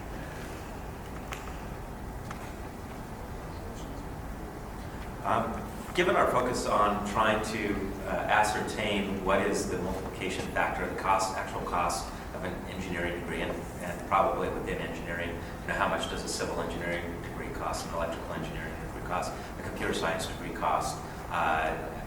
Through your partnerships with the university systems, do you have a sense that A, do you know what those costs are, and B, do universities know what those costs are? So I think that the universities look at their budgets in a variety of ways, and I have a very emerging understanding of this, so you'll have to treat what I say next as very, early knowledge for me. Portland State University did an interesting, what's that called, RCAT? Yes. RCAT model, which separated out at least the School of Engineering from the other schools. And it's actually published on their website, so you can go and look at the data. And they tried to do some kind of a cost driver to allocate indirect and overhead charges, and then they looked at tuition and research dollars coming into the college, and basically said, what's the profit loss, if you will, for the College of Engineering. And they're actually getting a subsidy from the rest of the university right now, which places the engineering schools at a pretty difficult position if they're challenged economically. Every time they add an engineering student, it's like adding a widget that costs money and to manufacture. And so I don't know how true. I have less insight into what's gone on at other schools, but I know this particular method of assessing the schools is something that is used at other universities around the nation. And I think that helps to clarify where the costs are and why it costs more within an engineering school. So I think they do have some information. And I think if we participate with them in a way, we might be able to understand it. So, If you can even see that at Oregon State even more so, in the sense that there's differential tuition for engineering students. It costs more to go to school here if you want to be an engineer than you do than it does if you want to be a history major. And that's true of not only your core curriculum classes, but that's true of the common classes you would be taking alongside of a bachelor of arts student. You're paying more money for that same writing 121 class if you're an engineering student than you are if you are a history student. So OSU has decided on that strategy to try to make a delta between those costs. So it's a significant problem, and I'm glad that Tim Nesbitt recognizes that at the HEC, because it is something that must be dealt with at the highest level. Questions? Okay. Cleanup. Well, it's been a long day, so I will attempt to be brief, which is never my best thing. But to that cost point that was just raised, the nationwide, I'd just like to add that this idea of engineering education costs more. This is a nationwide thing. Also, the differential tuition model is actually charging students more for an engineering program, not just individual courses. Happens at many institutions nationwide, including Portland State, also in our state of Oregon. But do we have my slides? I'm sure you do, but I don't know how to get them up from here. Do you? Yeah. Well, that would help me be really brief. Oh, darn. There you go. Well, good news for you, STEM Council. My good friend and colleague, Ellen Monkson, where is she? Ellen, did you leave? Has done most of my promising approaches already. But so my contribution to the day was helping Mark to help get Ellen here.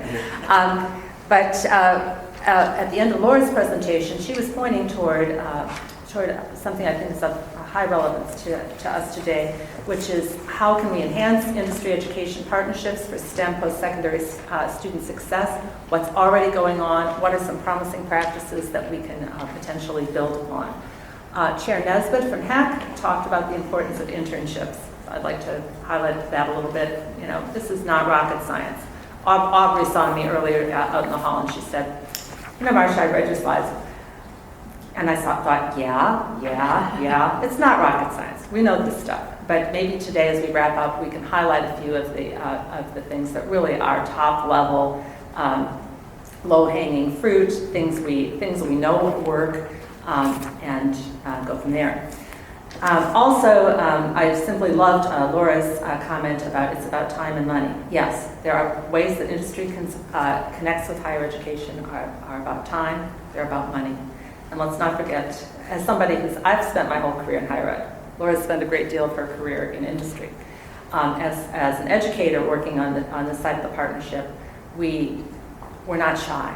We know that we need to look not just to the state, not to just to students, but to our industry partners, to all of us working together collaboratively to support this endeavor, to get more students through STEM degrees, and that includes financial support. So on my list of industry post-secondary education partnerships, I'd like to point out bullet number 4, industry provides scholarship fellowship support. This is incredibly important. As our universities and community colleges, private universities as well, go forward to partner with us to produce more STEM degrees in Oregon, let's not forget the financial factor. Students need our financial support. Also, a very critical role that industry plays is in advising the curriculum, advising on best practice approaches in pedagogy. I was happy to hear that mentioned earlier as well. And I noticed, I think it was Thompson who brought it up earlier. How do we make our STEM education more effective, and how can we partner to do that? Industry can help do this through work on industry advisory boards, getting in there with your colleagues at the university, not for keeping the content current, certainly for good management practices, all the things industry advisory boards do, but also best practices. Industry can also come into the classroom, you know this, not just occasional visits, which are very helpful, by the way, because a later point is going to be career development. You know, keeping our STEM students motivated. Just because somebody says they want to major in STEM does not mean, as we saw earlier, that they're going to actually get all the way to STEM degree completion. How do we keep them motivated? That involves career development. That's something we can all work on together. And of course, organizations like ETIC, providing a generative platform, your role in providing, through all these organizations, providing advocacy with foundations and government to accommodate student success, encourage student success. Really, really important. This slide is one I have not heard, is maybe the only thing I haven't heard mentioned so far, that another industry education connection, which for me, coming from higher ed, is extremely important, extremely obvious. Industry provides students. STEM students, STEM employees, I'm happy to see Eric nodding over there. STEM employees, employees in your companies are lifelong learners. The best ones are lifelong learners.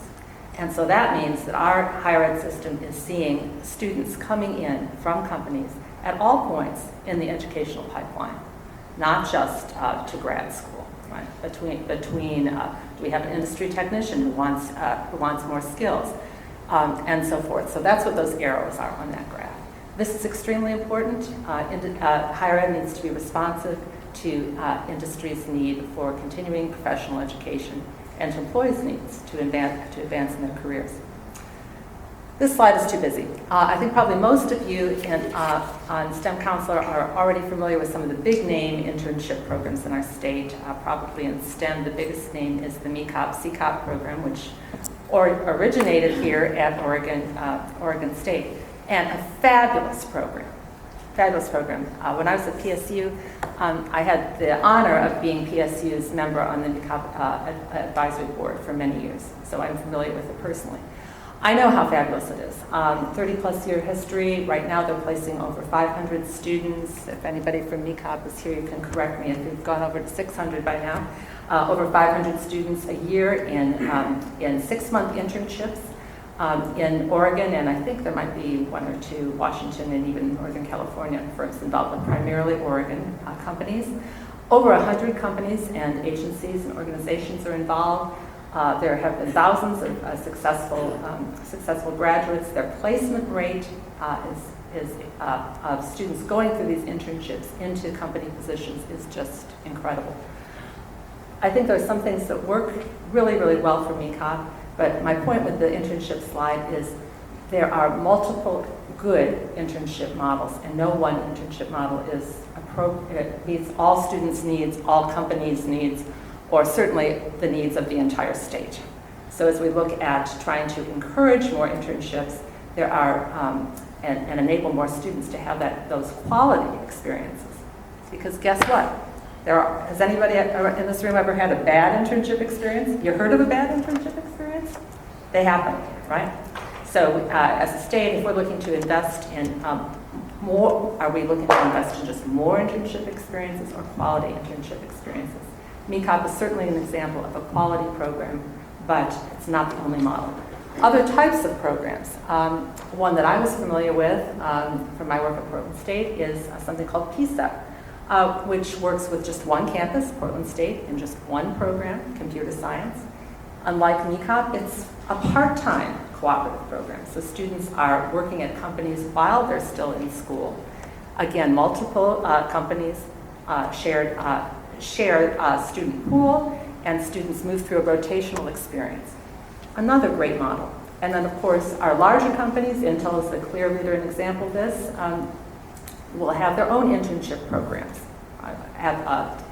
And agencies have those internship programs as well. Notice I'm using the word programs. Programs imply structure, and some companies are able to do this on their own because they're large enough and have enough resources. Then the calls that I used to get all the time when I was at PSU and the engineering career people worked for me, when they were out, I would get the calls directly, were from companies usually in the Portland area, but not always, saying, oh, we want to post an internship. What do we do? We have some work, I think, from higher ed to collaborate with industry, perhaps through our generative platforms, to get the word out for what makes a quality internship experience. Fortunately, we have good guidelines from national organizations such as NACE on what is an internship, what's a quality internship, what's not, that we can turn to. So much for internships. That was maybe too many words.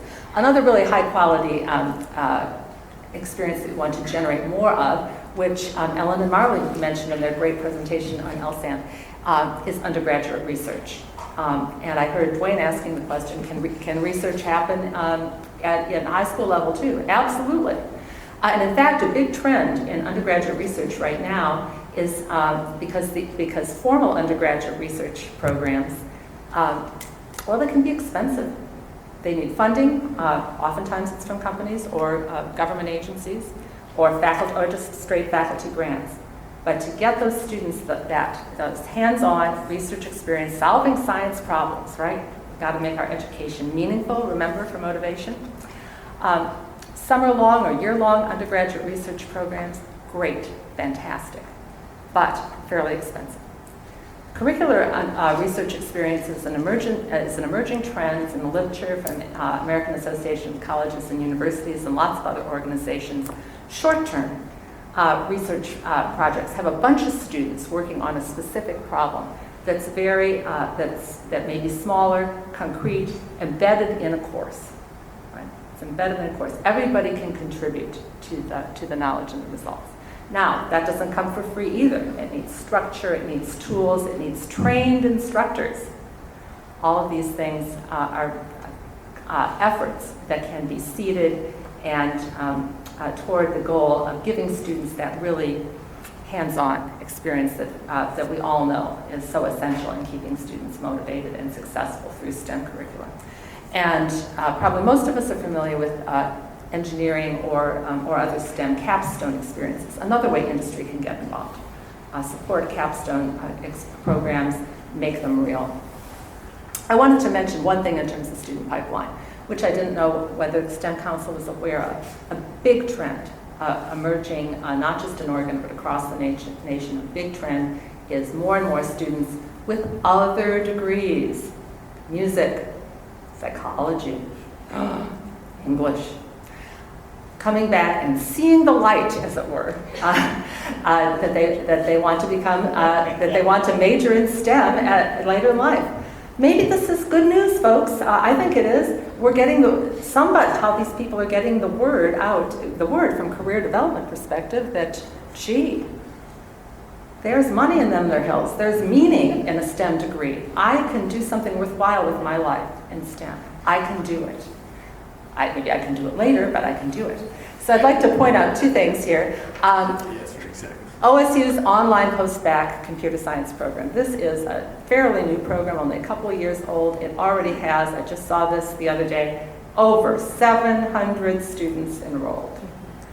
Mostly in Oregon. Some from out of state, some even international, because this is an online, 100% online. It takes somebody like me. Yes, I was a music major. It takes a music major and with a baccalaureate degree, in this case in music. 1 year, I am a computer science baccalaureate degree holder. 1 year, online. Is that awesome or what? Do I have to sit through all those endless blocking kind of classes, those high failure rate, lower division classes? Do I have to struggle through math that I haven't had in some years, but in a few years? No. It gives me the tools that I need to become a computer scientist and employed in the profession in as little as 1 year. They have other track models that might take a little longer. And also at my former employer, Portland State, the fastest growing segment of the population receiving undergraduate degrees by far is post-bacs. Post-bac enrollment in PSU engineering has risen 150% over the past 5 years. And with new programs coming under development daily. Just briefly on pedagogy. Extremely important. Pedagogy, why are people failing to advance? We talked about this earlier. I wanted to just point at the AAC&U themes for transforming STEM post-secondary education. Organizations like AA, the American Association for Colleges and Universities, can be your partners as well in terms of the work that they've done and what works in STEM education, what can be invested in and replicated. And there's lots about, if you read these big bold bullets, teaching and learning, recruiting and rewarding STEM faculty, institutional change strategies. As Laura has mentioned, there's much that needs to change in our institutions for advancing STEM. One campus approach to improving STEM strategy. Recently, one of our campuses has put in a grant to the Howard Hughes Medical Institute, a big one. One of their biggest proposed outcomes is reducing the failure rate in these so-called gatekeeper classes. Mark asked me to talk about gatekeeper classes, so here it is, Mark. Yeah. Gatekeeper classes are a big problem in STEM post-secondary education, where if you have 10 classes, this is a real life example from one of our institutions, where you have 10 classes that the highest failure rate classes in a university, the top 10 may well and probably are, and in this case were, STEM classes. Freshmen, usually math, in this case statistics, taken by many, many students, even outside STEM, right? Calculus, digital circuits, introduction to chemistry, general chemistry, college chem, and CS 161, Introduction to Computer Science for the top 5. Yeah, I used to teach that. You know what I mean. When we have students who are coming into these classes, they're the ones who've made it. They want to be STEM professionals, and they're failing out at rates of 35, 40%. We've got to affect change. So, strategies are listed on the slide, involving changing classroom pedagogy, reforming curricular materials, delivering technology-based instruction, redesigning teaching labs, pathways to degree completions. We know all this stuff. But we have to do this, but the idea behind this particular approach is to focus this work on the biggest failure rate gatekeeper classes, because that may be the biggest bang for getting our students through those bottlenecks. So I thought that was worth calling out. More promising approaches. I promised not to talk about this one because Marley and Ellen already did such a fantastic job. Remember bridge programs? There it is. Expanding the bridge program concept and doing what they did, which is it's not just, it is not about remedial education bridge program. It's about community, it's about making students belong, confidence building, providing support structures. They also talked about, my second bullet, holistic advising. When they said people can come into the LSAMP Center at OSU and get their questions answered, whether it was what's up with my financial aid, whether it's what's up with course selection, whether it's how can I find people like me, or whether it's just hanging out. That's what that is. And I would argue that it's not just our underrepresented students who need those kind of support. And finally, we can all partner together to provide early, ongoing, and intentional career development in STEM. How many really bright, motivated people do you know that want to go into engineering or computer science or another STEM discipline, science STEM discipline, but really they know they do. Maybe they have all the advantages. They're a high-achieving student, they have a family member, right, that they know, or a neighbor, but they really cannot go all the way to seeing what they are going to do in the STEM career. What does it mean to them? What's their motivation? What would their day be like? We need to be doing a better job of that in the system. And we all know it's a shared responsibility. Thank you to STEM Council for existing. STEM Investment Council, we're very excited to be here today, and thank you so much for your work and all the exciting opportunities we have ahead of us. Well done, thank you very much. It's a good overview. Challenges we have ahead of us. A few, Thank yeah. you. Okay, we now have time in our agenda for public comment. We have one person who's asked to provide public comment. Bruce, you want to come up? Great.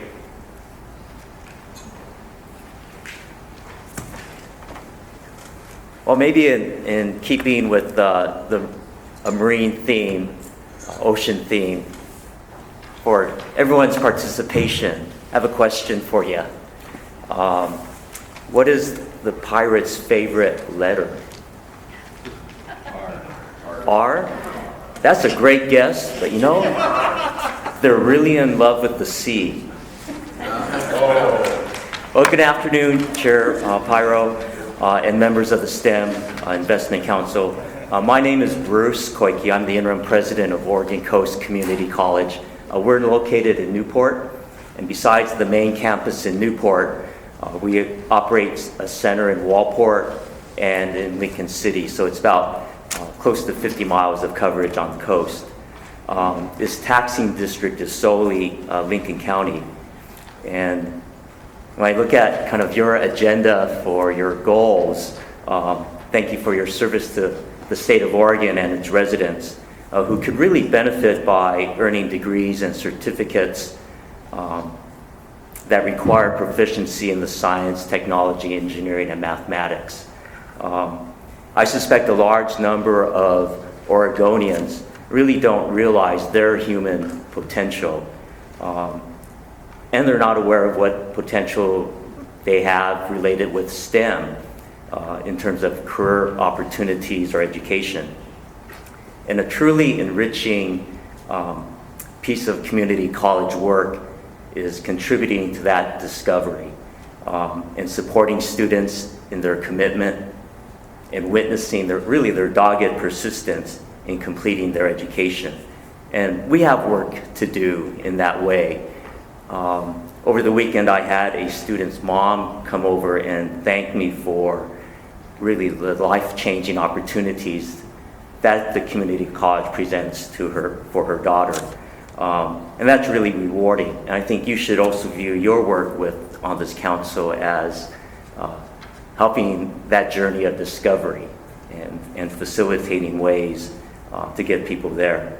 I appreciate your investment in rural Oregon through your hub awards, and we look forward to working with Lincoln County School District, Oregon Coast Aquarium, and Hatfield Marine Science Center in that way. Each college district throughout Oregon is unique, and they respond to the individual needs of their communities. A few examples of this is the Industrial Maintenance Technology Program at Tillamook Bay Community College. Columbia Gorge Community College has a huge renewable resource program, including wind. And Oregon Coast Community College has an aquarium science program. So we're training individuals to work at public aquariums, research facilities where they're using zebrafish for biomedical research, individuals working at fish hatcheries. And so we're contributing in a unique way that our community supports. Oregon Coast Community College, and I think the whole entire coast, has really the potential related with STEM in the area of ocean observing, marine studies, and sciences, which would include wave energy research and development of technicians. Collectively, community college graduates contribute to their communities and to the states and to the strengthening of the local economy by developing, as I can maybe say, newly minted taxpayers. As an example, with our community college and our nursing program, here you have individuals from the community. They spend some time in education, learning that skill. They do clinical works at the local hospitals, complete their NCLEX test, and lo and behold, they get hired by those hospitals that they served at. And so these are individuals who are already vested within the community, and it's a great hire for those hospitals or those healthcare facilities because those individuals are going to stay put. Many of our students already have established families, so they're multitasking during their educational period. And so they're going to stay put because their kids are already in those schools. Investing in rural colleges, really all of Oregon's community colleges, is an investment in Oregon and each of the communities. Investing in rural Oregon also addresses some of the discrepancies in economic abilities, as rural colleges have kind of more of a poverty issue in their areas, but we're resilient.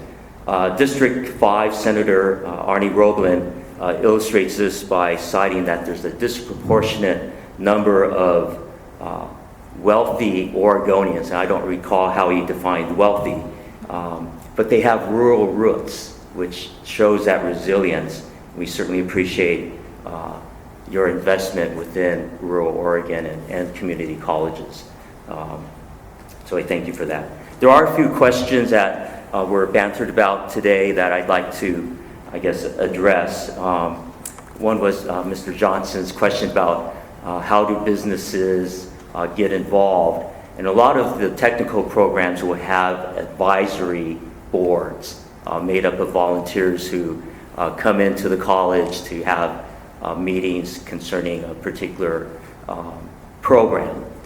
So our aquarium science program as well as nursing have specific advisory boards made up of industry members. So that's a group that really helps us to keep current in the technologies that's needed, the curriculum, as well as looking forward to see and anticipate what changes occur.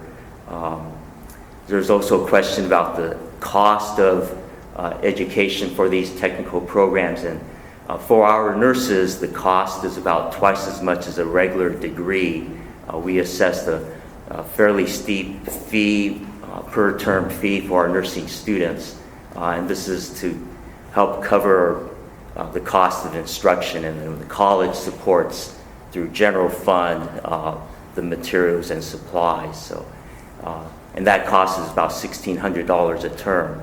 Their nursing, once they earn their nursing degree, early baseline or general baseline salary is about $65,000. So there's that potential to pay that back fairly quickly or easily. So in closing, again, thank you for your service, and thank you for moving your meetings throughout the state, so it gives opportunities for community members to come by and participate. Thank you, Bruce. Thanks for your comments. Okay, thank you. Anyone else like to make public comments? Ask a quick question. Sure. Bruce? Oh, yes, sir. That $1,600 cost, are there ways to reduce that cost and maybe even work with industries, for example, with the medical industry, to provide some sort of collaborative internship, provide materials, so that particularly the student isn't involved, doesn't have to pay the full cost of that? Sure. We have worked with the Pacific Communities Health District, as well as the local hospital, Samaritan Pacific Communities.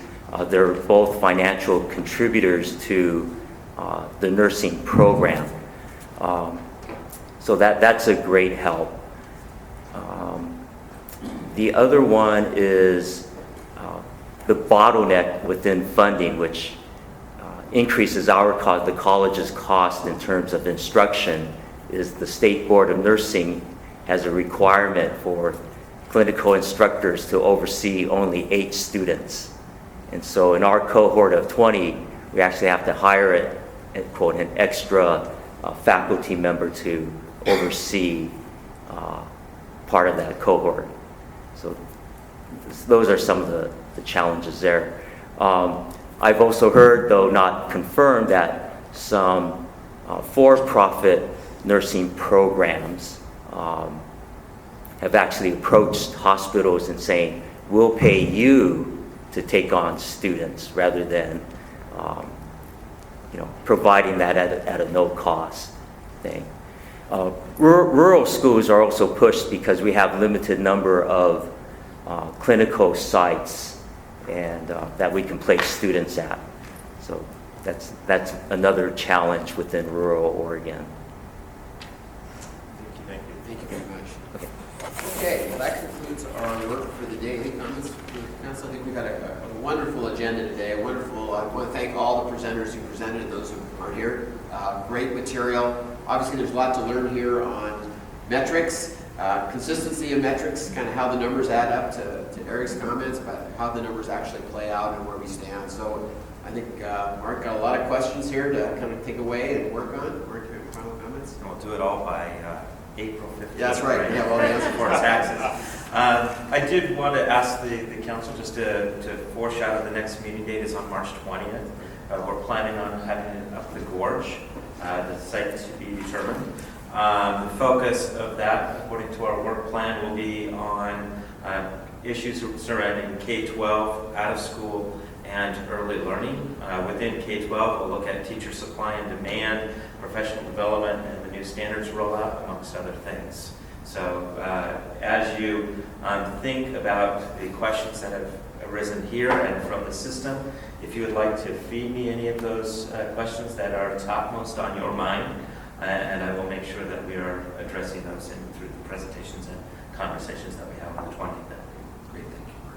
And then again, April 18th and 19th is the summit. And that's Yes. in Eugene. That will be in Eugene. April 18th is the Leadership Summit, which Oregon Learns is going to be hosting on our behalf. And and we'll be drawing from, certainly relying on the STEM hubs to make a lot of the participant invitations, but also think about the other leaders that might not be represented through a hub that should be a part of that conversation. We've seen some of those individuals today, I think. And then also on the 19th, that you're welcome and invited to that conversation on the 19th. It's Saturday, but that will be with the hubs themselves. And certainly the STEM Council is more than welcome to participate in that. But the meeting on the 19th will take the place of a formal STEM Council meeting for April. Okay. Thank you all. Thanks for your attention. And again, thank you for all coming. Thanks. You're adjourned.